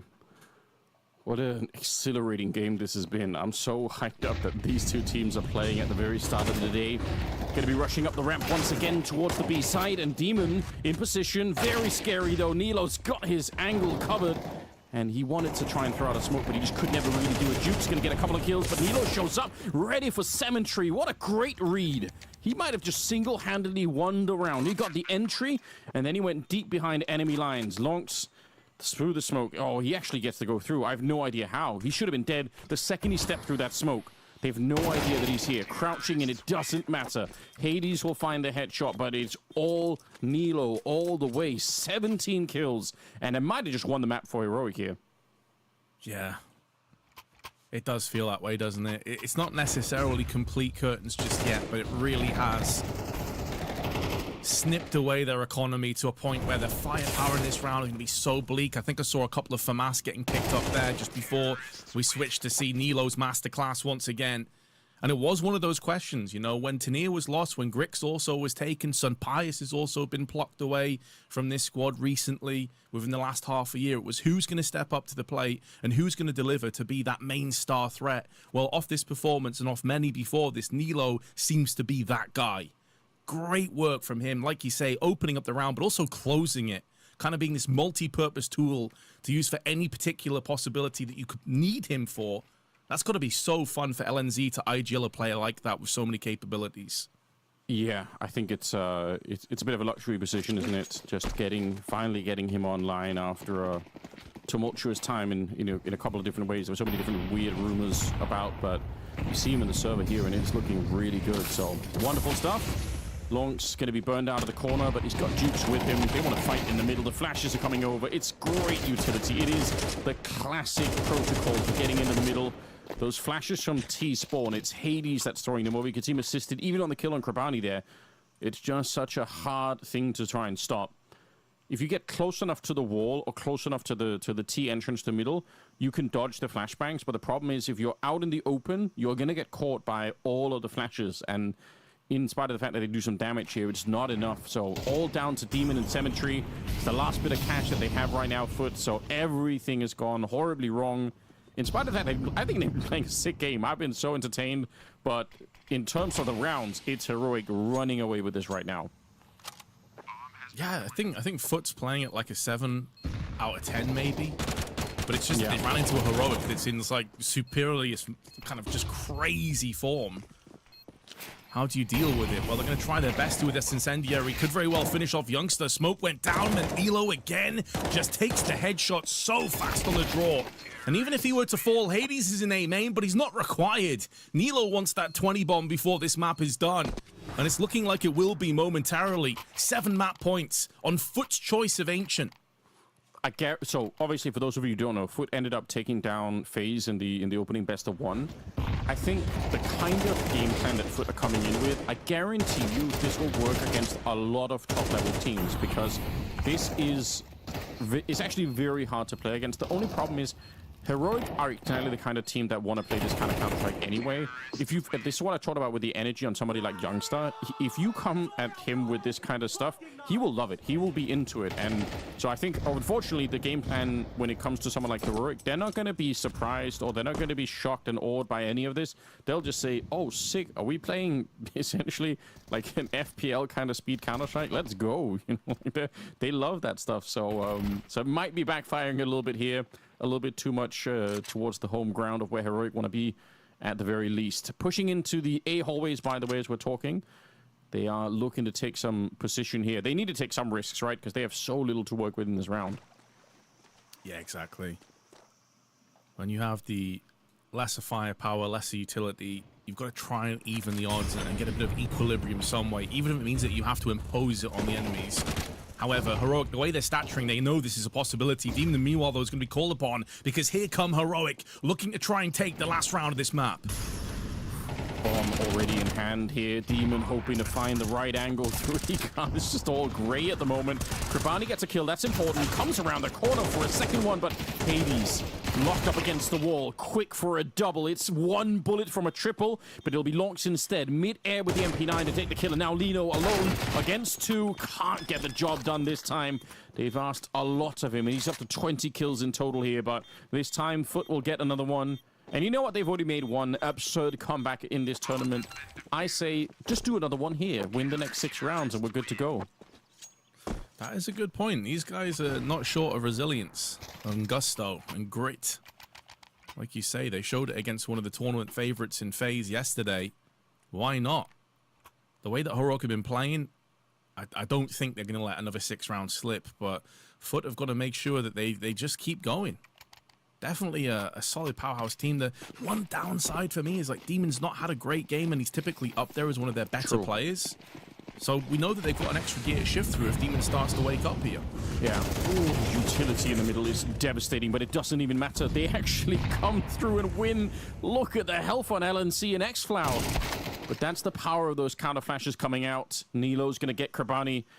That looked like it was that looked like the round was lost almost immediately. They ran into 2 grenades and almost killed 2 people with them. excl now ready to go. Demon trying to find him, but who even cares? They've got grenades for days, tossing him at the back. Demon running through. Oh, he's going to spray them down before the bomb is even planted. That's sick, but he's still going to get shot in the back. Nilo is here, and Demon's got no idea. 1 bullet to take the round, and the map goes to Heroic. Man, what a fun game of Counter-Strike. You know, like sometimes you come out with 13-6 and it's been a slaughter, or it's been a bit of a dull one. Loads of saves, loads of passive sort of rounds. That was just awesome to watch from both teams. I don't even think that FUT played horribly there.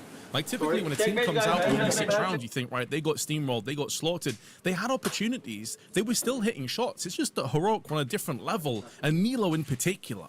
Man, what a great Ancient he just played individually. I love it so much. I think, you know, if I had to be stuck in those time loops where you're just sort of, you know, watching the same game of Counter-Strike, if that was like a sort of if I was in Counter-Strike purgatory and I just couldn't escape, but I just had to watch this all the time, this would be the kind of Counter-Strike I'd want to choose to just witness, because yes, it's crazy, and there's probably some criticism we could leverage at FUT here to say, wow, I mean, couldn't they have done something better tactically, and there's all this other stuff. Yeah, I'm sure there is, but it's very entertaining, and it's great to watch. And even though if you're only now tuning in and you look at the scoreboard towards the end and you say, wow, they got blown up on this map, like, yes, in a way, but honestly, not a lot has to change here for this to be a very different outcome. I'm not saying that Heroic got lucky or anything, that would be ridiculous, but there's definitely a way that if we repeat this map a couple of times, then FUT will just win the right rifle rounds and destroy Heroic instead. So I really think this is entertaining, super fun. I hope we get more of it in the second map. I hope we get a third map just to keep it going. That would be great, but the downside is to bring it kind of to a more I don't want to say morbid viewpoint, but maybe a bit more of a realistic viewpoint, is that was FUT's choice of map, and they still, they were 7-5 at the first half. Once that finished, by the way, they won 1 round on their CT side, that's as opposed to 6 rounds for Heroic. So that's something that I think they'll go back to and say, right, well, the first half was decent. We really battled. We managed to keep our way in there. Our CT side, like, just completely evaporated. And when your IGL is top ADR, and no disrespect to Krabini, he is a solid player individually, but you have so much talent on that roster, something's not quite worked as planned. Yeah, I don't disagree. And I mean, this is, I guess, another downside of playing this wild, you know, Gen Z kind of Counter-Strike, is that sometimes when you go from the T side, where you make all the decisions and you can dictate the pace, and then you go to the CT side, where obviously you can't just rush forward and try and take all the fights, it just creates like this weird chilling effect that unfortunately can really slow things down. And they lost the pistol on the second half, so there is that as well. But yeah, I think that's all valid, super valid criticism. And like we mentioned, Demon as well being maybe not as good as we maybe expect here. So Overpass, the second map being picked here by Heroic. I don't know. I guess here's another interesting problem. Overpass is not a map that lends itself that well to rushes on the A side. Yes, you can do the B rushes, but in theory, if you keep doing it, it should be shut down. So I kind of wonder if FUT are going to try to go as fast on the T side here, or if they'll be a little bit more slowed down. But either way, I'm excited for this game. This is so much fun. I love it. Yeah, it is. It's just been a super fun game, man. I've enjoyed every second of it, but Overpass is also, like you said, a map that you can't necessarily rush A on, but you can take early control over the likes of Connector, bathroom entrances, party, things like that. So I wouldn't be surprised when they do get to the T side if that's the case. However, they're likely starting the CT side, right? And that's the half that they just really struggled with. So I'm also curious, how much can they bounce back after a pretty shoddy CT side? Because Overpass, if you have a rough one, it can get out of control real fast. Yeah, they're going to have to really bring their A game on this one and hopefully win, you know, a pistol round at the start and just kind of get into the groove of things. It was entertaining Counter-Strike. There's going to be more of it coming up right after the break, so don't go anywhere. We'll be back soon.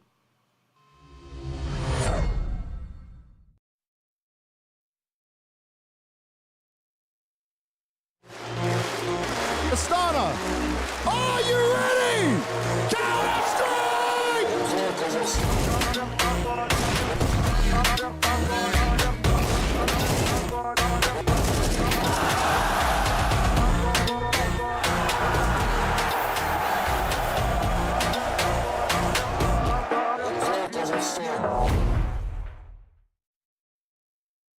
She said she loves you. But she can't love me. But I love you. Yeah. Look, I know my man's going crazy. I gotta break on myself, I amaze me. Like I'm back in the 80s. I won't play window anymore. What's going on? Play your role. 1xbet. On to the next one.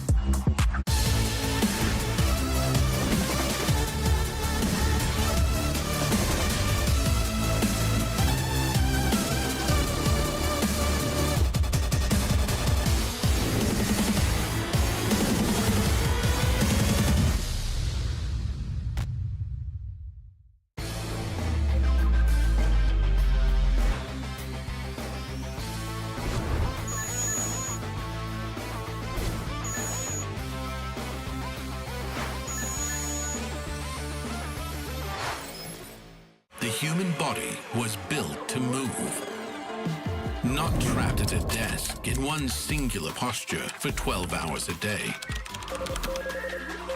It's time your chair evolved. This is Secret Lab Titan Evo. Ergonomically engineered for you. Gamers, hybrid workers, artists. Backing your every move.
Stop score.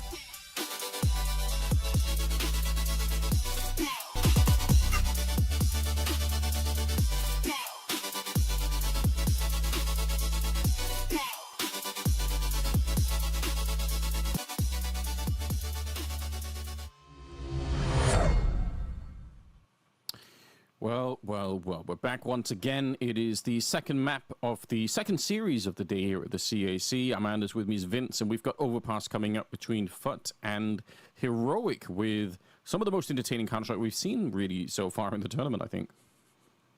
Yeah, like maybe not the most technically or, you know, strategically amazing, but in terms of just pure entertainment value, I don't think I've seen anything as good as that, or at least not on the B stream.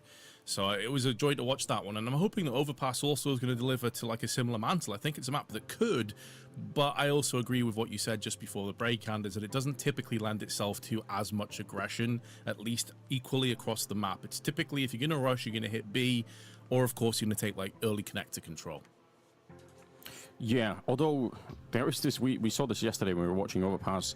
For some reason, holding B is just hard, even if you know it's coming. Even if you stack 3 or 4 people in the B bomb side at the beginning, which a lot of teams will do for that very reason, it's still so hard to hold back those B pushes. So we'll see how that works out. Like you pointed out, they're going to be starting on the CT side, and that in itself, I mean, you sort of hinted at this at the end of the last segment, but that could even be a bit of an issue. We know that, you know, if they're going to play this aggressive style, then maybe the CT side is not where you want to be doing it. So hopefully they can find a way to still make it work. I suppose actually if you go along with this line of thinking, then maybe it could make sense for them, because there's a lot of map to fight on the A side of the map on Overpass. So you could almost play that side of the map as if though you were on the T side, even though you're playing the CT side. You can find aggressive fights. You can go wild if you want to. Let's see how this one plays out, though. I love Overpass. I think it's a super sick map. I'm glad it's back. I think this is one of your favorite maps, wasn't it? It is my favorite map, yeah. Nice. It's been my favorite ever since it first came in. Obviously, it's had a couple of changes for those unks out there and ants out there that have been playing for a long time. You remember, used to have that little room on the A site as well, you know. Then the long was different. There was a lot of changes, yeah. But yeah, I do love me Overpass. And I was sad when it's removed, but very happy that it's come back again. Now all we need is cash, and then I'm a very happy man indeed. Yeah, you're right. Get Mirage out of there, or Inferno for my taste. I'm not a big fan of Inferno at the moment, but Timmy in the chat as well saying 2 Anders is insane. Yeah, you're right. You are right. We also, our birthday is 1 day apart, by the way, so just obviously. I think we literally worked out that we're like 6 hours difference in age. Yeah. so obviously mental, a science experiment that's gone wrong somewhere there. Yeah. What can you do? I think Overpass, it's just different enough, and I think one of my favorite things about it, I think Overpass is one of the more watchable maps to newcomers. Like if you're a new viewer of Counter-Strike, you get to really experience the tactical element of Counter-Strike because it is so stretched out. You can see all of the tactics happening like a long time before the CT side figures this out. Like any fake on Overpass is always going to be very dramatic because there's a good chance the CT will be very far away. It's just super interesting. Yeah, and it's not in terms of just like it affords you the opportunity to play aggressively, but I also love like the different layers and levels of kind of technical prowess as well that Overpass allows IGLs to really explore and exploit too. Like it's not just about the boosting and all the classic things that you're used to with Overpass, but it's also the protocols, the executes, faking as well is like such a huge part of this map, I feel like. So we'll see if these two teams have that in their locker as we're about to jump into our second map. Let's go. Don't want to delay any further. The action has been terrific in this one so far, and I really hope that FUT can just find a way to surprise. Like I said, in spite of the scoreline on the first map, I think you'd be crazy to not be able to see that there is a world in which FUT makes that game plan work. And if they come in with a similar passion on the second map, then maybe they can finally overwhelm Heroic, although they do love playing this style. And they had some individuals that were going wild. Most notably was obviously Nilo. Is he? The coach has been reduced to fanning the team with his badge. That's sick. Whatever it takes, put in the work, man. Yeah, who was it? Yes, was it PR yesterday? We're checking out the AC. we were watching him and he was like had his hand towards the ceiling. He was checking the AC or something. So yeah, we were talking about how it doesn't matter which country and how cold or hot it is outside. You have 5 players with 5 PCs, 5 monitors, plus admins, coaches in a room. It's getting sweaty, boys. Like 100%, they're going to be feeling it right now. Yeah, and depending, I think, what time of the year it is and all the rest of it, like sometimes China can also be, like the humidity can be really high. Yeah. So it's a different kind of heat that you might be experiencing. But, you know, it's all part of the experience of being a pro player. You've got to play in different environments and different things. So that's part of it. If you make it to the next stage, you know, you're going to be playing in front of a crowd and everything. So I'm sure it'll be real interesting once we get there. I don't know. We've obviously got Liquid, obviously making their way through. I think FaZe won their game against Bait just barely. It was a crazy match. Second map was multiple OTs. I think the third map, they did get it pretty cleanly, 13-5, so they survive. Obviously, they haven't actually advanced yet because they lost their first game against FUT, who's on our screens right now. And so they will have to play another game, I think, tomorrow to see if they make the playoffs or not. We also have Lynn Vision, who are battling with the opportunity to get to that stage in front of a home crowd, and TYLOO is still in the tournament as well, as far as I'm aware. So a lot of exciting things, but in the here and now, map 2 is about to get underway. Yes, indeed. Starting on the T side, Heroic and FUT are going to be on the CT side for the second map here. They do have a kit on the CT side, but no smoke, and a couple of flashes as well. Presumably, yeah, they're up on the sniper spot, up on the high ground, so Demon was going to be able to flash. If they were going to rush the bomb site here, then there would have been flashes ready, but they're going to delay the rush instead, just long enough for Demon to not be there. So this is actually great timing. Heroic, they might have found exactly the gap that they needed. Here come the shots, though. Krabani with a couple of headshots to bring down excl and Youngster. The bomb is being interrupted. Long stare to catch them at a headshot onto LNC. What a great swing back into the round here. And FUT are looking to take it, and they will, with Krabani kind of the superstar weirdly on the first map, and also coming into the second one with great pace. Yeah, full house of kills. Running with 3 and Lonks with the 2. I'm hearing some typing, so I assume there is going to be a tech issue here called in. But FUT picking up the opening pistol once again. They'll be hoping that history doesn't repeat itself, because if you remember back on Ancient, or those that didn't manage to catch that one, FUT won the opening round. They then lost the next 5 in a row on their CT side. So they have to make sure that lightning does not strike twice. However, no bomb plant means like no real options here for Heroic. It's like realistically, P250, maybe a Deagle. There's not really much else to play with. Yeah, I'm glad you bring that up. It's something that it almost goes by the wayside. Now, it's weird, right? Because we always highlight when they get the bomb plant. We say, oh, they get the bomb plant, and that means like they're half the way there. But denying the bomb plant, I guess, but logically has to be just as important on the other side. And I think it really can be. It gives you a little bit more runway to kind of warm things up. Especially because, weirdly, some of those buys now, when you get the bomb planted, they're better on the T side, so you can do a lot with it. But yeah, we got Nilo briefly disconnecting, back into it again. I think on day 1 we had some issues where there was some Steam connection issues, Steam verification stuff going on, so it could be something like that. But hopefully it's going to be less and less. The admins are on it; they're working hard. Yeah, I think that was GamerLegion, and it was ZTR and PR that were having the issues, if I'm not mistaken. The Steam connection problems, like you highlighted. So, yeah, hopefully that is a little bit of a thing in the past. I mean, obviously, Valve has pushed out a couple of patches, which is always a bit of a nightmare for admins. The C4 update. Events.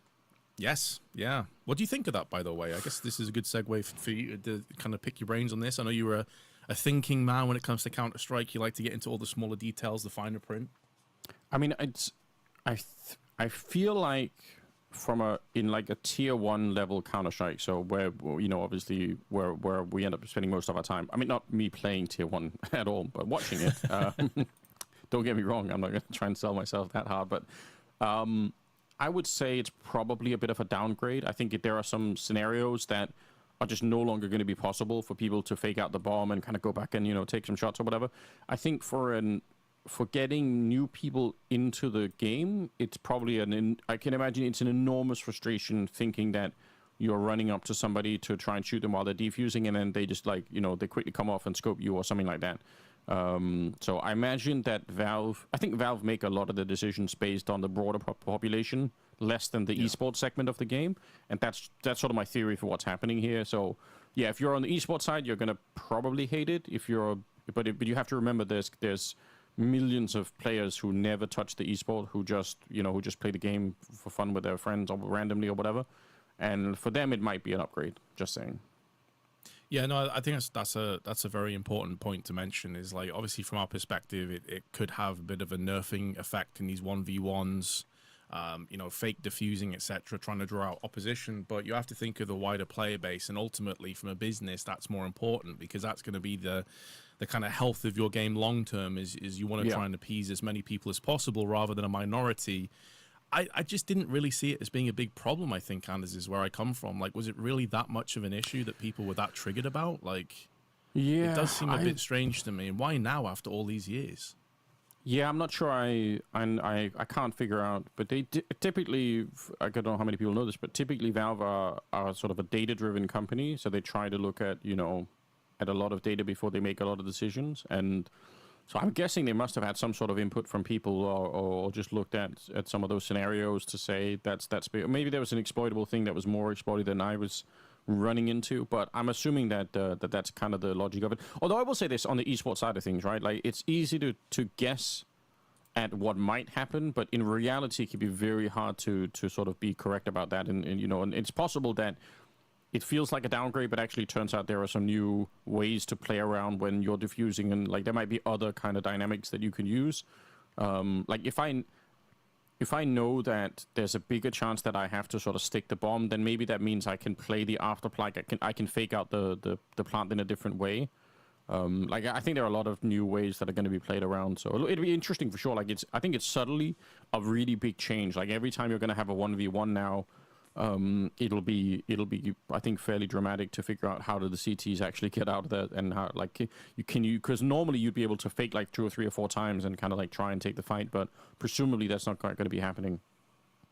Yeah, my understanding is, for those people that maybe are listening and don't realize, like, aren't actually playing but just prefer watching, I think you can't aim down your scope anymore while diffusing, so you can't fake as if you're peeking someone with the AWP.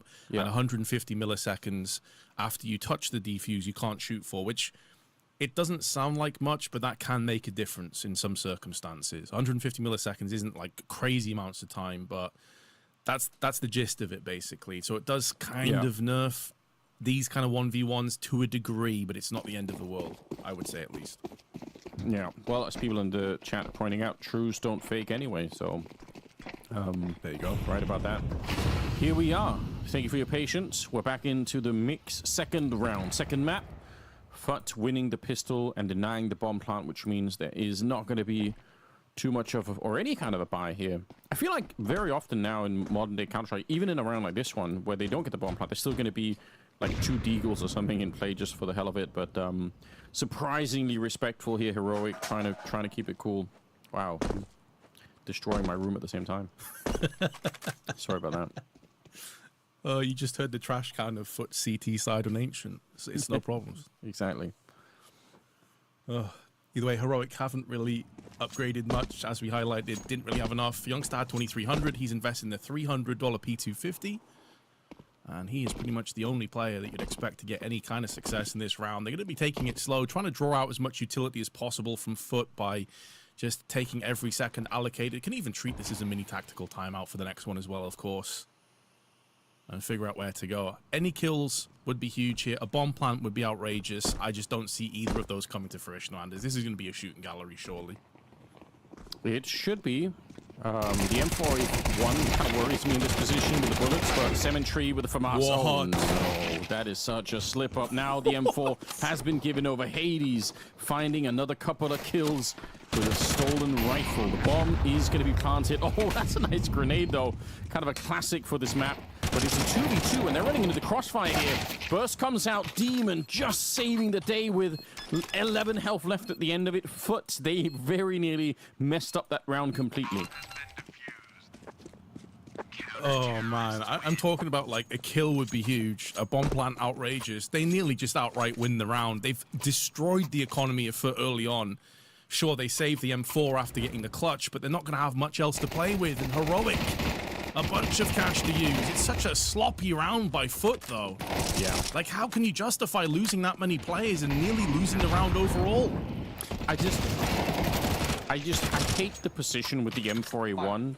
One, like, he's always going to be peaked really close. I would hate it less if he was actually active on the corner, but there's just so much about that that I didn't enjoy. And then the FAMAS behind, sure, it's also holding long, but they didn't even have a crossfire. If you have two people on the bomb side, why can't you even help each other out? There's so many things to criticize about that setup to begin with, so hopefully that's a wake-up call for FUT, though, and we'll see if they can, you know, if they can come back and win this round. It's all good. It's all forgiven.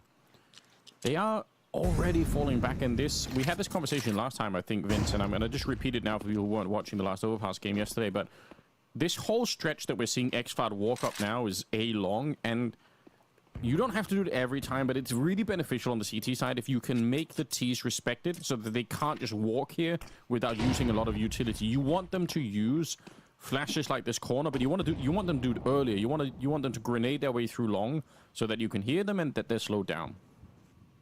Yeah, exactly. It's all about just taking a big bite out of that overall timer. And there's still 45 seconds to play with. And they're going to be able to wrap around here. They can even fake it because they also have con control. Symmetry, though, is going to go in with his AWP, but Nilo strikes back. And now this is where the problem comes because the in-flank is taken from Heroic, and they're getting up close as well. Symmetry still putting down the pressure, though, with the AWP.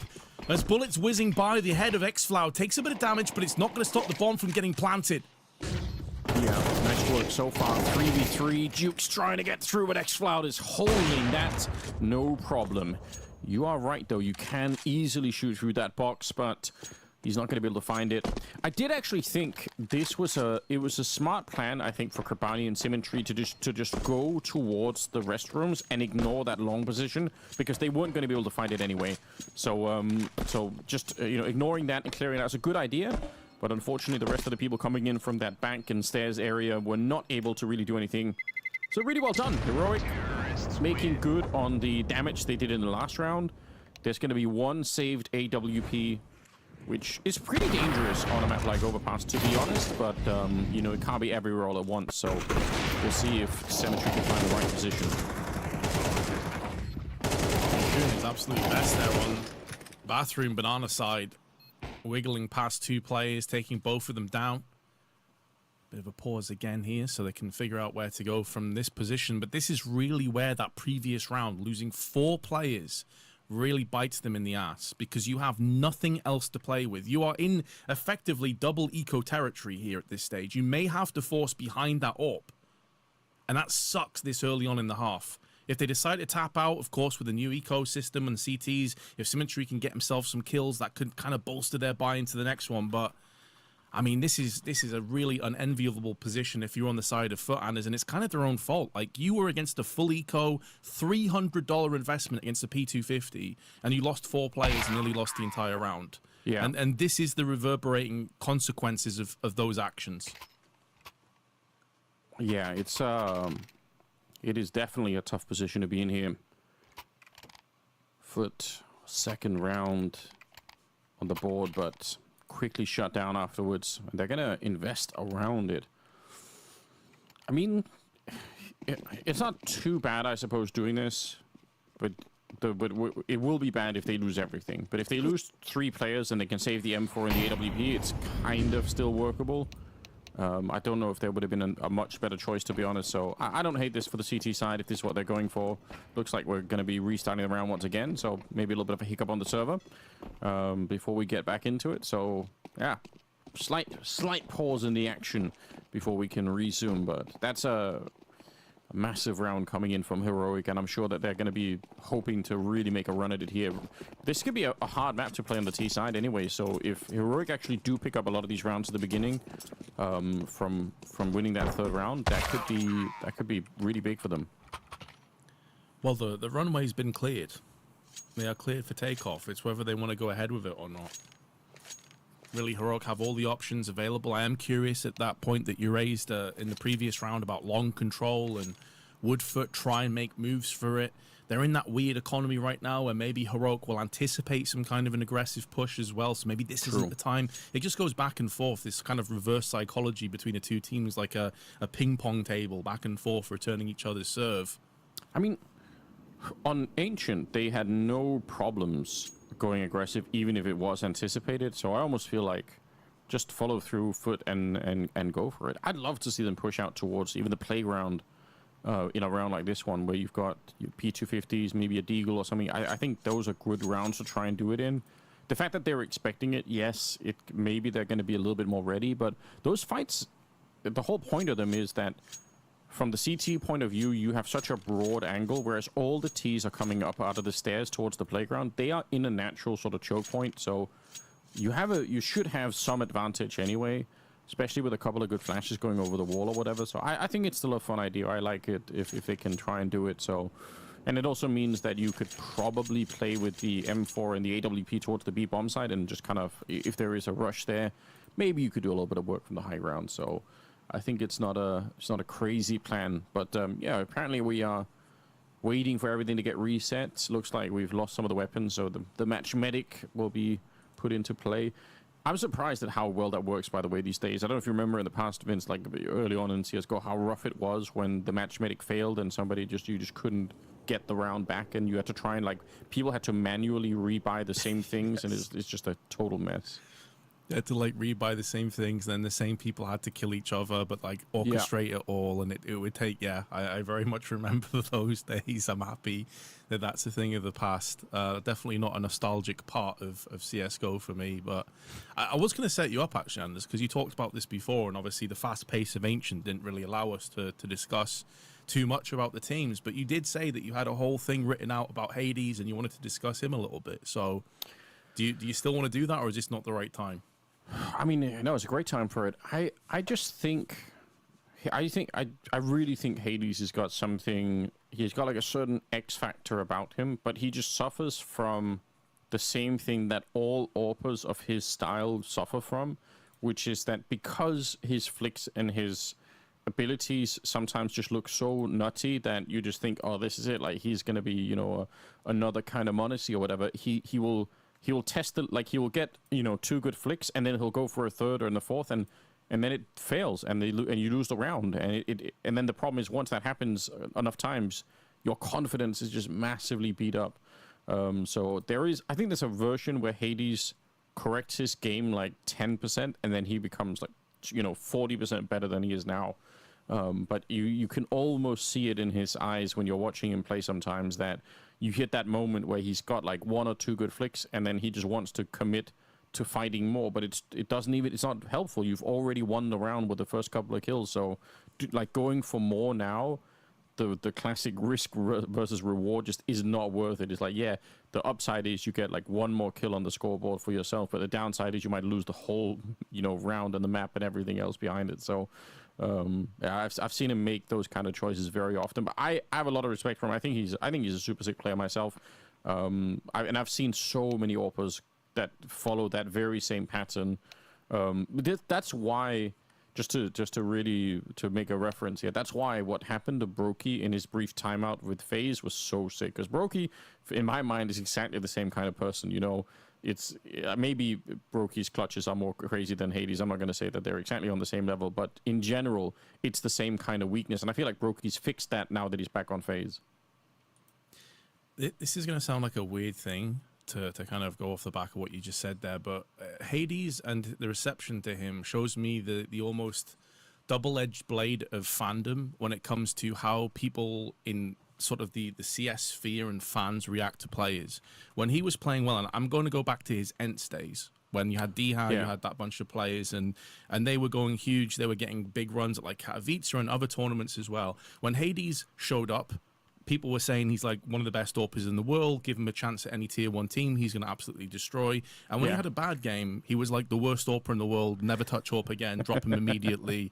And I noticed that more, I think, for him, more so than pretty much any other AWPer that I can recollect. It was so Dr. Jekyll, Mr. Hyde. It was so crazy, the back and forth. And I always wonder, like, what kind of effect that has on some players. when you're the hero one day and then you're the villain the next day, based off someone's perspective of how well or not you played. And of course, the weird thing is that that's only one element of a team play. Like, if you're an AWPer and you're not being set up correctly, or you have players around you, pieces around you that are failing, then you're going to get wrecked. It's a very difficult role to do well when your team is, for want of a better term, sucking. So it's just one of those weird things that I picked up on when in his end stays in particular. Yeah, and I think it happens to AWPers more than it does to other players, because typically the AWP kills can be so flashy and explosive that draws the community in, and then when they get disappointed, it goes the other way.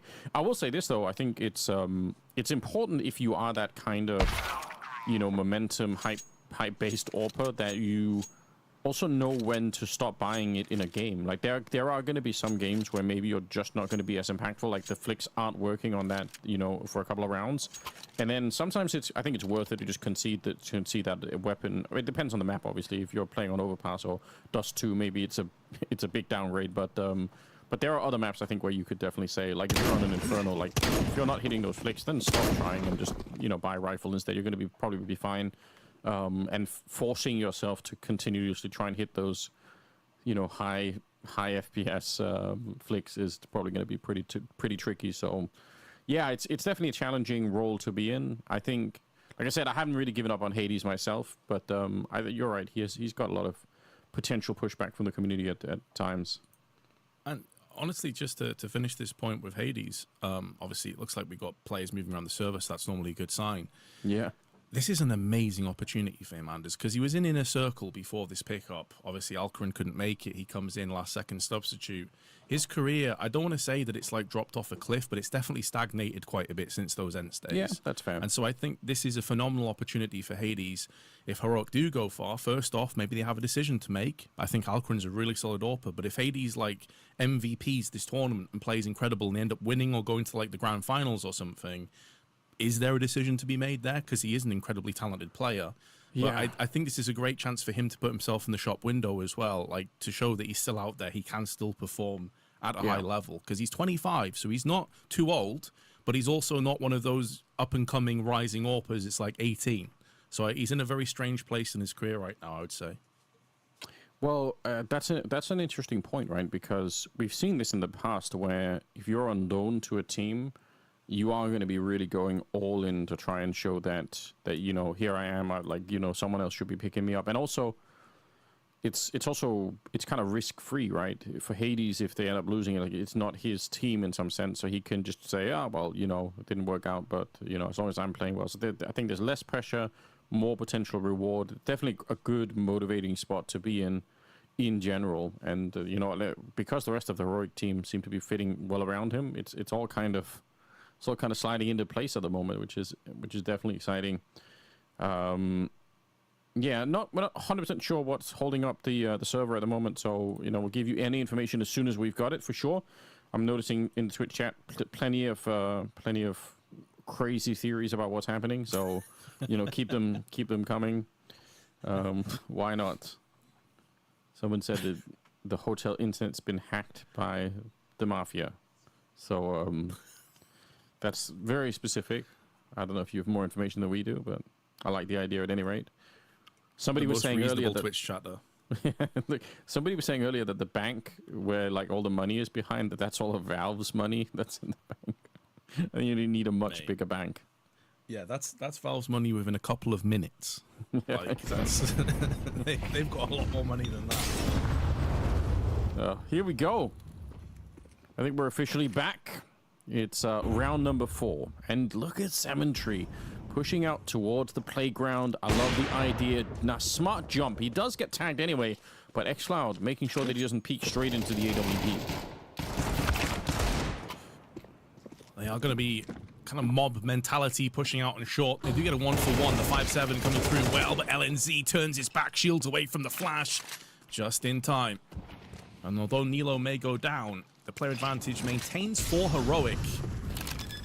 And they'll be already thinking, I was going to say, already thinking about pulling Symmetry out of this one to save the AWP again, but he's fully committed. He drops down onto the site, Anders. There's no way for him out. You'd have to backtrack all the way across. But Lonks has got the kill on excl.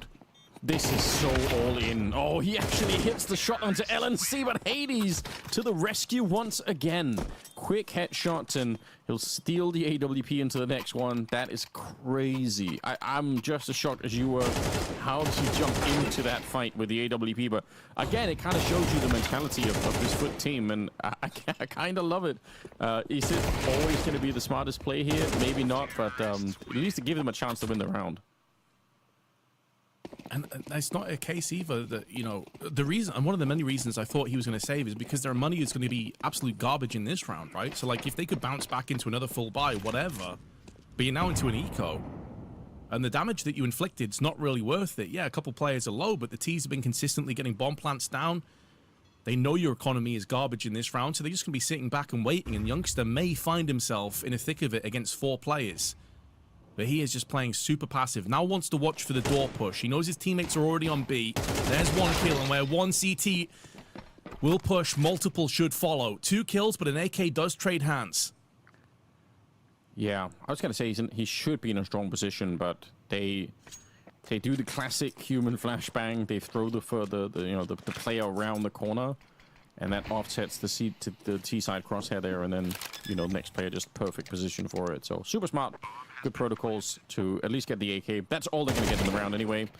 excl out, holding T-spawn, and everything is settling in nicely. Heroic, from winning that earlier round, now they're going to have the round lead, 3-2. 1 AK taking over. But yeah, it's going to come back to haunt FUT potentially in the future again. Like, their economy still has to be built up quite a bit, and it'll take a while before they are fully up and running. So potentially a tough start on Overpass, all things considered. Like I said as well, Heroic on the T side, I think this is, you can get away with winning a couple of less rounds overall in the half. So already up to 3, I think it's a really good sign. Terrorists win. Yeah, and a little bit worrisome again for FUT because they did win the pistol. And so you're already thinking, right, these rifles are quickly getting out of control. This round's not great either. I don't know if they can even afford an AWP. I don't think they can. And considering how Symmetry's been really good when it comes to the AWPing around bathroom side, it's had quite a bit of impact already. That is a problem. It does mean they can facilitate a lot more grenades, though. So 4 incendiaries with a Molotov on Lonks. That's solid. Plenty to play with. Going early with 3 people to the B bomb site, and then 2 that are going to be playing towards the front of A. Just throwing out 1 grenade there, and then they fall back into the corner. But I said earlier, I think it's a good idea to do that. Just slow down the T's a bit. Nice grenade through the door as well onto Youngster. So taking a bit of damage, but Nilo's already in this forward position by the Elben. Very aggressive style, almost double peaked, and he can't quite give it back around the corner. Dangerous for Jukes to try and take that fight, but he's going to come out on top. They do badly need this round here, FUT. It's very important. Yeah, this is huge. It is a really solid start, though, and with 2 players still in the bathroom, watching each other's backs. Smoke is put down. Lonk's going to capitalize. They're not sure Hades is here. He will pull the trigger in time. Lonks is sent packing. Still a minute on the clock, and Symmetry, for the meanwhile, is a little bit open, a little bit vulnerable, but there is a rotation coming through from Krabini, so they should be okay for the time being. Yeah, look at Jukes. He's in T-spawn, so I think that's why they were able to rotate on over.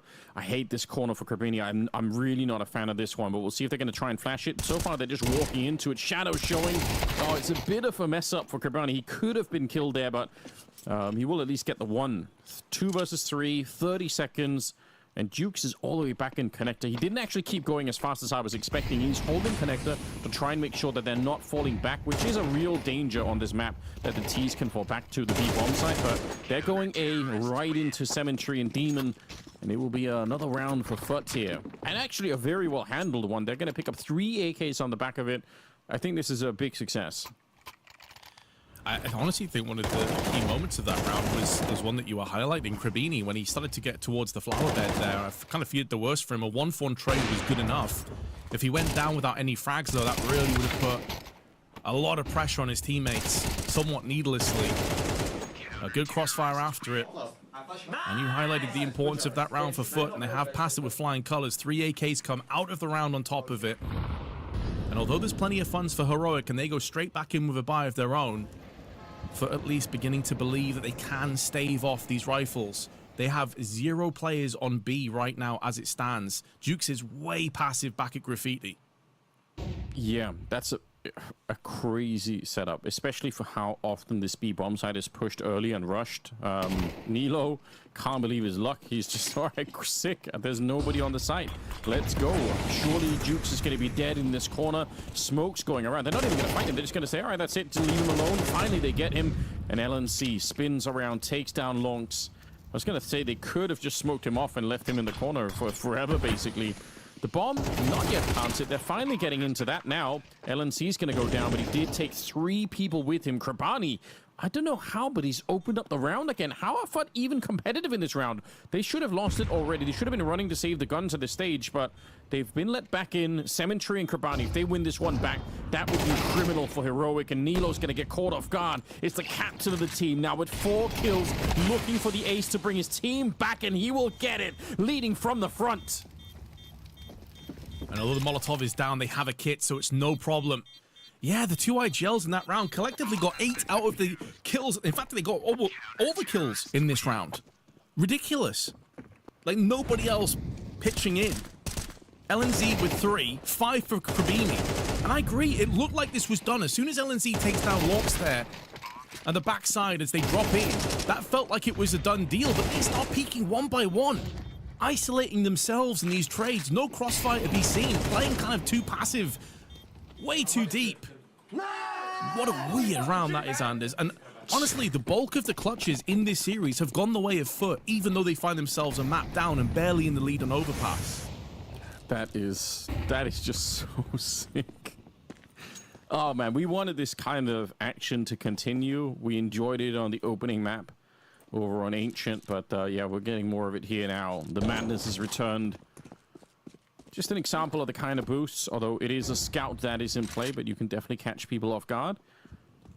For FUT, this is about controlling the game now. If you win this round, you probably get another one for free, and that would put you at a pretty sizable lead, you know, so 6-3 lead if they can just win this one. So a lot riding on this, their own economy, the economy of Heroic as well.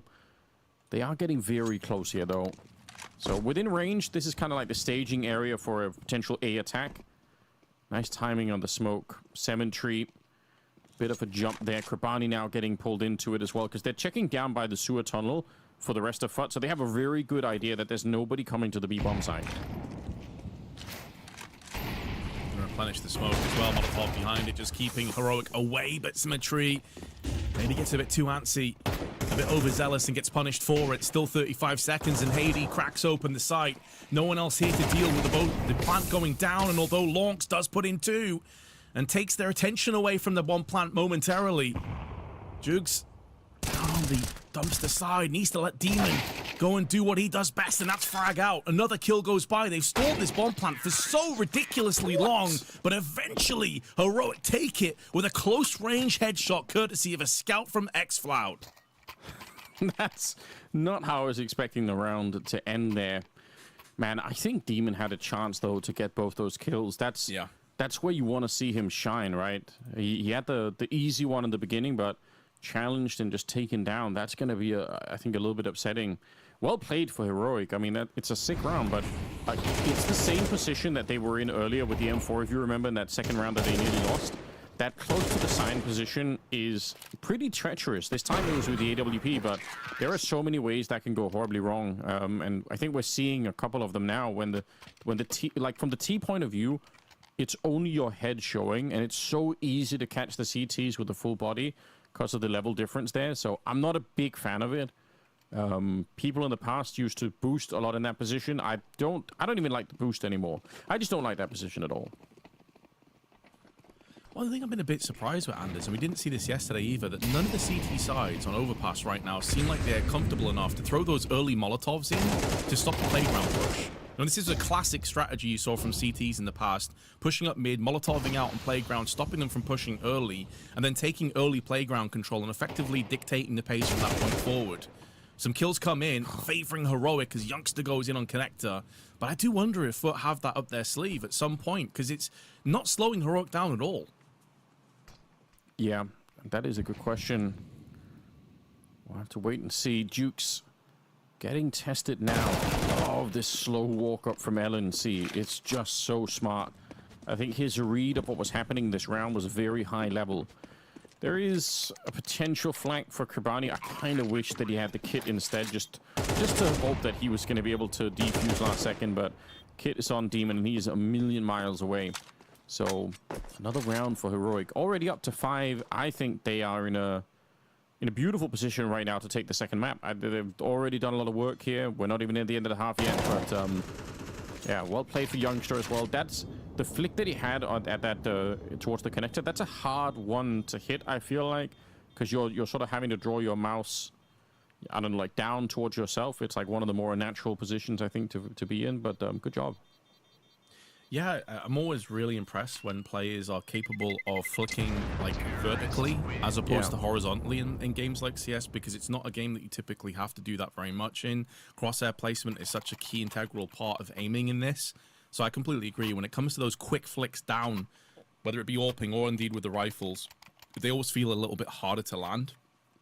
So good job there, but yeah, this is getting to that point now where I think the alarm bell's beginning to ring a little bit for FUT. Yes, it's 5-4, it's close, but you are on the CT side of Overpass. You'd be expecting to pick up at least 7 or 8 rounds on this.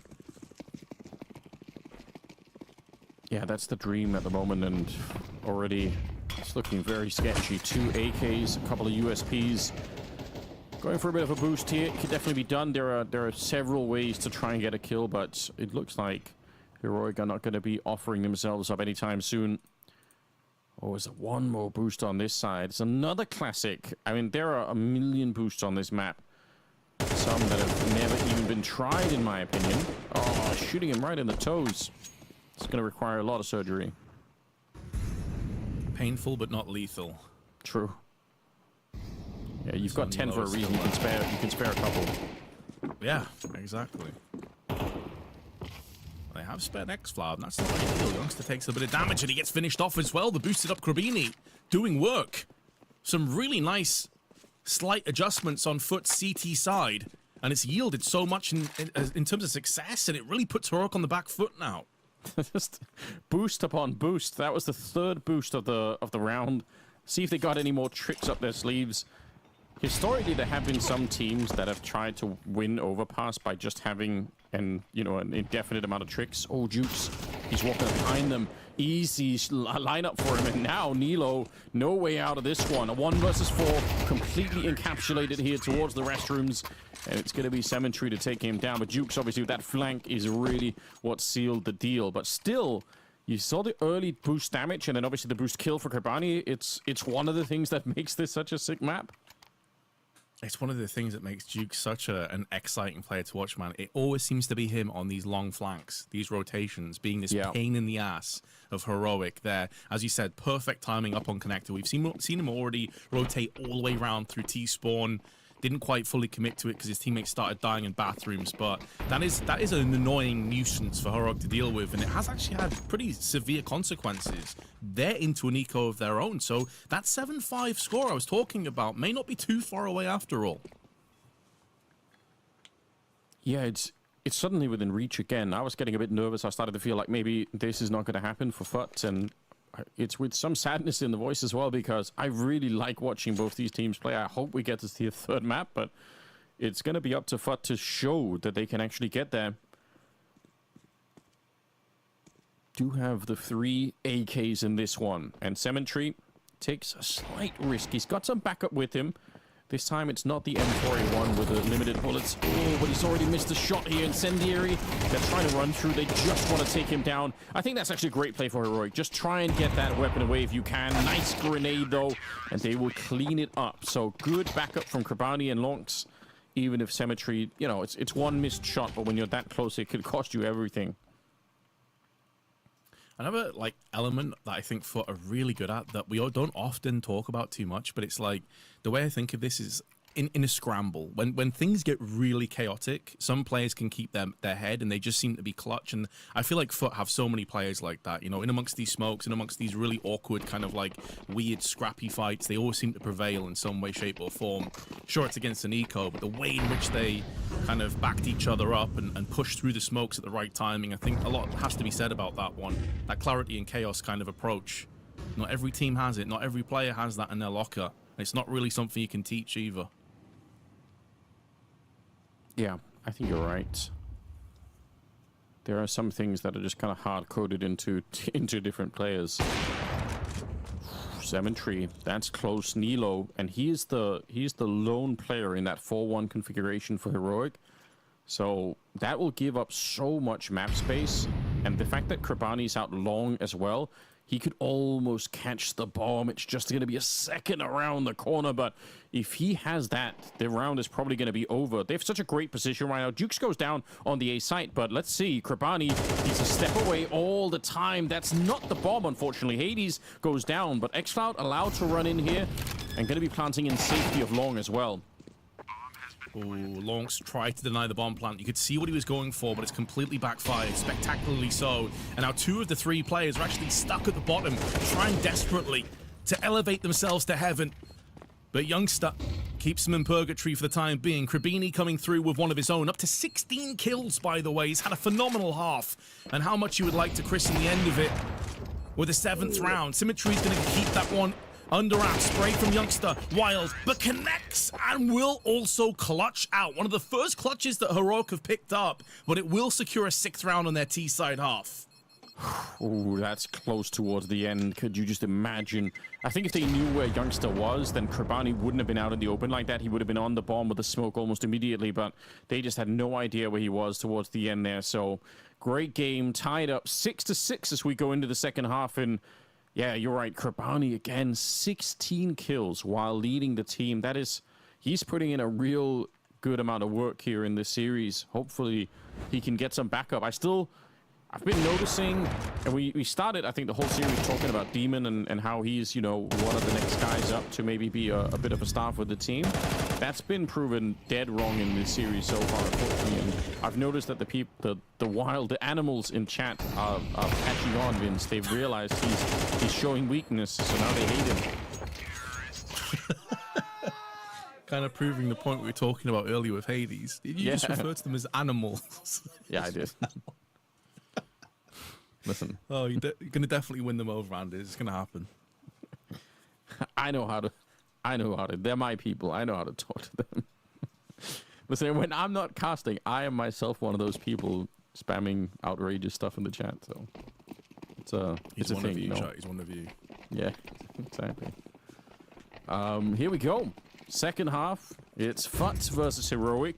It's only the second series of the day. We've got a whole nother best of 3 coming up after this one. MIBR and VP happening later today. Lonks, 1 kill just might do it. Nilo, you could see the panic on his face as he's trying to retreat from the restrooms. And not going to be happening. He gets taken down. The bomb's surely going to be planted. And there is Hades with a flank, but this is going to be very tough to do. Yeah, super tough. And they need to get this first entry back onto the site as fast as physically possible. The kit is available, but it's the fact that Hades way out in the open is just being wasted. Time dwindling away. It's such an important kill as well because it would facilitate a quick push up through the dumpster, but because he just gets kept at bay and just stagnated out, now Youngster has to deal with the entire world pushing him. Really well played from Krabini again, man. Like, the fact that he was able to stall Hades, who was kind of like the fire support, the artillery that was coming in, it did the world of good to the rest of FUT, and they can actually push and deal with the remaining CTs. Well done. Oh, that's so frustrating, isn't it, for the dualies there on Hades, just trying his best to keep it alive, but not able to do so, unfortunately. So, will be a 7-6 scoreline. What a critical round here for FUT to pick up, and I kind of love everything about it. I love the push towards the bank here, making sure that the CTs can never really set up for any kind of a retake. Really well played round. Well orchestrated, well constructed, and also well executed in the end. And our FUT have a chance to dial up the pace, dial up the heat. And Youngster gets burned away. The HE and Deagle work together in tandem to deal with 2. But still, the advantage you would have to favor FUT on. They still maintain control of the bomb. They have the superior firepower on top of it. It is a little bit sketchy. There is a gap in that smoke, though. And that's going to allow Nilo to pick up the AK and have a quick peek. The cheek of the man to get the 2 kills on top of it. How has he got away with that? That everything in you thinks that's such a bad idea.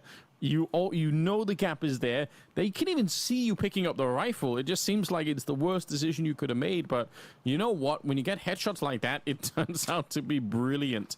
He's even given over the rifles to his teammates, saying, "You can have this one, LNC. I'll get the Galil instead." Demon looking sad at the moment. Just 1 versus 3. This should have been their round all day, but Heroic. I mean, this could be map changing for them. This could be the way that they just win the map and deny a 3rd one. Super sick for Nilo. I was not expecting that. I was about to say this is not a good idea, but what do I know? Steeman sneaking in. Still winnable, but it's very unlikely here. He's got the health for it. He's got the bomb on his back, crouching on through, but it's LNC not going to let his teammate down there. Nilo putting in the hard work and LNC finishing the job. A cool bait and switch as well. Like, even if LNZ went down, Nilo was hiding behind the barrels, and you're never expecting 2 players to be stacked there like that. So he was a dead man regardless. But also, let's be honest, Nilo was the man of the hour on the first map. Up until that 3K and that ridiculous play he just pulled off, he was on 3 for 11, Anders. He had absolutely no impact whatsoever on this overpass. But now he shows up, and that is huge for Heroic's prospects. Yeah, it is. They needed him. You're right. That's a good point. Bring him back online, and they certainly have. For FUT, you can see the frustration here. No bomb plant, obviously. They've invested everything into the round because they knew they were going to have to probably double eco. Oh, the grenade around the corner. No! Oof. That's a 5-man grenade. That actually doesn't happen that often. He hit every single person on the team. Nilo, see what he can do here. They're coming for him. Only going to be the double kill, but he did so much damage. Yeah, and the only thing that saved them from taking a lot more was the fact they had Kevlar, because they have forced into this round. Yeah. And it's not going to yield anything. They get a kill on Nilo. They won't care about that. 8-7. And now basically nothing to use in this round for FUT. So from a really exciting prospect for FUT just a couple rounds prior to suddenly you're against so much. Uphill climb once again. Really sick round for Nilo here.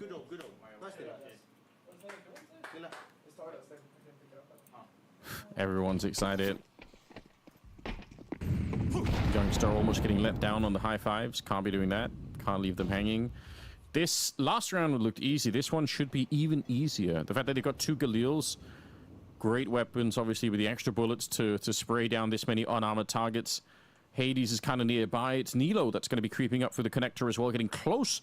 M4A1 in hand, and they do have Glocks. We'll see if they can... They could run him down, to be fair, but they're going to be sneaking right through. Shooting gallery. Oh, they're all coming for him, but the backup is going to be there. LNC goes down, and that's about it. So a couple of very, very clean rounds here for Heroic. They take a 2-round lead, but the economy is exploded. Look at the money they have on that CT side. Yeah, the last 2 rounds, they've only lost 2 players. And LNZ, good guy teammate, man. Good guy IGL, takes the bullets for Nilo, allows him to survive and thrive.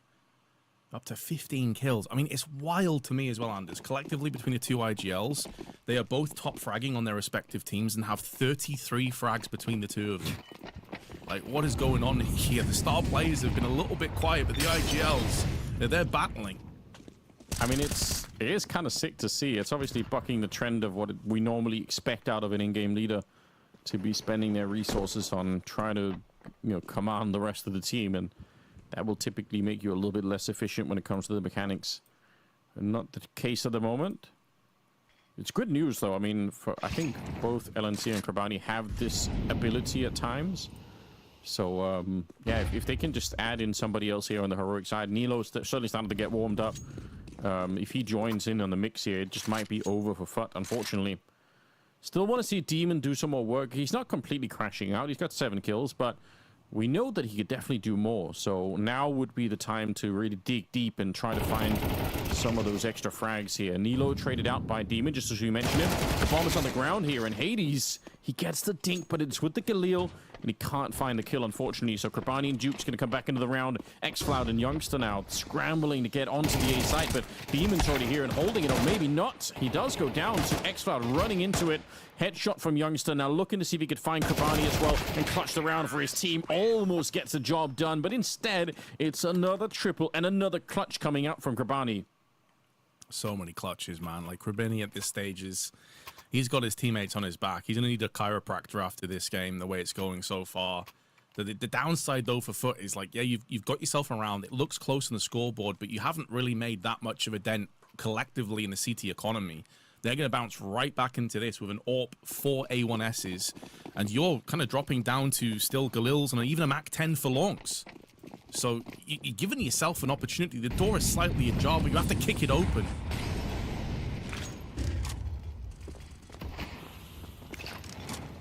Round 18, and so much hangs in the balance here. LNC, I love this position again. I think it's so important on the CT side.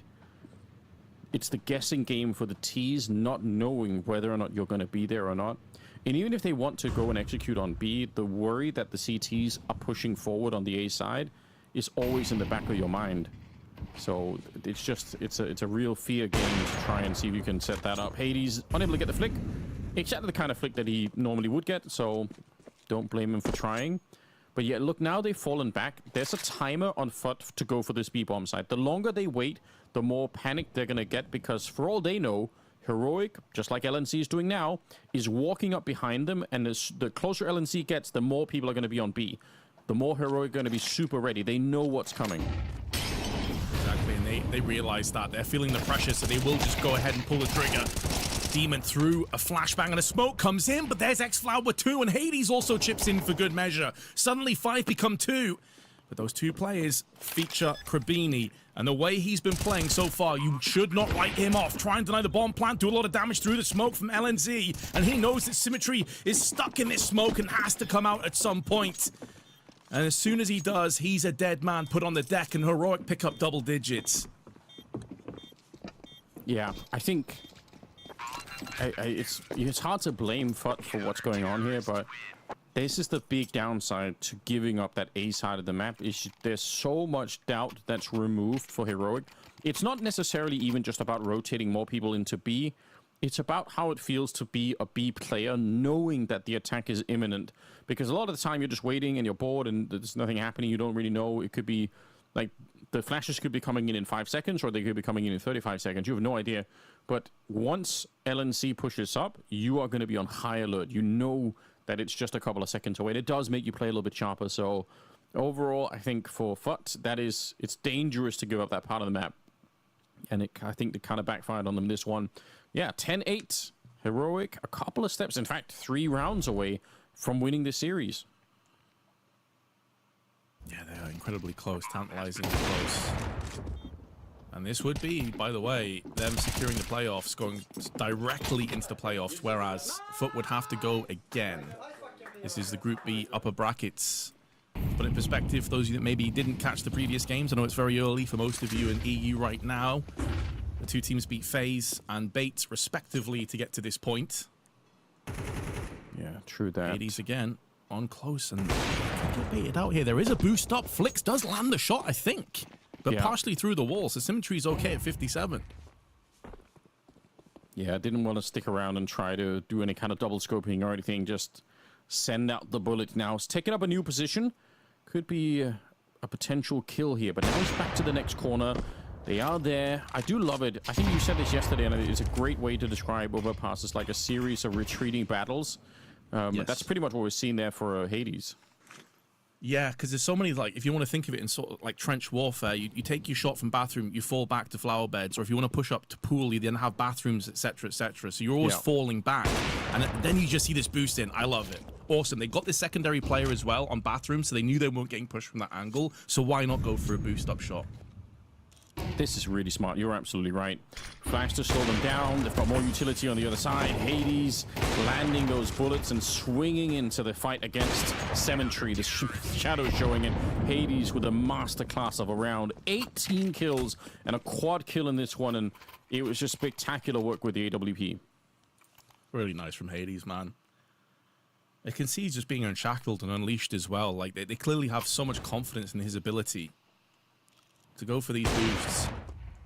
And because they had the safety net of bathrooms being under control and this was so one-dimensional from FUT, they could feel enough reprieve to go for these kinds of plays. And that's kind of one of the issues for FUT, and you highlighted it with the lack of connector control sometimes, not watching their back as well. It feels like when they decide to go, they're very headstrong, and sometimes that does borderline stubborn.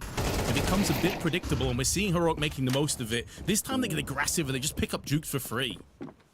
Yeah, another great ace up the sleeve potentially on the CT side is pushing those B hallways or the B tunnels. You can even do it through the monster tunnel if you have the right smokes going down.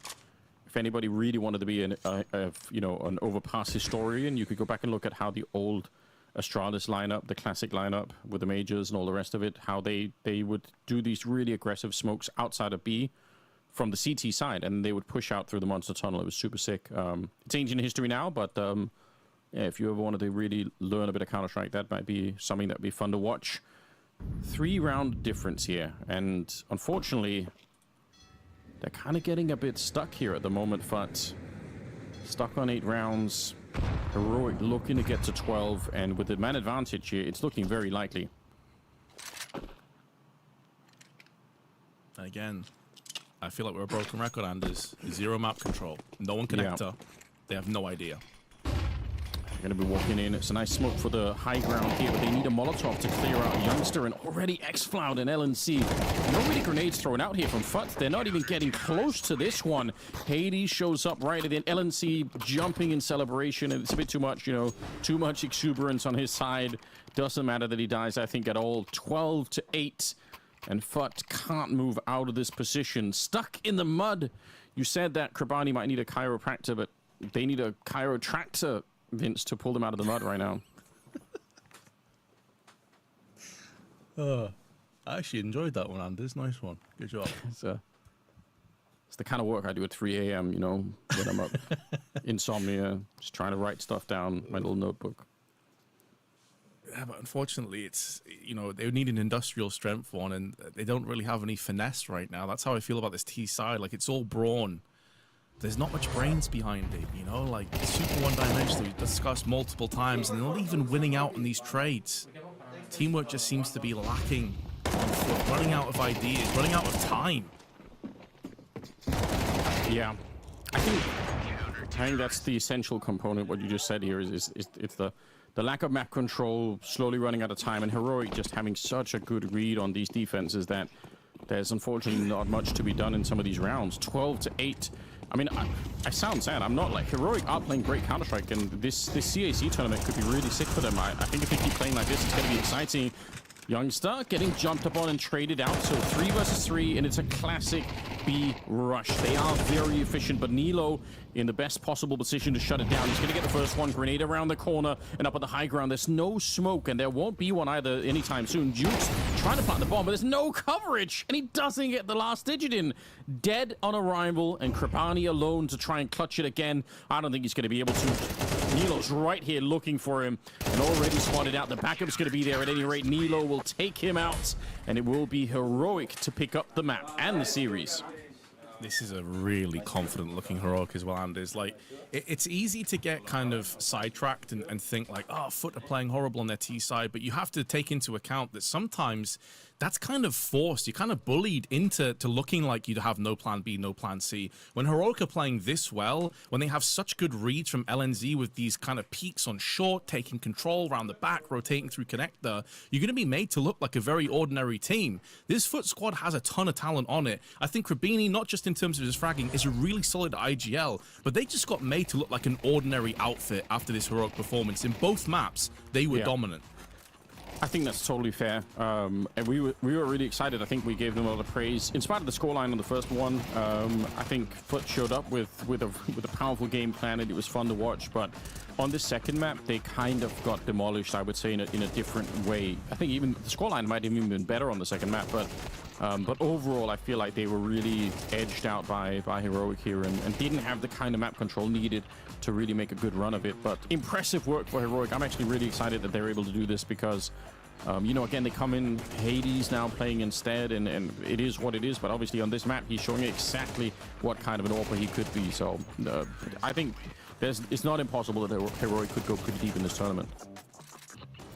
Oh, for sure. I mean, they've already gone deep into the tournament in the sense they've made the playoffs. True. So they are going to be playing against some of the biggest and brightest teams here at the CAC. That is guaranteed. They get a day off, effectively, to go and chill and now wait until the playoffs do start, which is obviously massive in terms of just being at rest and relax. And obviously travel over to China, Shanghai is excessive for a lot of these European players. So that's going to do the world of good for them as well. And the way in which they won that game, though, Anders, is I honestly have to say, I think Heroic stock has risen quite a bit off the basis of these first two performances. It was a bit scrappier against Bait, but this game was very one-sided. And although I agree that, you know, 8 rounds is closer than 6, obviously, I think it's the nature and how they won, especially in that second half, for me, that just felt like they were head and shoulders above their adversaries. Yeah. A very, very impressive job here. Again, got to give a shout out to Krabani as well, doing so much work. But it's I think also at the same time, it's almost an indictment as well, maybe especially against someone like Demon. I think both maps kind of, you know, below the rating that you'd want to see. Definitely need some help for the captain there. But otherwise, happy for Heroic to have made their way forward here. It's sick to see them going to be playing towards the playoffs there. Just want to remind you guys as well that while we're obviously in the B stream, there is the A stream. Fnatic and TYLOO, I think, are playing each other right now. We've got another game coming up here. No, you don't have to go away. But, you know, keep 2 tabs open if you've got the RAM, if you can afford it. Yeah, indeed, because there's a ton of really interesting, exciting Counter-Strike taking part. Obviously, we also have a game like you just highlighted before. Our next one round the corner is going to be, I believe, VP versus MIBR. Yes. It should be a very interesting game. Obviously, MIBR going through some roster changes, but so have VP recently. Obviously, Electronic was removed a while ago, and Toro is now in. So that's going to be really curious to see how those two teams do battle against one another. But that was a really fun game, Anders, I've got to say. Like, even though it was maybe a little bit flat for FUT towards the end, the way that Heroic played was very impressive. Yeah, super fun. I mean, I wasn't bored at any point during that game. I wish we could have seen more, you know, more impact for them on the second map, and even a third map would have been fun. But Heroic, congratulations to them so far. We'll see how deep they go into the tournament, but already a pretty good run of it. And you're right, MIBR are going to be playing VP a little bit later on today, in a couple of minutes, I suppose, when we start. So stay tuned, and we'll be back after the break.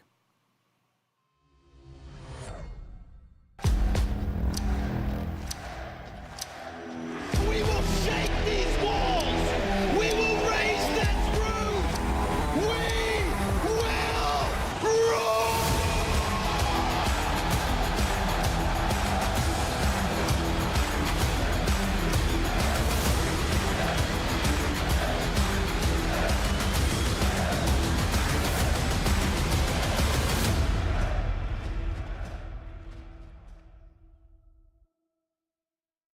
She said she loves you. But she can't love me. But I love you. Yeah. Look, I know my man's going crazy. I gotta brag on myself, I amaze me. Like I'm back in the 80s. I won't play window anymore. What's going on? Play your role. 1xbet. On to the next one.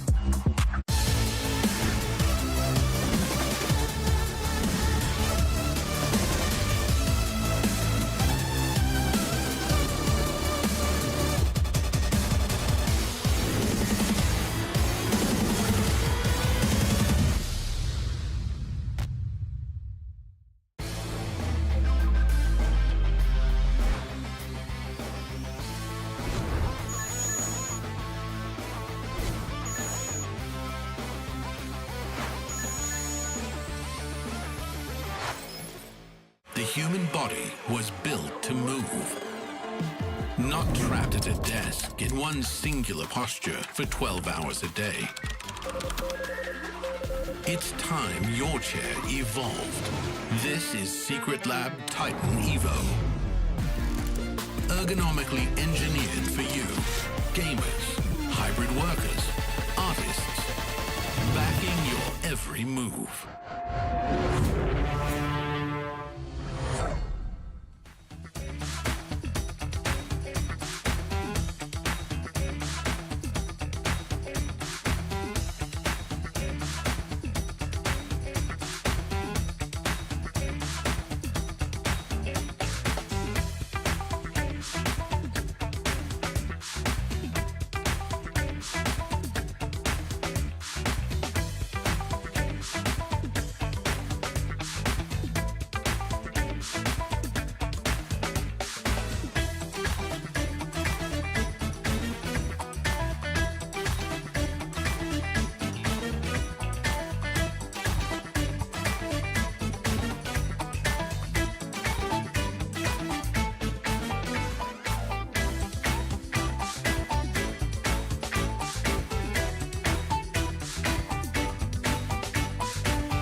伙计们，区域安全，该动手了。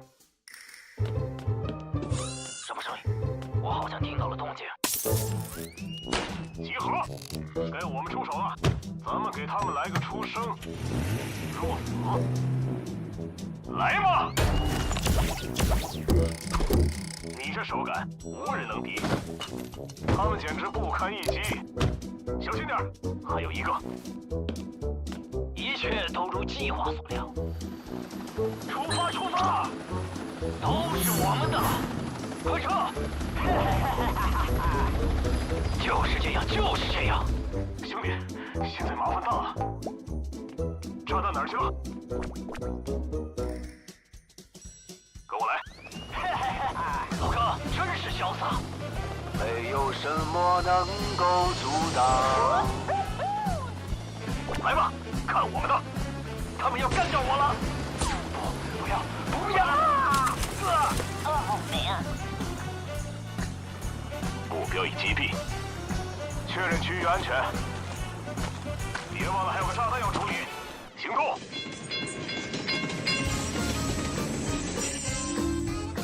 出发！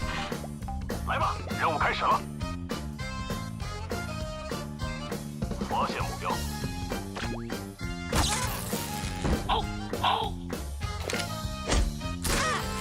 干得漂亮！嘘，我好像听到敌人的声音了。准备安炸弹了。嗨，我们成功了，走了。让他们见识见识谁才是老大。你看到炸弹了吗？我去炸弹那儿。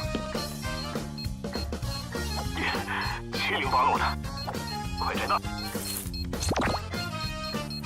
完了完了，来不及了。今天还回得去吗？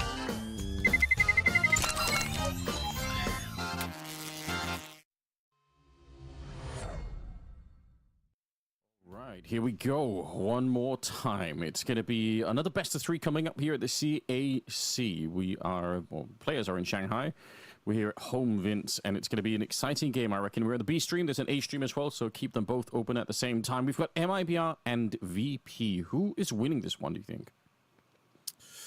Ooh, that's a tough one, man, because like both teams right now are in a position where they've either been through roster changes or they've had to change the roster they were planning on playing with to be here at the CAC, like because Valve changed some of the VRS rules and regulations. It's why we actually had delays on the first day. So the planned roster for VP was Fame, Flip, Perfecto, Toro, and Bist, but Icy is now back. So it's just this really weird kind of amalgamation of 2 teams that have kind of been like made inactive, then brought back again, and I don't know how that's going to fare. And then MIBR, we've already discussed this. They've picked up Klim and Kikut recently, so who knows? Yeah, I think that's unfortunately probably the closest we're going to get. Who knows? But we do have some maps up here. Nuke and Dust 2 are out. Ancient and Train have been thrown into the mix, so I'm excited about that. I think both AWPers here are going to be having a pretty good time on both Ancient and Train, so that should be fun. Inferno going to be out next. Again, given the fact that it's hard to predict, anything about the team, it's also hard to know what maps necessarily are going to make a big difference. But we got both Ancient, Train, and Overpass. I think it's a rare veto. Only maybe more rare if we had Nuke instead of Ancient. But regardless, I love the maps. I'm into it. Yeah, and kind of the concern that instantly leaps to me, though, is Ancient, although it looks pretty good for MIBR. VP have played it 6 times, Anders, and they have won it a grand total of 0 times. And most of those have been heavy defeats. They've only picked up double digits twice. This includes a 13-2 pasting against Falcons. Fair enough, that is the Falcons. But it's not a map that they've typically been very good on. So that is a concern right off the bat. Yes. I mean, I feel like making predictions. I think this, for me at least, I really don't have a strong sense. I try to sort of, to come into all games with more of research, but it's hard when you've got, mixed rosters. And even though we got to see a bit of MIBR, I feel like they never really got up and running the way that you would have wanted to in that last game. So against Liquid, they kind of got beat up. So I don't know. I keep an open mind. I want to see more out of Klim. The little bit that I saw him opening in a couple of those rounds yesterday, I was pretty excited. I feel like he's got something there. And I think Icy is actually a really good AWPer. It's just there are so many up-and-coming AWPers at the moment that it's kind of, you get drowned out. But definitely he's not a bad person to have in the mix at the moment, I reckon. Yeah, it's like one of those positions as well where I feel like MIBR are kind of unfortunate to even be in this position in the first place because they actually played pretty decently. Klim yesterday on Mirage, I think, is the map that you were discussing just before about some big moments, but they just managed to find the Liquid in insane form. Like, you kind of played against the hidden giant, like, hidden boss, and they completely outperformed kind of even my expectations. So while MIBR got wrecked, it's like I don't even look too harshly on that performance, to be completely honest with you. And I feel like this is just a fresh slate, as it were, to see what they can do up against VP. Well, we're certainly going to find out. I don't know. Even if we don't know a lot, do you want to just like toss do a coin flip and just kind of guess who's going to be winning just for the fun of it? Based off what I've seen and also the fact that Icy is back again, I'm probably going to slightly go in favor of MIBR. But that's off the basis of Ancient. Again, I agree with you. There's not too much to talk about in terms of like what we can really expect. But I'll say MIBR. I think it's like a 55-45 in their favor, in my opinion. How about you, Anders? Yeah, I think I have sort of a similar feel. I think I was saying last time, I do think Breno and Insani together are a really dangerous mix. I think Insani is an absolutely sick player, and I love watching him play. I think Breno has slowly been proving that he can do a lot more certainly than I at first expected. I actually don't know if the community even paid attention but I remember, I think it was some Blast tournament last year or something that we sort of really saw him play, and I was like, yeah, I mean, he seems like a middle of the road kind of person, but I feel like he's steadily improving his game, so that's kind of cool.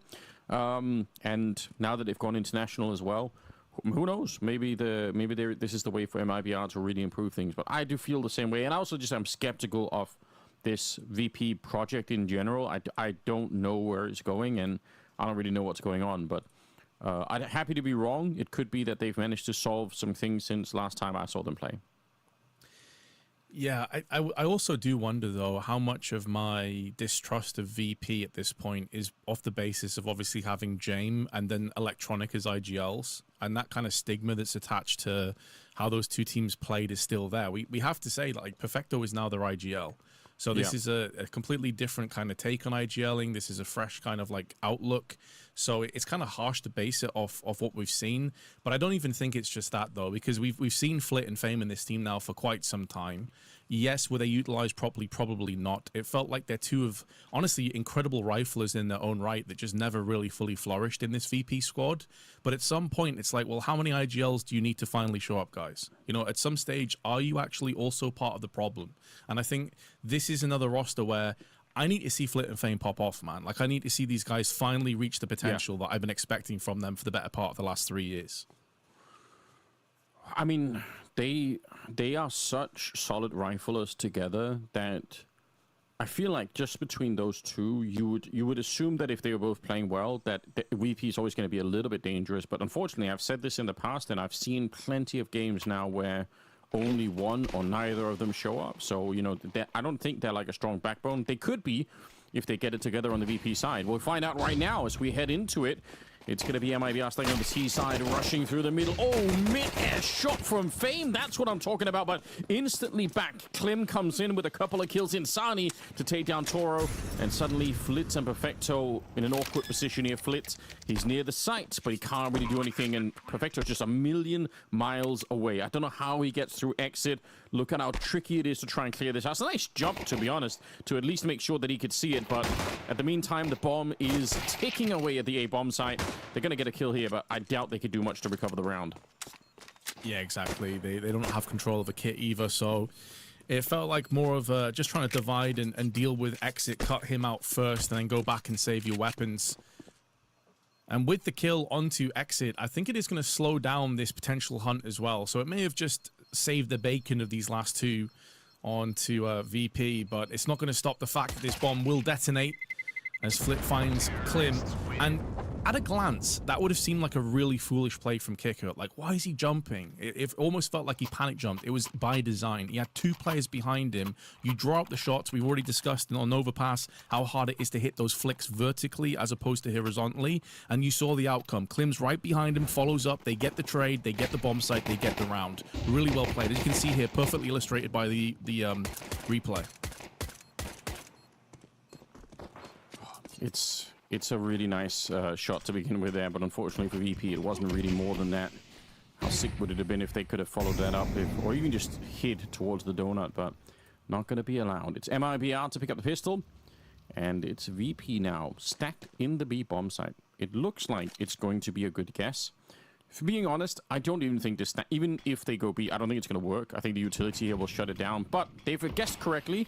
And that's, you know, kind of half the battle. Let's see if they can actually win one of the opening fights. Great Molotovs here to clear out that left-hand side. Could be very tricky. A lot of utility down. You can see the smokes making it hard, and they're pushed into the fight. Klim will find 3 kills, and Flit is going to be on his own towards the cave, and they'll certainly be aware of that.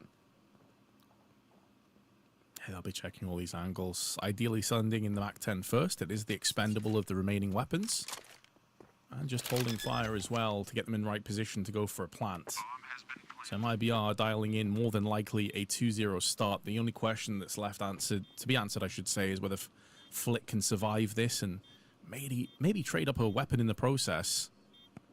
I didn't quite catch where Breno dropped his weapon. I assume that they've juggled that one out of proximity. There it is. It's on the ground now. So we can trade up to the Galil from Mac 10. And he's just going to hang around as well and make sure that no Ninja Diffuse shenanigans are afoot. So yeah, MIBR will dial in the 2-0 without too many issues.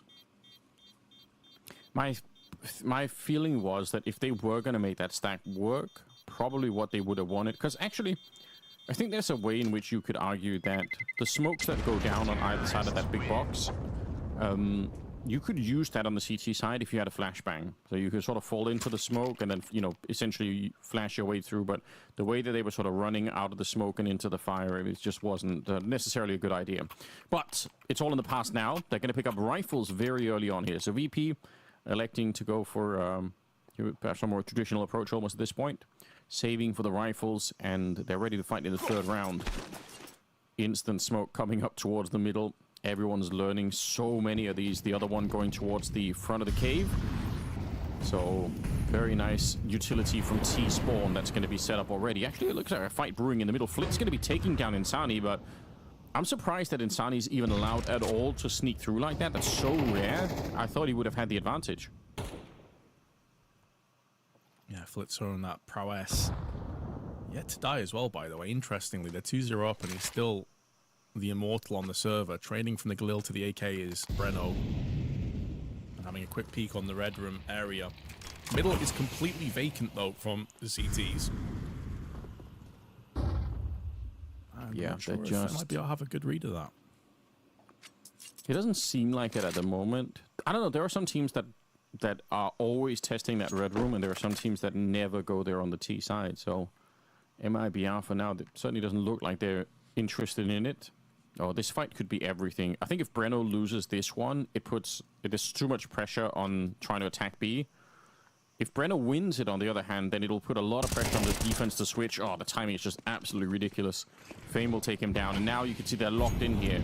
If it had gone the other way, then maybe one of these three players at B would have had to rotate it out, but now it's unlikely. Kicker, that is wild. Oh my god, sprays!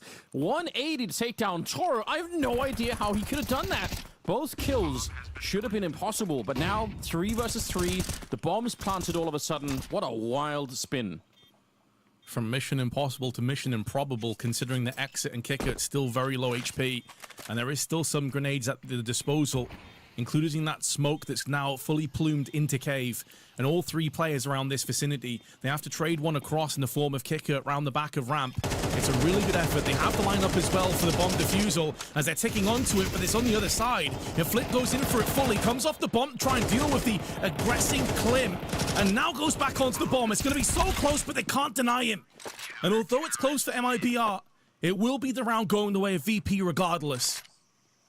Oh, what a shame. That's potentially such a sick setup, but I don't know about you. It felt like they didn't really know where that bomb was planted. It felt like both players were sort of spraying in the wrong position. And I guess that could be in the panic of the moment when you're in that 3v3.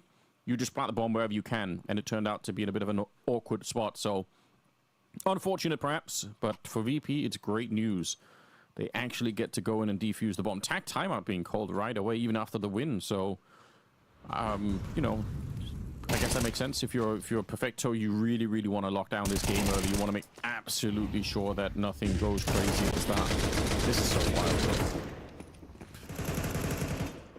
I love that he had so much confidence that he'd landed the first kill that he immediately just wraps in with that turret and shuts down the second player. I think another reason why initially that this tack issue, tack pause, I should say, is to try and deal with the issue that they did lose 3 players, and so their money is still not fantastic. Making sure they juggle across all the utility correctly. They know, even if they win, if they were to taste defeat here, it is going to put their economy into shambles. This is such an important round early on in the best of 3. Sunny is very close to hitting that shot in the red room. Deep grenade. Doesn't actually try and blow open the smoke. It just wants to do the damage to Flit a little bit further behind. But there's a steep coming down the B ramp. They're pushing it while Perfecto's taking this fight. You can see Toro and Icy exactly they are thinking about it. They're actually not going to go for it. I'm kind of surprised that they don't keep going once they're that deep in. Maybe they got spotted out somehow, because Kickert is certainly flashing his way just to check it, but once you're that deep down, I feel like there's so much to be gained here. Okay, they're going to recommit with a flashbang. It's such a devastating one. Kickert stood no chance. That is Perfecto setting up his team for success. Exquisite flash and great follow-up as well. However, there is a cat amongst the pigeons, and Breno is going to put down Fame. And considering that nobody else on the CT side is close enough to really deal with him other than Flit, but he's playing way more passively, this does open up inroads now onto the B side. They still have to go back and pick up the bomb, though. And by the time they've done that, the time is going to be so low. So Breno goes in with a bunch of weakened CTs. This round may not be done just yet. There surely should have been no way back. This is such a great start for them. Hiding in the bomb side is Toro here, but he's so low that all it would take is a bullet here, and he's going to be gone. See if he's going to be checked or not. Actually, his gun barrel was showing. He was kind of looking in a weird direction. Toro gets a double kill, and they will seal the round. A quad kill in total for Toro at the end of it. Obviously, the newcomer here, they've picked him up for a reason. They feel like he could show something. I don't think he's had many chances so far to really do that, but, you know, slow and steady will win the race here. It's going to be 2-2, tied up game. Yeah, timing there, as you said, like the peak is going to be so frustrating. Caught with the smoke out as well. But that tactical timeout that we discussed has paid out. And the early slip and slide of the CT economy has, by the most part, been bypassed. There is a deagle in play here, though, for Klim. And so you cannot be too overzealous here if your VP can't assume anything. The round should be a formality, but they need to get it done cleanly. And meanwhile, MIBR just waiting. Expend as much of this utility. All does add up. $300 here for a smoke, another few hundred for a couple of flashes or a HE. It adds up eventually. So MIBR just going to be taking their sweet time. Yeah, I mean, it's a little bit less interesting to watch, but there is a reason why you do it. Like you said, you can force them into using anything. That's great news. That's a nice peek from Perfecto. Deagle on the other side here. It is somewhat important that you save the AKs. So, you know, a couple of deaths. Well, they have 3 AKs, actually, more than a couple of deaths, and then there won't be enough players to save the AKs. Obviously, you want the money as well, but you can't rebuy them on the CT side, so pretty important stuff here. Perfecto pushing forward. Sick of waiting for the Ts to show up. They actually have used almost no utility at all, VP, so they're not even accomplishing that much MIBR at the moment. It's going to be another couple of kills going away. Perfecto Breno will get the one deagle shot here, but they will clean it up afterwards. And like I said, it's not a big deal as long as they can save the AKs. I think everyone's going to be quite happy. So, strong return for VP. Flit with 6 kills, Toro with 5, Perfecto on 4 here. I mean, it's one of the first times I've seen VP show up to a game early on. Yeah, typically slow starters. And they'll definitely be happy with that. 1 kill for the round was about the limits, I would say, of where VP would be comfortable and confident in their outcome. Full rifles, not investing into any AWPs, even though they could afford it. Meanwhile, MIBR haven't really seen them battle too much for middle as of yet. And a lot of it's because of the utility that VP have been throwing down. This time getting aggressive. We haven't really seen this from VP either. Typically throw the nades, then back away into Donut and Red Room. But it will be the first couple of kills going the way of VP, and it's clean surgical strikes. I'm surprised that they go for that fight at all on the MIBR side, because they had to push on the other side of middle. So if half of the battle is pushing in from the T side of middle, and then the other half is pushing in where Kickert is, why would you stop to take the fight towards the cave? That's not interesting. You're trying to sandwich the CTs that are in middle. And you would have done so successfully. The smoke blocks off the help from cave. In theory, Perfecto should have been smoked off, and then they should have just been basically crushing that double mid setup. So I think MIBR kind of getting confused in that moment about what the plan is supposed to be. Some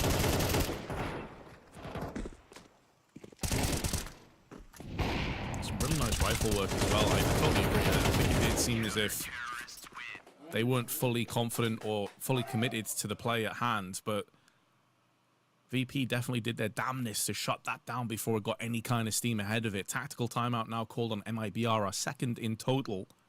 It is now 1-1 in that front. there's not too much to play with here, really. Like, this feels like a tack issue for the next round more so than this. Yeah. But we do already have Tech-9s and a Deagle or two picked up, so still a couple of threats out there. I have been a bit surprised, though, at how MIBR have been a little bit on the passive side, and as I actually expected, especially on Ancient, they'd be coming out swinging on this T-half.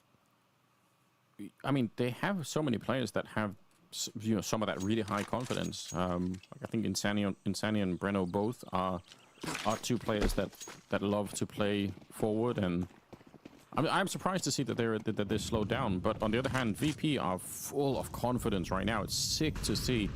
There are so many VP games that I've seen recently in the last, you know, month or so where it's kind of depressing to watch because they just don't look like they're enjoying the game whatsoever. But this is really nice. I much prefer this style. I see classic setup on top of the box. Very, very hard to clear out if you're on the T side. Kicker, though, getting a bit close, actually, for comfort. And somehow Klim's going to be able to find the kill onto Icy. So, again, a very winnable position that they somehow give away. Klim has now stolen the AWP. See what he could do with it. It is his weapon of choice. Smoke's going to go up to just make it a little bit more tricky. And actually, Flit's walking through that smoke. So Flit is on the site. Not that anyone knows that. This is a really sick move from Flit. They might come back in here and be very surprised. Klim, he's aiming towards that, and he is ready. Takes him down. Must have been right up against the sign there. Toro's going to be next, and Perfecto to fall. So very low buy coming in from MIBR. I don't know how they get that working. Yeah, the problem for Flit there, you actually saw it just before he switched across, before he got nailed by Klim, is that because he knew there was multiple players around the site on different angles, he was kind of aiming down the middle into no man's land on the big box. And so it's always going to be so much harder to flick across, against, especially against an AWPer, that I think we'll see in a moment here, Klim. You can see that his position where he's looking, he never had a chance against Klim there. He was kind of keeping his options open. And I almost feel like when you're up against it, when you have a really horrible position against you, a lot of players will take the initiative. They'll go out and die on their shield if they need to in order to try and change the tide of how the round is going. But this round, MIBR, who've not really played too aggressively on middle, get the success they're looking for. And it's the man on form right now, 8-2 Flit, that goes down first. Fame sneaking through. He's got the right idea, but Insani, that's the difference between the M4 and the AK. It's Perfecto taking down Kicker, and again, the bomb is being planted. So MIBR, so far so good. I think, yeah, not even a question here for VP. I was going to say, maybe they just want to save, but they already were. Not deciding to try and fight for it, so great work. MIBR from looking, I think, a bit deflated, honestly, in some of those previous rounds. Now, quick bounce back, starting to put some rounds on the board.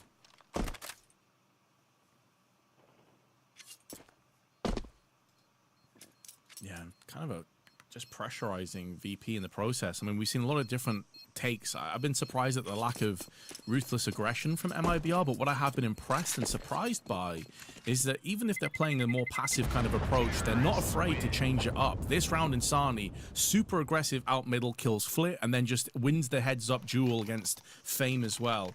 Incredible solo effort, as you'd expect from a player of his caliber, but up until that point, you'd only managed to muster up 1 kill in the 7 rounds before that. So the fact that MIBR have so many looks, so many takes on this T side is fascinating to watch. It really does feel like a game of chess right now between these two. I mean, it's a pretty even game, isn't it? 4-4. VP, they've expended some money. Actually, quite a bit of money. Got to be careful that they don't lose this round. Boost coming up from Klim. He's been playing very well, and honestly, from the rating alone coming into this one, you expect that he's going to be able to land some good shots. That flick's not far off, but they're going to use the fact that Toro is far back to try and push up. Counter flashes are in, and Toro wrecking them with the FAMAS. And again, it's the Perfecto flashbangs that are really helping out here. Perfecto himself will get a double kill. Exit and Insani completely thwarted in this one. They're just really far back, and I don't think they're going to be able to easily find a way out of this one. Icy will dispatch of Exit, and Insani will find himself alone. That's, I think it's a good idea for them to run up once they see that there's a player that far back. But some great counter flashes, honestly, from Perfecto. Some great account flashes, but also some really solid work from Toro with that FAMAS, man. That double spray that he landed from the back perch was huge to shutting down that push before it could really get fully established. Him, of course, being just 18 years of age, promoted up from the VP Prodigy team, so having a lot of faith in the youth.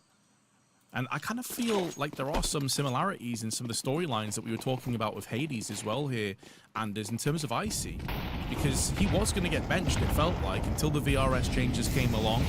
Bist would have been played, and now he has got an opportunity to show maybe you should stick with me after all. I mean, this is an amazing chance for him to make himself undeniable.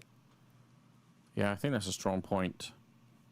We said earlier, sometimes when you get one of those rare chances to really show that you could do it, that's where you're going to be so hungry to make that work. Bomb is dropped far back. Big indication here that right now MIBR are just trying to put together the pieces of the puzzle and figure out maybe especially where that AWP of Icy could be. He's playing a nasty off angle. It's one of those positions. Again, super hard to clear out. And if you're going to clear it out, the issue is you're also going to be revealing exactly where you are. That should have been a kill for Exit. Oh, he wants that back. He's 1-7, and Perfecto was not getting that kill anytime soon. So that's a bit disappointing. And Sani might be able to catch Fame, to be honest here. The timing, when he's got a grenade in hand, it could have been happening, but he's going to give up on it right now. They're picking up the bomb. There's only 40 seconds left, so now they're bringing it back. They were running to A. They've decided against that. Back to B we go, with Breno being... Look at, he's going to have to flank the rest of it here. He can't even do much to help. All right, he's thrown in a smoke on the A bomb side, but is he going to sell anything? Under 30 seconds now, Vince. Perfecto on 12, though. I mean, he's in such an awkward spot where you know a stray bullet, a bit of shrapnel, and he's gone. But he's playing the off angle. As long as he stays alive, it allows Toro to maybe activate in here. Flash is coming along. Smoke still in position, but they know that time itself is their greatest adversary at this point. They've got to get out there. Great bait and switch. Perfecto gets 2 on his 12 HP, and that's the round done. There is no chance for Breno to have any impact. VP win off time. What an absolutely awkward round for MIBR. That's going to feel really weird, I think, on their side. The fact that they sort of halfway made a decision to go A, and then they cancelled that decision, went back to B, and left Breno. Like, his only contribution to the round was throwing in a smoke on the A bomb side in the desperate hope that it would cause a rotation over to A, and that really didn't work. VP well aware what could be happening. Perfecto with 11-3. I think when we saw his debut as an IGL, that was over in Belgrade for the Fisher tournament, it was so disappointing in general. I think they made up for it, but I remember the opening game, it just looked so flat and confusing, and just no feeling at all that this was going to work out. But individually, he's certainly playing well, and like I said, the flashbangs that he's been throwing, they've been really sick to about the rest of the team. So a lot of positives right now for VP, which is rare. I feel like VP are one of those teams that a lot of people love to hate watch. It's become a community thing. Yeah, and it's kind of that stigma that was attached to them before, right? Like the whole Jame leadership into Electronic, when there was some speculation if he was too harsh to his players and raging at people and all that kind of stuff. And so I think that's kind of just lingered around, whereas Perfecto is like a fresh take on this. And it kind of felt like his career was just languishing away. Like he was in this weird purgatory with Cloud9, I think it was, where it felt like he was inactive forever without getting picked up by any teams. But in the here and now, he stands his ground again. He's on 12 already. Icy not faked out by the jump across there. Goes back for more. I don't think you really need to. You're already in a 5 versus 3. This is one of those moments where as an AWPer, you've got to calm down a bit. Yes, you might get another kill, but if you die, the round is right back on again. Exit, surely going to be dead here. Fame, actually moving way too much. Jiggling all over the place and ends up going down. I don't think that needed to happen at all. Fame could have easily had that kill. Insani's going to be going down. Toro watching his back. Super important stuff. And Flit will get a headshot, so it's just Exit here. Awkward position. They've got a smoke. They've got a kit. And they should be able to just try and defuse this bomb. He's looking for the lineup here. But they're back on the defuse. Oh, that's a lot of damage. He very nearly kills Flit, but the defuse is going to be happening. I don't know how he doesn't... Was that like a headshot halfway through the box? How did he do so much to Flit? Yeah, I think it's exactly that. And what was really cool about that as well, by the way, and you saw both players respond to this instantly, he threw the smoke as if it was a HE to blow open the smoke to kill them. And they both panicked. They both crapped themselves and moved off. It nearly worked for them. A nice effort for Exit, showing he's a cerebral player, but ultimately it was not enough. And I agree, there's a couple of shaky moments here from Fame and Flit in particular. that have kind of concerned me. Fame being the biggest case, I would say. Oh, there's nothing slow about this, though. We're straight in, and Flick's already picked up 2 somehow. Fight in the middle once again with a bit of a denial for anyone trying to come through on the other side. Perfecto stepping into the Molotov and stepping all over the place. Bit of a wild play. And again, is it necessary? Not even a little bit. You've already got the 5 versus 3. You probably will still win this round, but those are small mistakes that can, against tougher opponents, could easily accumulate into some round losses that you don't need to take. Just secure this 8th round. Virtus.pro, if they do that, I think they're already in a good position here. Mid, I think Exit is pretty much dead in a couple of seconds here. Flit is just waiting for it. And the rest of them are at the B bomb site. Actually, you got to admire Flit's patience here, because as long as they've got them boxed in like this, they can keep 3 people at B, whereas if he dies, there could be an escape. So as much as he could have had almost what looked like a free kill, it's probably really smart to not go for it. I know, doubt. He's like kind of a gatekeeper right now. Yeah. And he needs to stay that way. If it means that the rest of his teammates all pile on the kills, doesn't matter, but that does make a huge dent in this defense. A wide swing insta-headshot onto Klim. TYLOO taking Perfecto's position from a few rounds prior, and it has the same result. An 8-4 first half on the choice of MIBR in favor of VP, and they made that look pretty straightforward towards the end.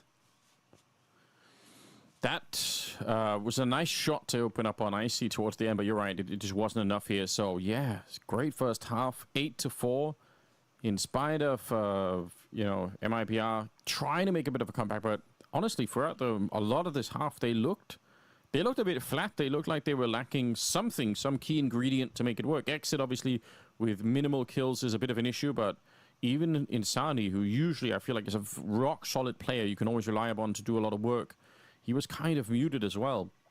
It's a great start for VP. The second half is going to be tough the way that this is shaping up. I've got a stat for you, Ron. I will preface this by saying, not with Kicker, there's a lot of variables in this, right? But MIBR have a 69.7% win rate on their T side and only 43% on CT side. So that was technically their better half, if you look at the statistics. And it was that flat. That could be a serious problem. You gotta hope that that's different now that Kicker is in the mix, but it could be a sign for worrying, a sign of trouble as well. Here we go. Second half, we got a single flashbang on Kicker. There's no diffuse kit in play in the round, so they're just gonna be dualied and armored up here. They really want to take this fight. Molotov on IC. I don't think it's gonna be for the after plant, but they do have a lot of utility on the T side for VP. So once they clear this out, they're going to be absolutely ready to go. The dualies around the corner. If Flit knew, he might just want to sort of engage and disengage. I don't think fighting this is a great idea. They're both on the other side waiting, but a trade will have to do. Exit gets a kill, puts him at 3 in total for the map so far. They're on the site, and the bomb plant should be coming through here, although it's much delayed. Icy's still in the back. Punch in those digits and get the bomb planted. Here we go. And because it was delayed, like you highlighted, the 2 players that were trying to wrap around CT second-guessed themselves. They went back towards A. And that allowed VP to effectively have a 2v4, and they just completely crushed them.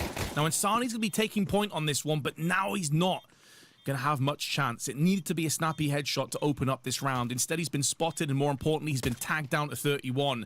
Breno also on the cross could maybe pick up a frag, but time is so low. Some nice taps. But still, Fame and Perfecto remain. And although he may have sussed out this position of Perfecto, with no real kit or any opportunities to get this bomb defused, VP will still win out regardless. Yeah, he wanted another kill. I mean, with the new bonus structure, getting a couple more like that, it could help if you wanted to go for some sort of a force-up in this second round, which has become fairly popular across the board. So we'll see if it's enough for them to want to do it, but... yeah, well played. Ultimately, VP, very, very important here. They've already got a massive lead, but why not cement it? Why allow MIBR any chance of a comeback? If you can close the map right here, right now, that's exactly what they're going to be gunning for. So yeah, I agree. Nice shots from Breno. Not enough to win the round.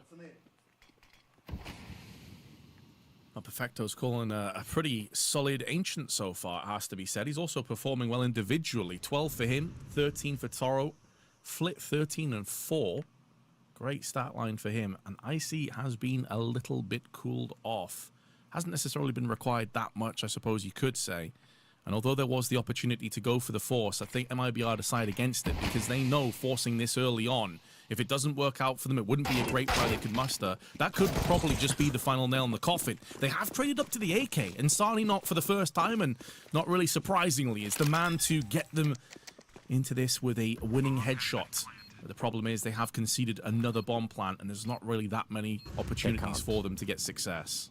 Yeah, I think just look at the Molotovs that are left here. There's no way they're coming through this, but I think they're just looking for more kills, to be honest, which I don't even blame them for. That is such a disrespectful kill onto Flit, because with the USPs, when you've got the head armor, it's not just a one headshot. It sounds like you're just getting dinked over and over again. It feels so bad, but at the end of the day, it is just an AK that's given over, and the round, I think, was never really in jeopardy. So 10-4. I think they're going to be fine with it here, VP. Probably quite happy to just have a bit of an easier time.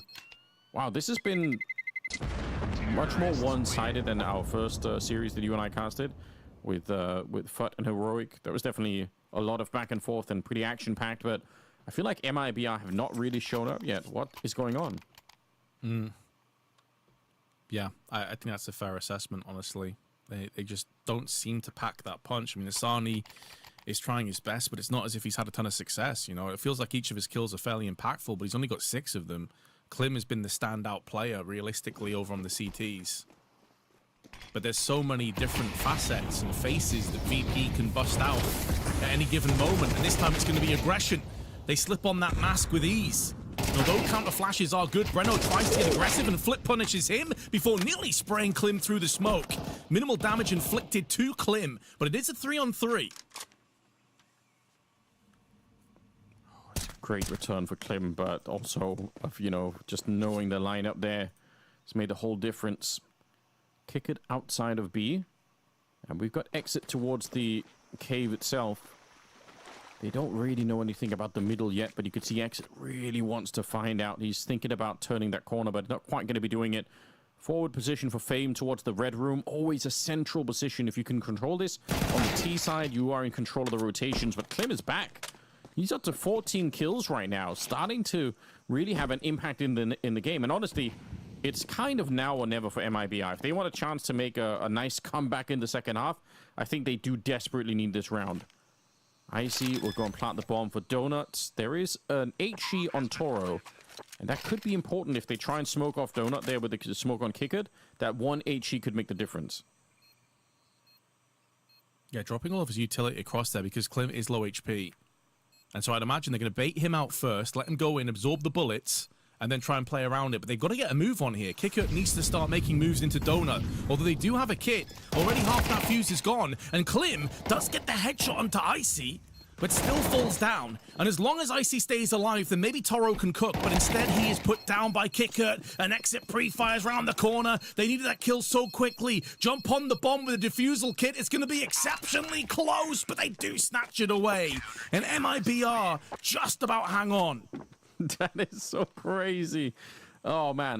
Yeah, if anything had gone wrong, if he'd taken one more step forward before he turned around for the defuse, that's probably it. It's going to be over. So 10-5. And MIBR, they win the round. They survive with 2 players here. What a battle in the middle for Flit there. If he doesn't die to Klim, then it's on. I think they just have the round and maybe even the map here. But MIBR, they pull the emergency brake right as Disaster is about to strike in.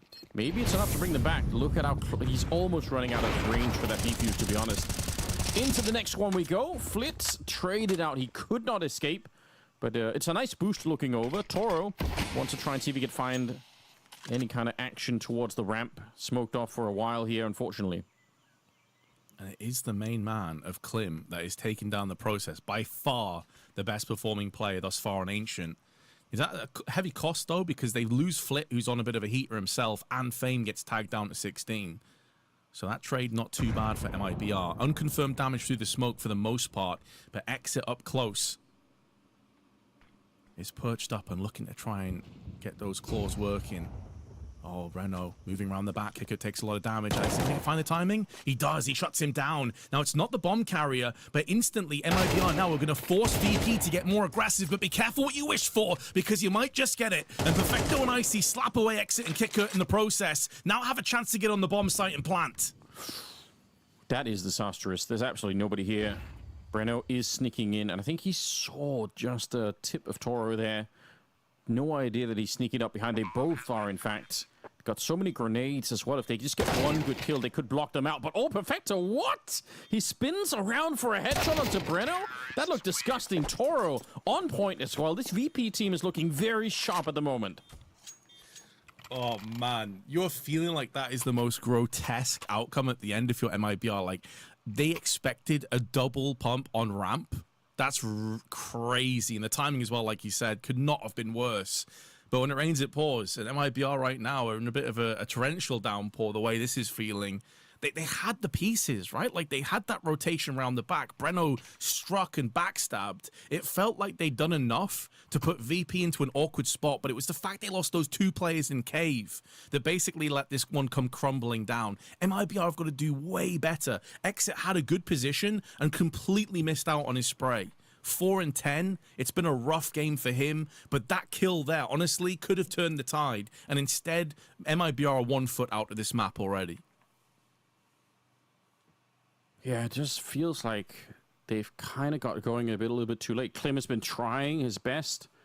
Kick It and Sani are starting to wake up, and unfortunately, Exit and Breno, I think, are too low on the board right now, and it's very, very late in the hour to try to turn this game around. 11-5, don't quite have the funds, and VP, they seem to be going stronger and stronger. I mean, they started well, but now I feel like, you know, Perfecto and Toro started to get kills. Flit's been playing well all along. They're getting more and more people activated at the moment, so they're not even really slowing down. Bit of a stack on the A side, I say a stack, but a bit of a boost, I suppose. 2 people, though. And also a boost on the other side for B. So they've got a lot of things covered at the moment here, but it's a slim chance to make it. Kick It with the M4. Everybody else on pistols. And go looking. That's fine, the intel he's looking for. Trying to bait them into Insani, but yeah, those USPs going to do little to nothing. Just be like a paper cut to VP. The M4A1S, though, that's more packing a punch. And here's a pretty damning statistic as well. Out of the entirety of MIBR, only 1 player has successfully got any opening duels. And that's Insani. He is currently 3-3. Combine that with Flit, he's 5-2 right now. That's... yeah, I mean, that explains a lot about what we've been seeing and why this game has felt pretty suffocating for MIBR. Just unable to really get anything going. Good utility being set up, a smoke on either side of the box. We got the Molotov going down, everything that you could possibly want here. 1 HE on Kick It. I suppose if they blow open the smoke and surprise them, there is a way to make this happen, but they're going to boost over instead, and they get knocked off the boost with an HE. Never mind, there's no chance whatsoever. VP will make their way to 12 here, and they've been speed running this ancient map, trying to escape with the rifle. They could grenade over the wall, to be honest, but they're going to do it the old-fashioned way, just running down with the rifles instead, and doesn't matter how many people they lose. They'll take it away 12-5. Yeah, this kind of feels as like a GG go next. And as I was talking about Flit's opening duels, he actually just extended that to 6-2. And again, only 3 in total, all in the favor of Insani.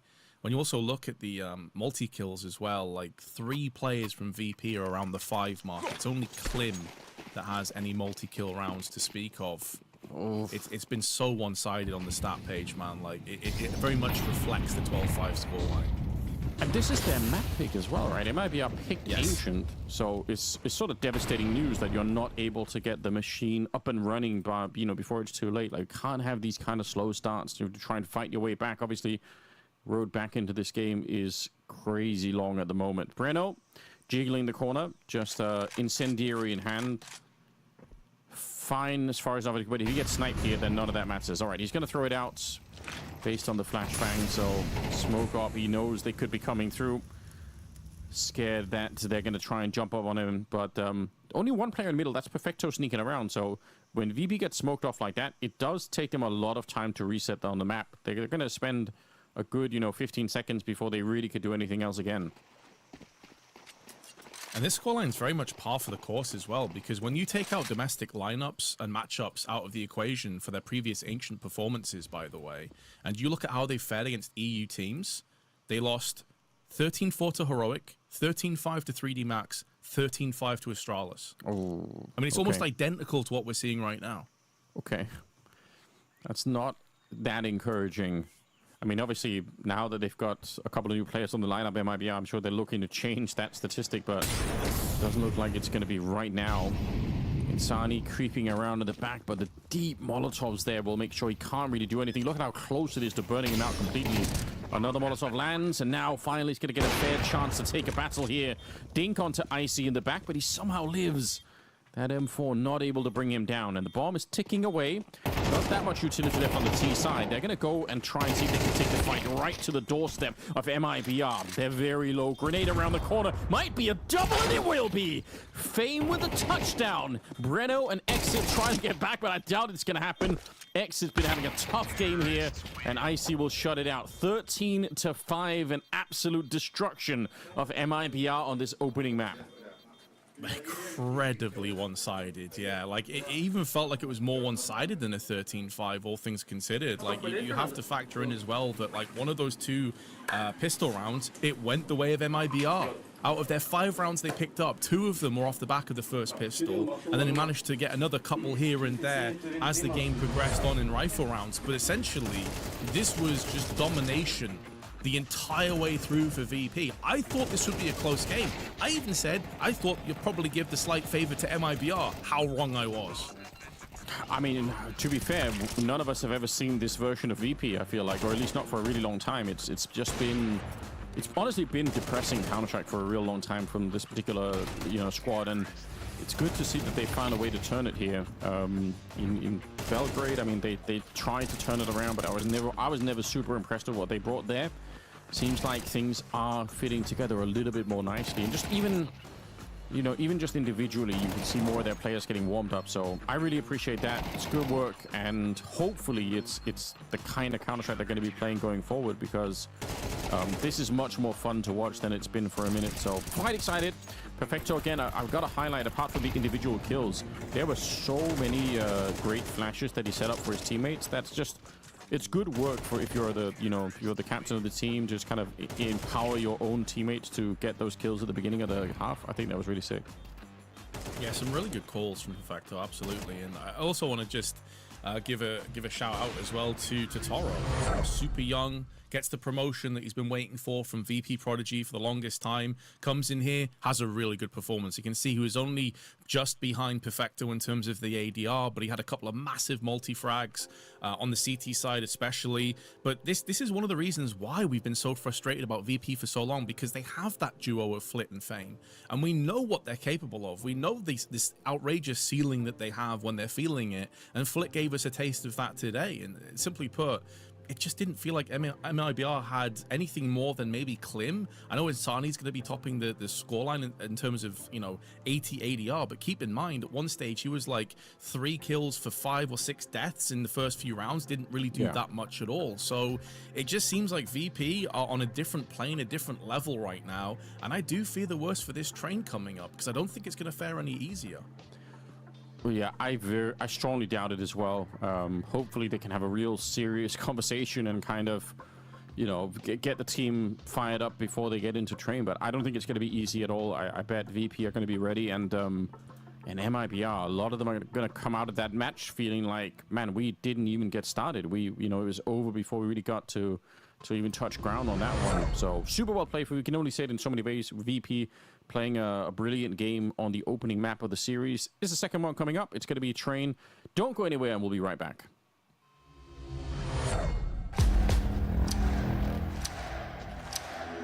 We will shake these walls! We will raise this roof! We will roar!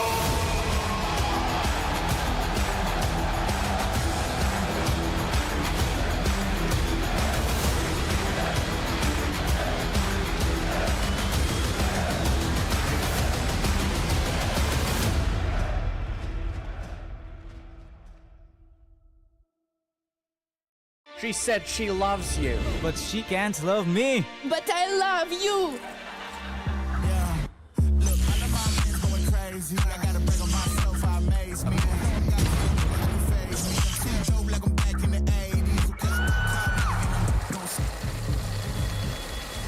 I won't play window anymore. What's going on? Play your role. 1xbet. On to the next one.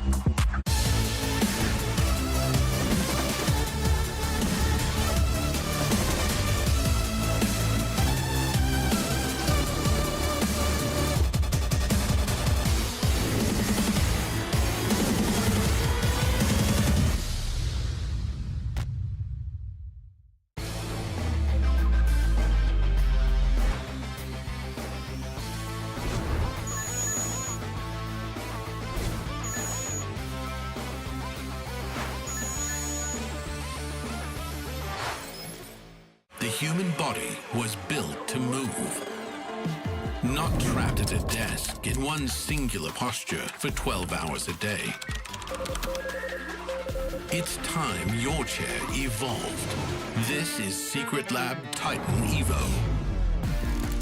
Ergonomically engineered for you, gamers, hybrid workers, artists, backing your every move.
Stop score.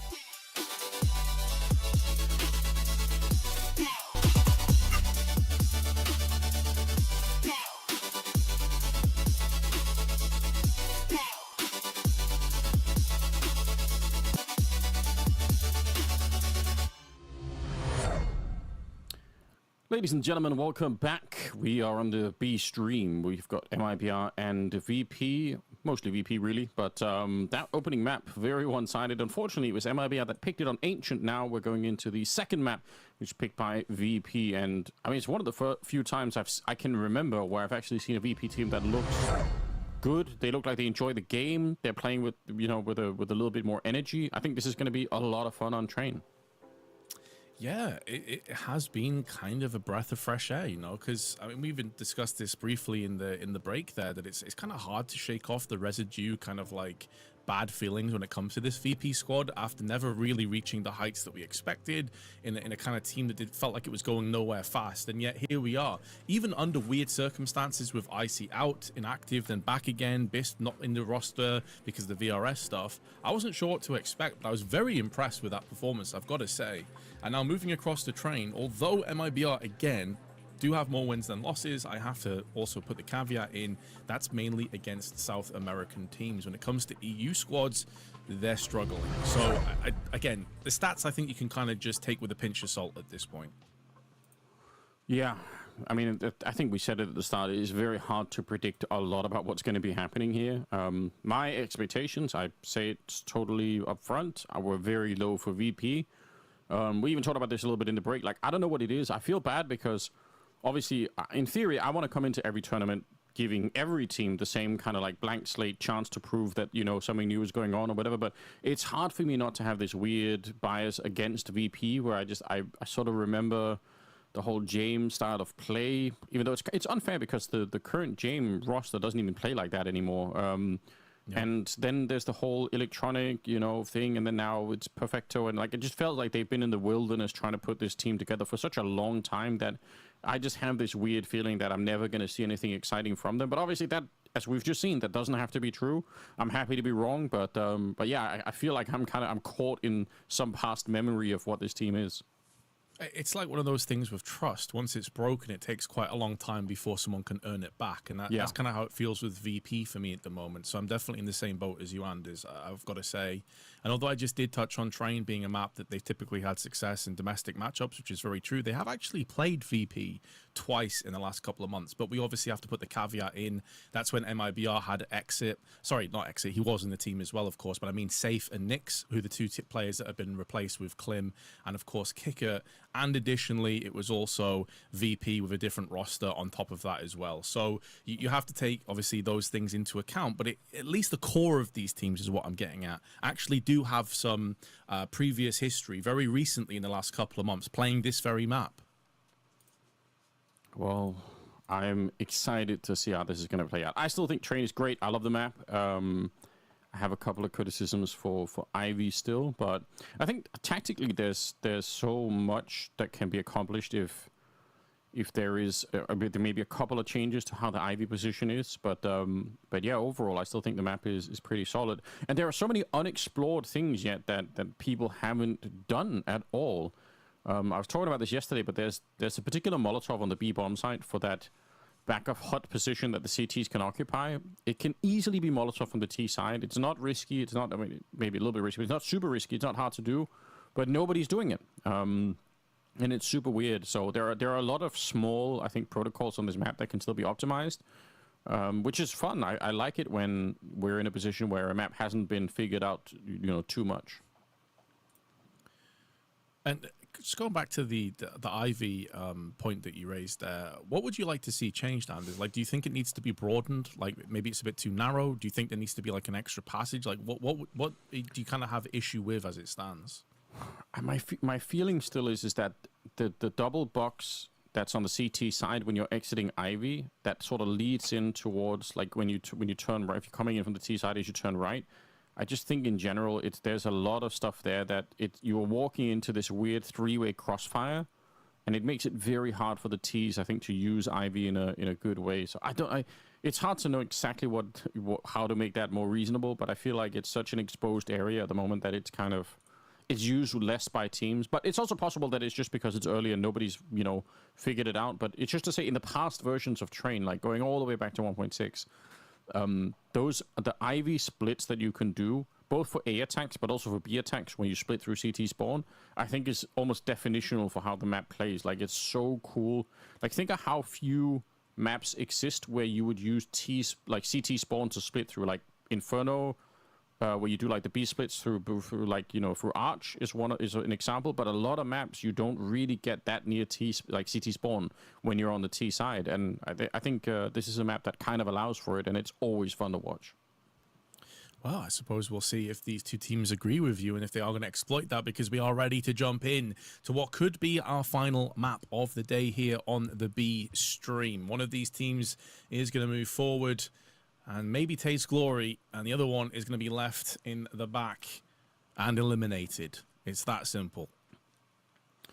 Yes, and nobody wants that at the moment. I think VP, they are desperate for some sort of success here. Not that MIBR wouldn't love it too, but I suppose for MIBR it's a bit easier to sort of wave away and excuse it and say, yes, but we've got this new lineup that's international all of a sudden, and we need some more time. You know, I think for VP, sure, IC's here instead, but they need success. They need some sort of a headline to show that they've got something cooking, and honestly, that first map is impressive. Here we go. We're into the second map. We've got one smoke, one Molotov, classic grenades for an execute on towards the B bomb site. Right now, they're going to be checking the Pop Dog hallways here. Checking it in a noisy way. I don't know if I love it, but... oh, is that a push? Look at Insani. He's all the way towards T-spawn. This is sick. With the dualies, they should be starting to rotate people over to B really soon. The more they can get, the better. This is a very nice play for Insani. It's a nice play, but it does seem like VP are ready to just go ahead and start to push forward here. Every second that they delay this execute is going to become harder and harder for them to hold on to this plant, assuming the plant does go down in the first place. Breno just needs to hold his position. If he can get a kill on top of it, then all the better. And both players do take quite a bit of damage here. The bomb gets planted down, but now Insani's moved up with those Julies, and he's going to start to rattle some domes. It's got so precarious for VP all of a sudden. Icy holds his ground and gets one, but he's traded out, and down goes Perfecto. Klim with a triple on those Julies, and the flank works out perfectly. That's so sick. All the kills, dually headshots coming in. You love to see it. It's good recovery.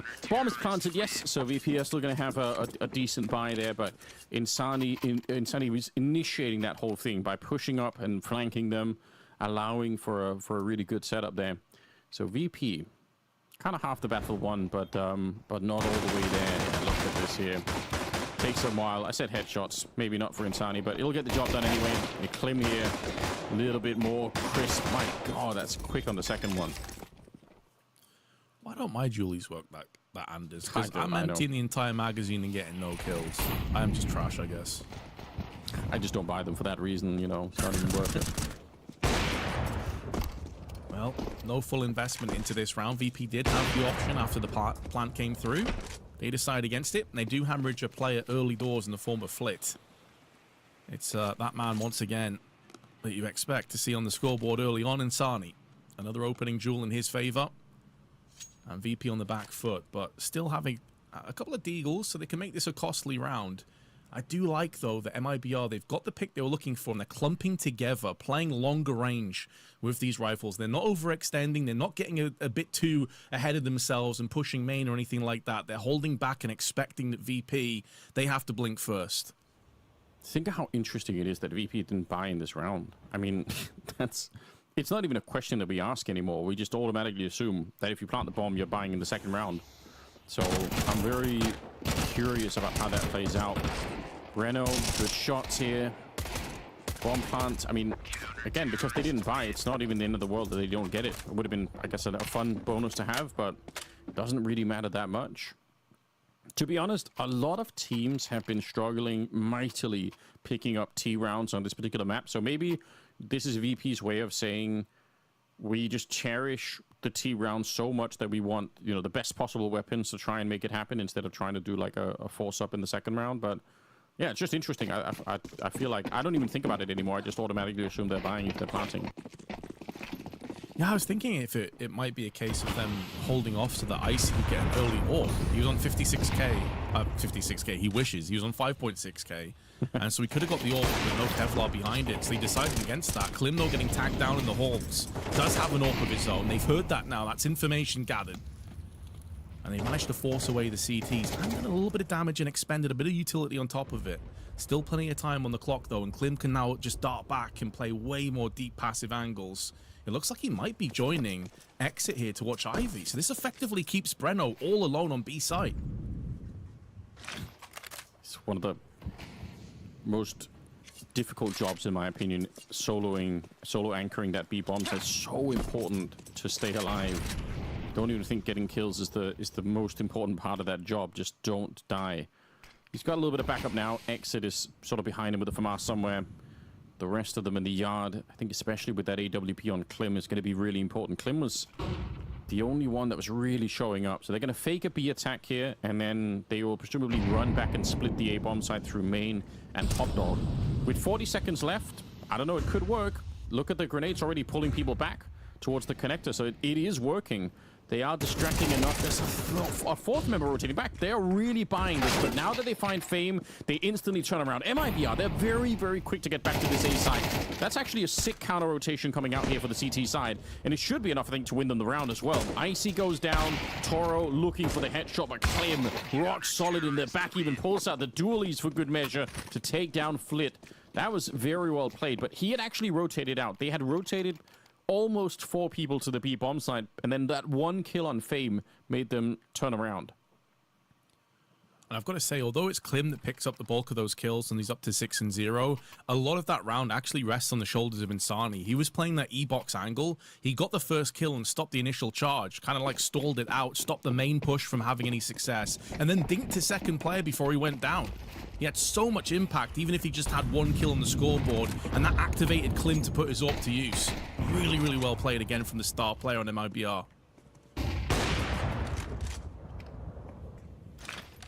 Oh, this is a great, refreshing beginning for MIBR, the way that this is playing out.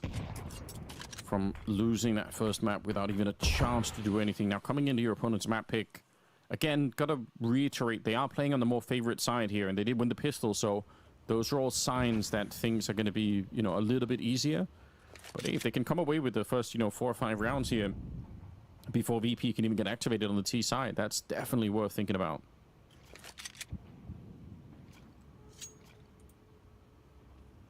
Yeah, I think if VP can get sort of 4 or 5 rounds, they're going to be happy with this. Very happy with this T half. Yeah, I think that's all you need. Yeah, no panic button being pressed just yet. I think they'll be relatively calm and composed at this stage. Yeah, a couple of disappointing outcomes. They could have had a round or 2 already. Flashes and Molly's now going to be coming in, and Kicker on an island of fire will go down. They've got the kill they were looking for. They've opened up, and they should be able to get a bomb plant out of this. Hey, I mean, that's definitely something. Maybe they could even turn into something more. Breno in a weird position. Rector's right down underneath him and catching Klim off guard, and he wants to take him down, but Icy's covering him. I don't know how they've turned this around. VP, they're getting back into this round in a big way. Icy with the dink and the headshot onto Insani will drop him. It's him and Perfecto in the 2v1, and they end up winning it. So that is a round where VP probably should have been just happy getting the bomb plant, but they actually win it. Oh, and that is devastating in multiple facets. More so the economy, like the bigger picture now looks grim. Look at the overall stature of the money on MIBR. Like you won 3 rounds unanswered. They were scrappy. You lose 1 and you have barely any cash in the bank. The accountant in tears right now, looking at the fact that everyone below $500, some at 0. So VP could go easily from 3-0 to 3-2 or 3-3 in a heartbeat here. Yeah, that would be so deflating for MIBR, because we're just talking about this, potential great setup. I was sort of almost assuming that it was going to be a 4-0 lead, but that could disappear very, very quickly. You're absolutely right. Backing off a bit towards B. Heavy setup on Ivy. I was introducing the map saying not a lot of teams know how to use Ivy at the moment, and that's really annoying. I think Ivy is such a fun part of the game if you can make it work. So VP looking to see if they can test that proposition. Very, very deep smoke. It goes through Icon and it kind of cuts off half of Ivy so that you can try and push through and just hug the left-hand side as you come in. But the counter utility is there, trying to slow them down. 55 seconds. Oh, they're going to grenade their way through. They really want this, but they boost on over. Oh, they fall off. It's going to say if they could actually see something. I don't think anyone is expecting that on the T side. Toro with a stunning headshot to begin with. And Exit, he's in some trouble. If he dies, I think the round is practically over. Klim surely cannot defend the bomb side on his own. That smoke is going to fade momentarily, and once it does, Klim should be a dead man. But Flip's running in because of the low time, and I thought that may give Klim an opportunity. Instead, he sent packing. 20 seconds left. Perfecto, bomb in hand, is having to run across. That smoke is going to give him a bit of reprieve, a bit of a sanctuary for the time being. In fact, with the kill from IC, that probably is MIBR saving. Mainly based off what we discussed at the start of this round, their money is just in tatters. At least you have something to play with. You can save these two A1Ss, but it is a bitter pill to swallow. And I do love that utility. It kind of goes back to one of the things that you were discussing before about Ivy maybe being a problematic area, Anders. Yeah. That smoke they threw in, like you said, it divided the angles they had to watch out for by half and made it way easier to get Toro in there. And the kill he picked up, the first entry in that round, is 50% or more preparation. His crosshair placement was exquisite. Didn't have to move a millimeter. Just insta-tap for the headshot. That is really sick. You're right. He's been a lot of fun. Good times. Going to be a second round for them. And like you said, a couple of rifles saved here for MIBR. M-Force in the back. Yeah, that is... I do agree that smoke does solve... I don't know if it solves the whole problem with Ivy, but it solves one of the problems. And MIBR... I don't know, if they could have blown open the smoke themselves, I think that would have been an interesting idea, but they decided to try and boost over it, which I'm sure it can work in one way or another. I saw there's another boost you can do from back there somewhere. I think Chad was tweeting about it yesterday.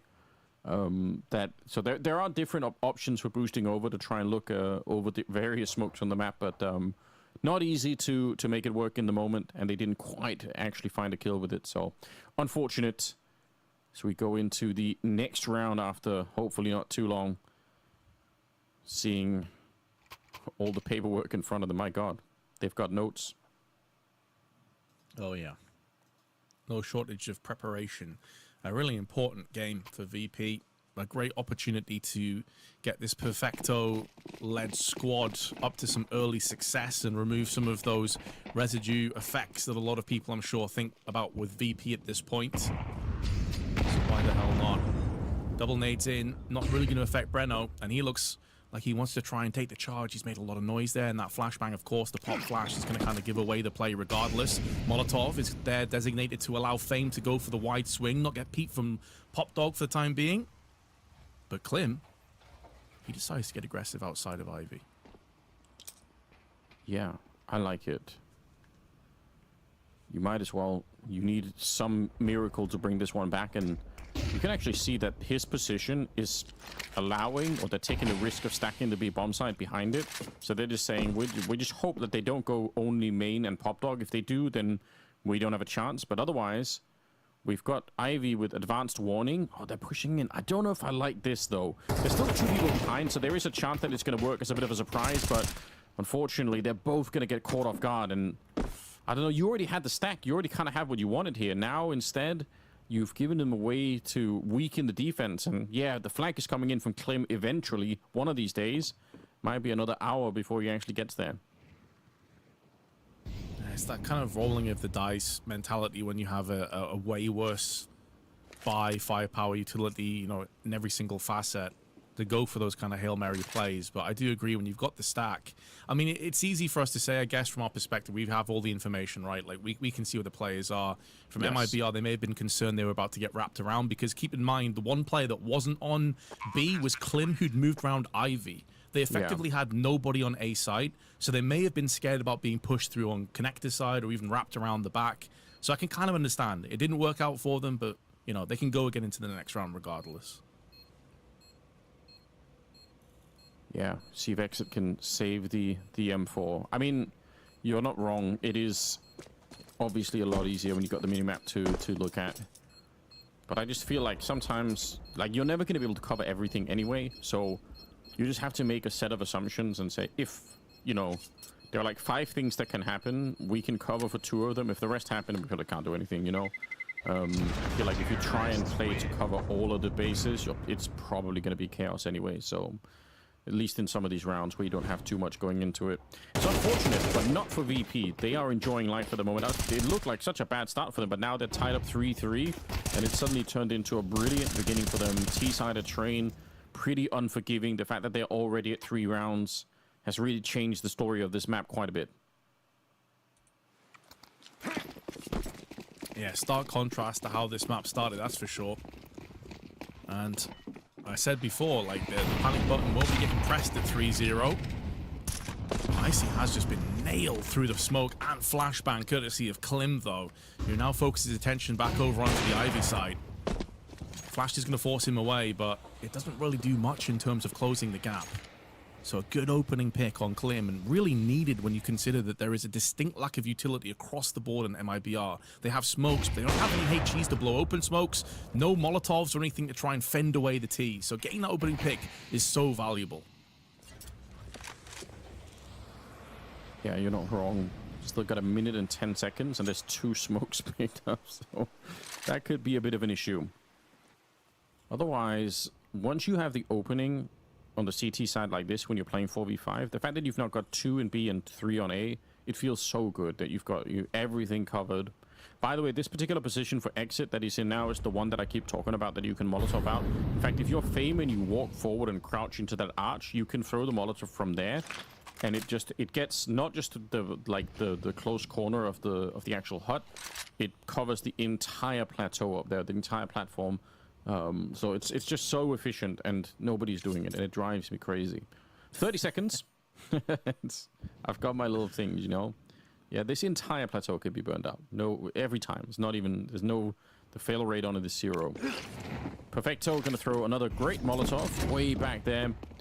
Nice to be able to do it, because you can't obviously blow that away. And Sani jumping in to try and help out. It's exit to go down. Trying to spray in Breno down to 4 bullets, and that is not enough. And Sani, though, has got a kill in the meantime, and Famous alone with 4 seconds. You cannot win the round here.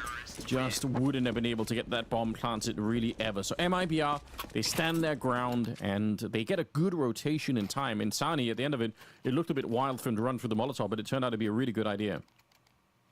Yeah, because of the time, he knew that he could cause enough disruption and chaos to just outright win the round based off of time, if nothing else. And now they have picked up those 2 AKs from the corpses of VP, plus the AWP. So they'll be feeling pretty good right now, even if their money is still hanging by a thread. The same could be said on some of the VP players as well. They've had to go into their bank balance and dig pretty deep. Very evenly poised right now as the HE's landing just outside of the Pop Dog entrance. Flash out, and that does bait as if a potential pop flash peek would come in. That's why Icy desperately takes the shot and backs away, but it's not forthcoming on MIBR. They do get a bit of intel, though. They know the AWP is outside of Ivy for the time being. Yeah, that could be important, right? Having the lockdown on where that position is. Definitely indicates that something is up. It's rare for the AWP to be pushing Ivy alone. It does happen, but not that often. My God, he's lucky to get out with that headshot. Well played for Flit. Annoying for Kicker, no doubt, but Breno is aware there's going to be another push. That's great game sense for him. Unfortunately, he can't hit the headshot on Fame. Insani there to trade it back. It's a 2 versus 3, and the advantage with MIBR once again. Toro, not a good fight for him to run down the stairs like that. Leaves Icy. I guess if he could find Klim, the round is back on, but could see the timing here is going to be everything. Klim stepping closer. I don't think you need to. The bomb is at the bottom of the ramp. I'm glad that he's just kind of stuck here. If he keeps going, I would say nobody's there now, but it's so risky. You already have the bomb there. You don't need to take any more risks. I think Icy's already setting up to save this AWP, to be honest. Yeah, he is. Yeah, so he's been playing this, because if he'd held that angle, he'd have had the drop on Klim for sure. But yeah, he will go ahead and save. And they can buy behind it. Like, a couple players are low in terms of their money, but this does afford them the luxury of going back in and running it back. And again, go back to that key point. Like, you're on T side of train. You're already in a pretty good spot. plotting his next holiday for the time being off those timetables. But yeah, 5-3 will be the score. It's good to see that MIBR, though, aren't going to completely collapse and capitulate, because that definitely happened over on Ancient. But they are standing their ground, and Breno has been a really solid B-site player. I agree with you. It's historically one of the hardest positions to play well. I even remember going way back to the VP days of old, where Taz was their designated inside player on B, and he was always just a real nuisance, a real pain in the ass. And Breno is showing a lot of that same kind of resolve right here. Yeah, it's really good work. I wonder if, because VP have been playing a lot of these rounds, you know, quite slowly. It would be interesting to see if they were if they wanted to go for like a faster. I think especially those splits through Pop Dog, you can actually run them very quick, and it'll often catch whoever's on the CT side is playing that E-box. So because they've been going so slowly now, changing the pace towards the end of the half here, it could be enough. And they haven't taken any timeout either, so it could just be enough to sort of catch them off guard. Going to be a smoke going down for the diagonal, and they are setting up for what could be a bit of a split, but it looks like it's going to be a slower one once again, so they're not really going straight for it. Nice position for Icy. Got to be careful if you're peeking this one exit, but he's not getting close to the end at the moment.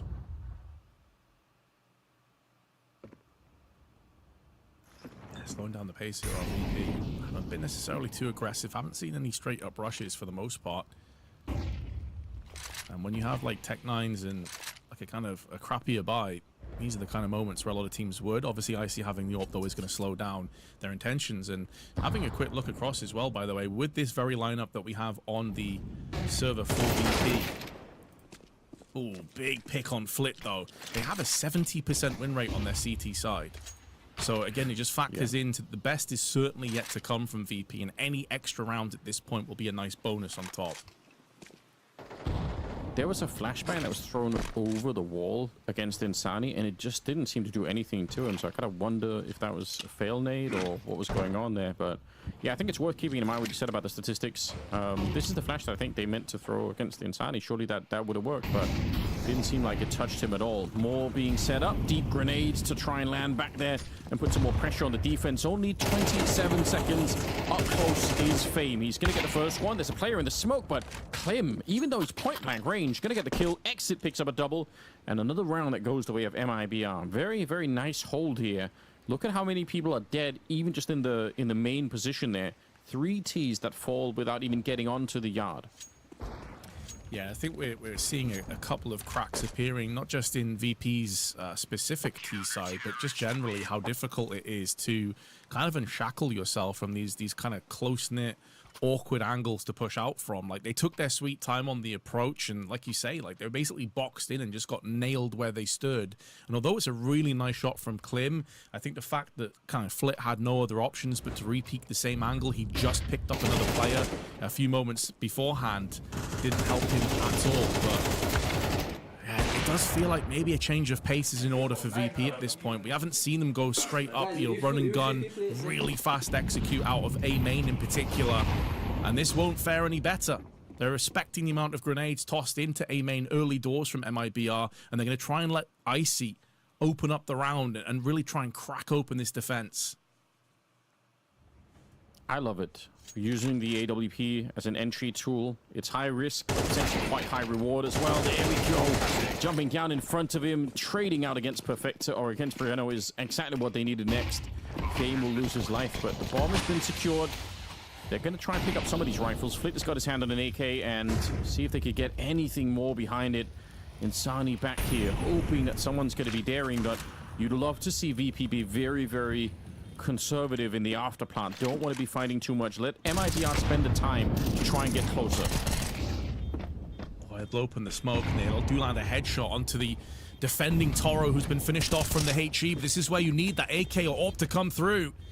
And there are kits, there is utility, and Icy can't do too much about this. Tries to flick up, but he realizes this round is lost. There's enough time for this defuse. It was looking so good for VP with a really slick opener, but it will not yield the round. Icy can hold on to the AWP at the very least, and they do make MIBR sweat for it, but a 7th round is perched up regardless. I know this is just, you know, perfect hindsight and all the rest of it, but The reason I said I wanted them to play conservative, if they had been crouched down so that they couldn't have been grenaded, and I think at the end, Exit gets a second kill towards this high ground position against Split. If both those players are far back, look at how little time was left in the round for the defuse. If they just hide in the corners, that's it. I don't think MIBR have enough time to even go for the defuse, even if they get all the kills. And yeah, I think VP, there was no reason they had to show themselves, not to get dinked and grenaded, not to try and take the fight from the high ground, just stay alive and let them spend the time. They gave them a big opportunity to get back in, and they used it as well. A credit to MIBR, that's actually not necessarily an easy retake. They just made it look kind of easy by hitting some great shots. And VP didn't do themselves too many favors either. Icy was watching the back the entire time, so it wasn't really a part of that fight until it was too late anyway. Like you say, hindsight 2020. You have to focus on the present, and that sees VP with a solid buy. Flit looking to try and sneak his way around the corner here and put down a ton of pain onto A main side. Lynn's watching up close.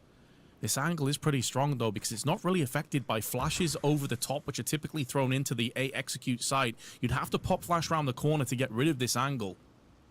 And look at the time again, man. Like, taking every single second allocated. It's not worked out for them so far, and I'm not sure it's going to make a difference here. Yeah, I agree. The incendiary going down as well to slow them. I'm really nervous. This is a lot of time off the clock. 25 seconds. I'm going to go right to be nervous, Vince. They try to get out. It's Flit to get the headshot onto Insani. Nice flick on a Clemir, but Flit is determined to try and get this plant at the very least. 15 seconds on the clock here. Oh, but Toro through the smoke exit to stop him. And now it's panic in the VP camp. They picked up the bomb again, but they've got 6 seconds. Headshot from Flit. He's trying to save everything, but he's being run down. Exit to get it. Yes, they get the bomb, but it doesn't matter. Oh, Flit, he needed one teammate to help him out, and it would have been enough. It's so smart from Exit, though, man. Like, he's up to 11 kills. Yeah. He had a rough Ancient, but he's played well. When you look at the execute and how it came through there, you had a smoke on the front side of the site, not on connector. There was a Molotov to the back side of the site, not on connector again. And so the only place they could safely plant was exactly where Exit pre-fired through the smoke. And he sees there's 10, 12 seconds left on the clock. So, of course, he's going to go for it. The A1S, not perfect for that. Typically, you want the A4 for the extra 10 bullets. But he has the perfect timing and the perfect angle based off the communications of what his teammates have told him where the utility's gone down. That isn't a lucky shot. That is completely planned. So well done. Yeah, you're absolutely right. Triangulated to perfection. And then towards the end here, understanding that if he fakes it, maybe that's how you could lose the round if you're Exit. But if he goes for it, you've automatically won. Very well done. 8-3. And going into round number 12 here. We already said, you know, for VP, having 3 rounds, it means they're still competitive. 4 would probably be quite kind of nice, but MIBR still should be feeling pretty good. I just want to warn everyone not to get too carried away, because we've seen this so many times in the past where somebody plays well on the CT side and then they disappear from the T side. That's true. That is true. What's giving me more faith, though, is that a completely flat performance on Ancient, and now we're having more individuals showing up, which is really required on the T side more so. Winning those duels so important. And even if VP do pick up a 4th round here, because they've been a little bit lackadaisical in some of these rounds that they probably should have picked up, it puts even more pressure on that pistol. Because you lose the pistol, you are in serious trouble. So let's see if they can pick up a 4th, or if this is going to go the way of MIBR once again. I think he might be dead if he keeps walking out. Ooh, no, he's going to win the fight against Kicker. That looked like he was looking the wrong way. Deep incendiary, but FaZe there to follow it up. And now Exit run down by Toro. This is the kind of entry onto the site that they've been kind of yearning for. This is so straightforward. There's plenty of time on the clock. You almost wonder, why couldn't they have tried this a little bit earlier, VP? Why did they have to make it so complicated in some of these other rounds that they ran out of time and they were trying to go for these, you know, wild 3-way splits and all the rest of it? Just get out main and fight them straight up. Yeah, I mean, I touched on this a couple of times, like, when are they going to dial up the speed meter? You know, and it never really happened until the very end. Meanwhile, though, Klim's position is now compromised. He's a known quantity, and Perfecto will seal the deal. A 4th round on the T side.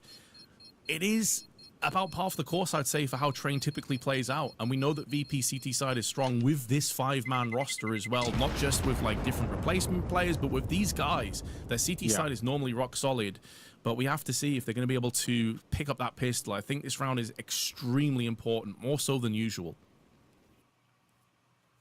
Let's see what they do here.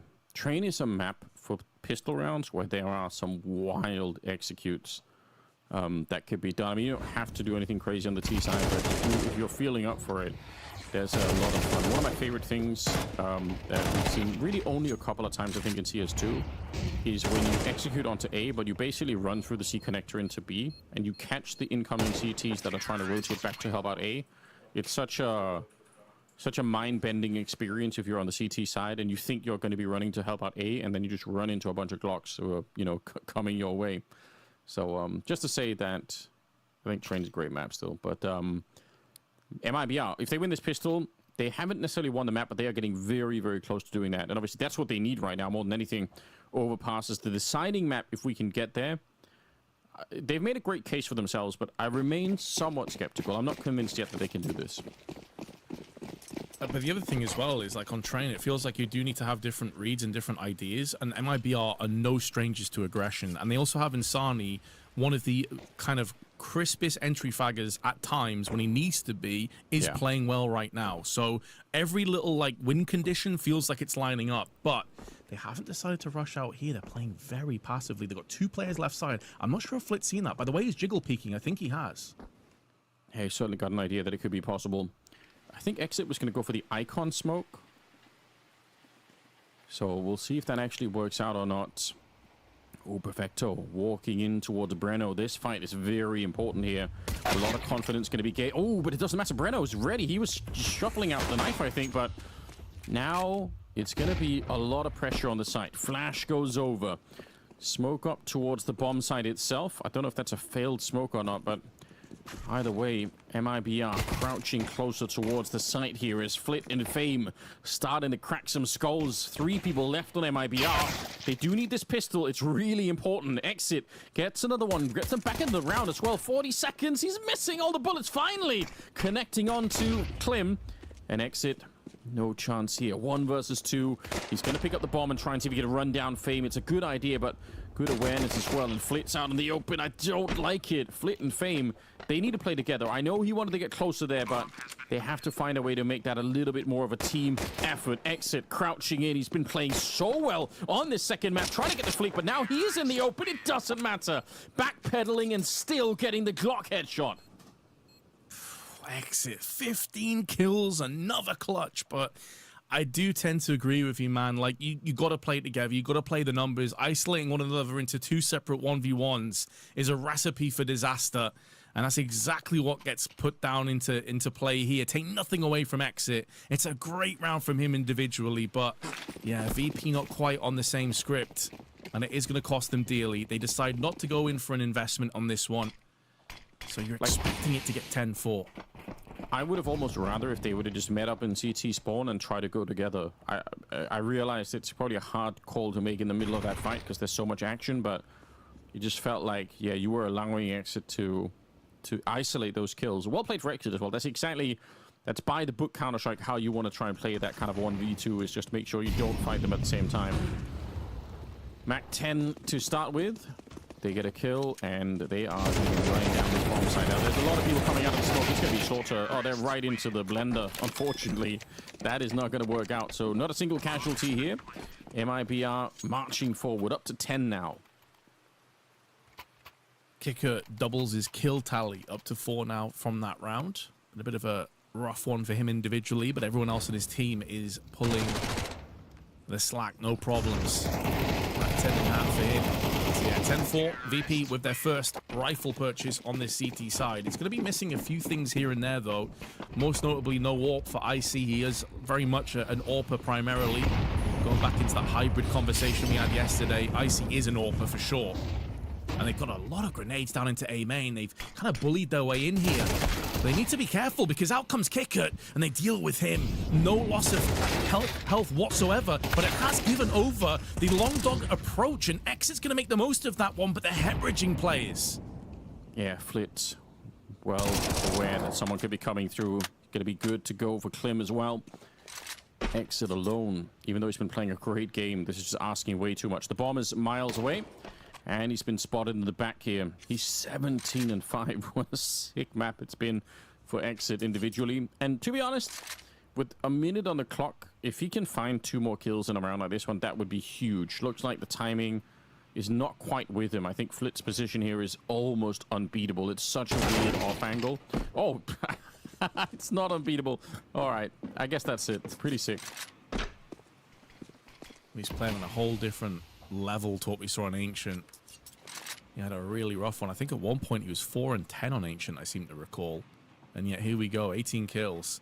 And I think he was anticipating that a rotation around the back was very likely, but like you say, it's like there's so many angles that you have to contend with, and he just chooses right. Even though Flit saw the shoulder before the head peeked around the corner there, still nails him. And it looks like that kill in tow will save his AK without too many problems. Because of the reason you highlighted, like you can't afford to lose a third player here on VP because it's going to do so much damage towards being able to afford all the utility you want, also putting the rifles in play. So you have to just bitterly tap out of this one and accept that you got the round win, but one player does survive. Yeah, there's no point in hunting down too much more, I think. I guess that's the right eye, left eye peek situation that's happening up there in the hallway. Might have looked a bit different from Exit's point of view. Still, it's a nice shot, and it does cost them a little bit more than they would have wanted their VP, but they win the round. I think that's the only important thing. So, picking up some M4s to go with it. No scopes in play yet on the CT side. They do have that 1 AK on Toro as well.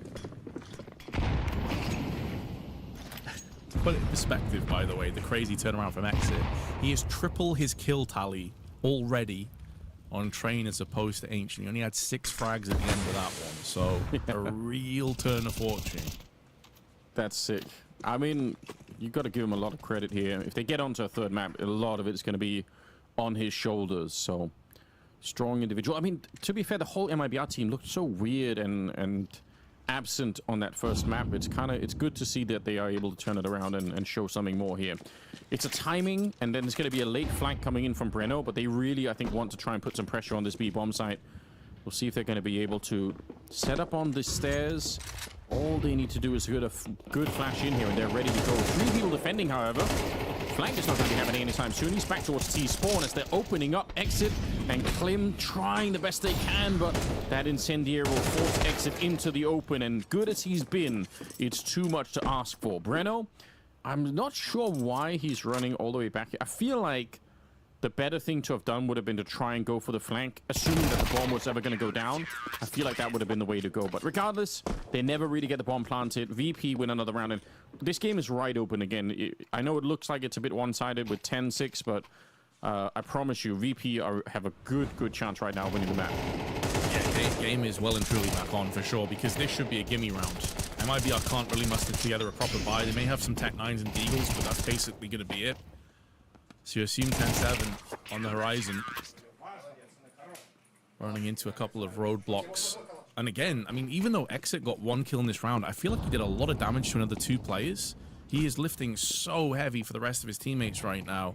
And it's kind of interesting because Insani's typically the guy that you look at to get those opening picks and like have a lot of the early impact, but it's Exit that's really taking over for his teammate. And, you know, well, just quickly reading the chat as well, Vince, and typically people are just angry if they've made bets in the chat, but this one guy called Flavor of the Month, he says, Klim is such an online hero. Bro single-handedly cooked my fantasy team. I'm just glad to see people not angry at bets, but, you know, fantasy instead, that's good. It's good diversification, I suppose.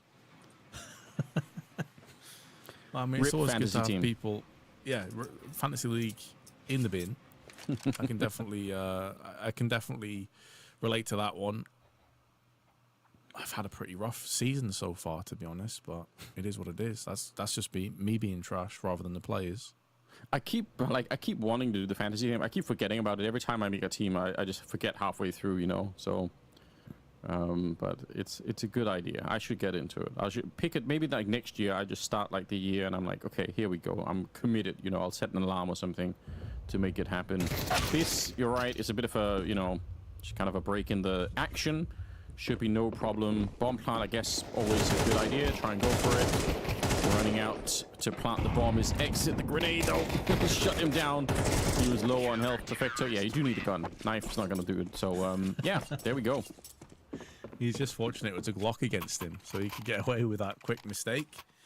But here we go. This, yeah, back into the main course.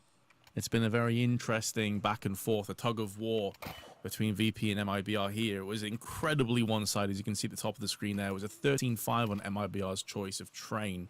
If you didn't manage to catch that one, you didn't miss too much. It was a bit of a steamroll.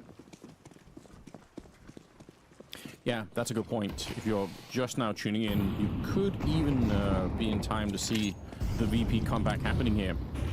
It's getting closer all the time, although rifles are back in the hands of MIBR, so let's not count them out. I like the point that he brought up earlier about Insani and his ability to entry, and that's something that they're going to need right now. A couple of good rounds here with some entry kills, that's it. Then MIBR take the map and we're on to Overpass, but the longer it goes, the more tricky it's going to be.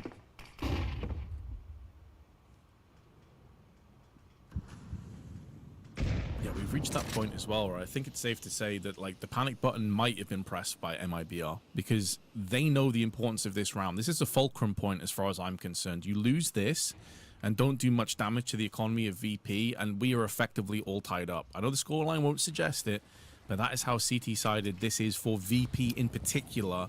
Yeah. And of course, in the meta, it's the same thing, but especially for VP. So MIBR, the pressure is so much on. It's been applied directly to them. 45 seconds left. Some nades being tossed out, but a well-timed smoke to deal with them. This is going to keep them stalled a little while longer. It's sick, and they had another smoke that's towards that pop dog position. They've been doing these smokes really well, VP. They know the split is coming, and they've absolutely read it perfectly.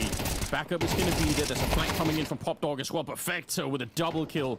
But I think that flank in Pop Dog, no one's going to read the timing. Look at how fast Fame is here. He was only needed for the one kill, but even if there had been more of a close struggle there, his timing is so fast that no one on the T side is going to expect it.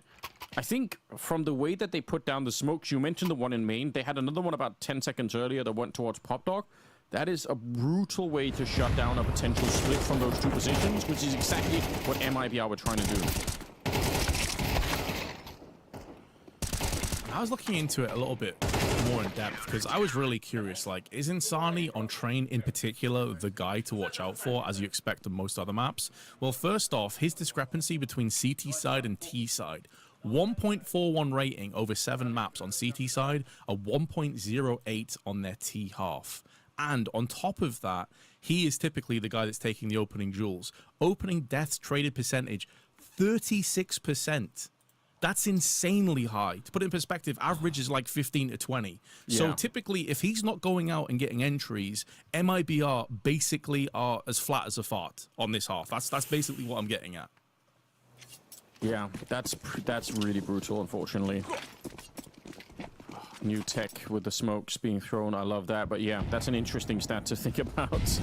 We'll see if we could do anything here. Clem hoping to be the hero to open it up as the rest of them are rushing down towards Ivy, but the counter utility is there. It should slow them down. They're trying to run through with the smoke. It's a nice idea. Icy, 2 good shots on the AWP. They'll trade it back a bit, but I think most of the danger of this round is probably dissipated by now. Yes, they're going to be able to steal the rifle back here, but I don't know if they can go anywhere. They're pretty much stuck back here.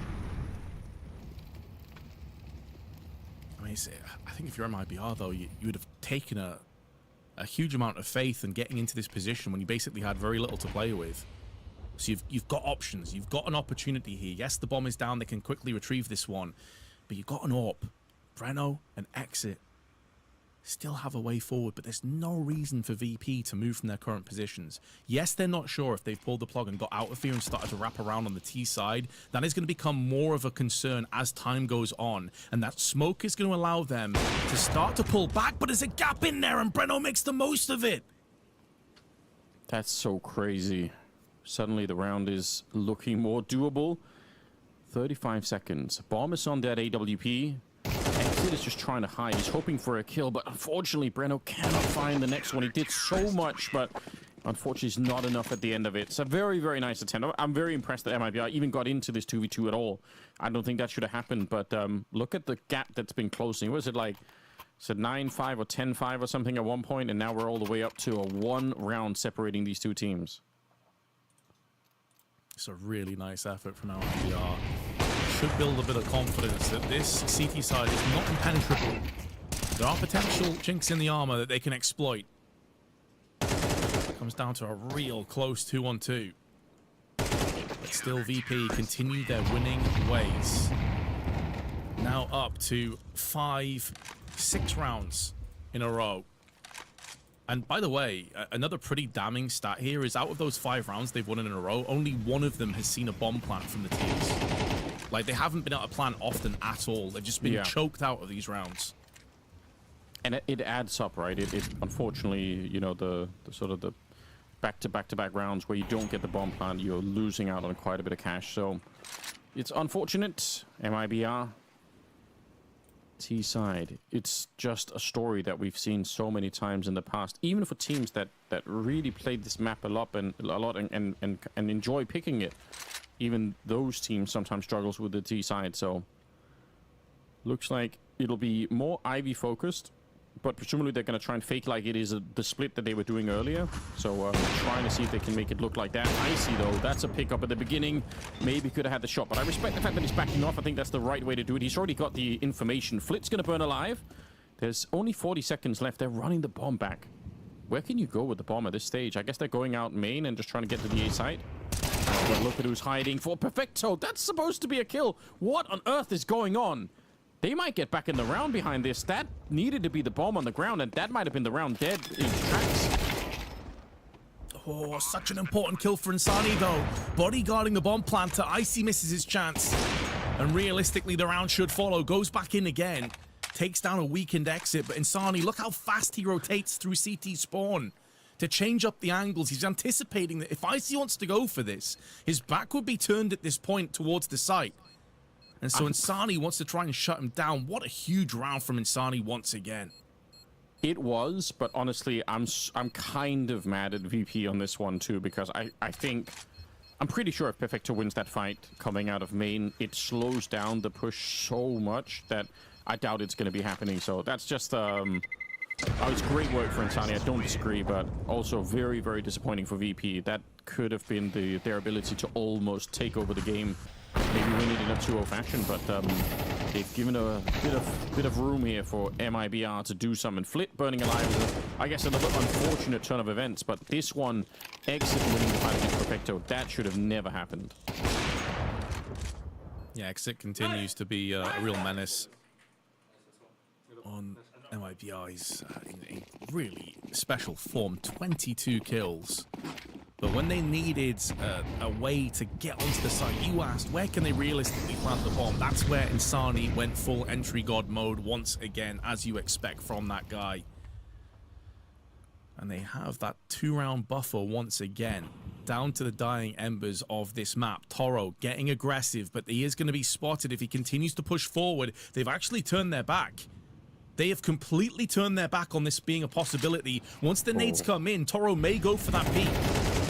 Yeah, you're absolutely right. No one's watching for it at the moment. It's so dangerous. Oh, there we go. Klim, he had his eye on it at the very least. They're not going to get completely shot in the back, but still, they're pushing onto the side. Fame hiding back here. Oh, it's great with the headshots.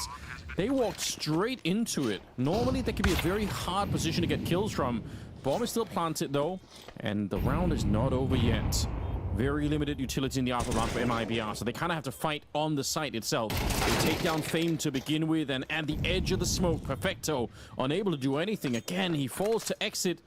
This was such a great start to the round for VP, but unfortunately, it might just not be enough here. Toro and Icy trying to get a bit closer. Good headshot from Toro. He takes down Exit, and now a smoke on top. He's going straight for it. If Klim misses one shot inside here, it's over. Icy to get it, and Toro straight on the defuse. A very, very labored retake, but VP will get it. Oh, that was on a razor's edge, man. I thought Toro was going to throw his incendiary, but he actually held on to it. And I feared the worst for them at that point. Like you say, like a missed shot, and that could have cost them everything. Yeah. But was it Fame that picked off that double that got peeked into? White swung from Insani in a second. That's such a sick passage of play and a real difference maker. That's what gave them a hope in this round. That's, yeah, without that, they probably don't stand a chance.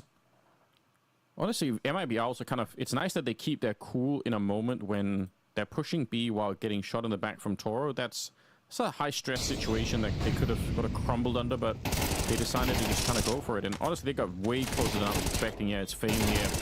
Toro, both these kills as well. Super hard to get. Well played at the end of it. Klim, I think his only chance was shooting him right. Look at this. There's a coach saying, where the hell is the coordination, guys? What's happening? Oh, man. 11-10. Yeah, that's Finn, the coach, getting animated. Switching up the pace. Insani and Exit, as ever. Getting himself some success. HE up and over. There's a smoke there to act as a bit of a shroud as Icy takes down Ivy. Now he can focus his attention elsewhere and puts down Exit. A huge moment from Icy to keep them in this map, to keep the pressure and everything in the favor now of VP. And it's going to be a backstab from Fame. Klim does at least face his assailant, but it makes no difference. We're tied up at 11 apiece, but I think the money may be wrecked once again in MIBR. Just moments, just steps away from the finish line. That's a really solid hold there. I love the attempt for MIBR to change the pace once again.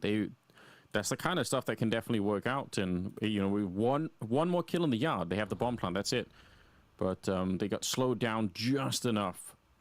Again, Fame, though, very quick to rotate into that pop dog position. That's an interesting characteristic for him, just as an individual.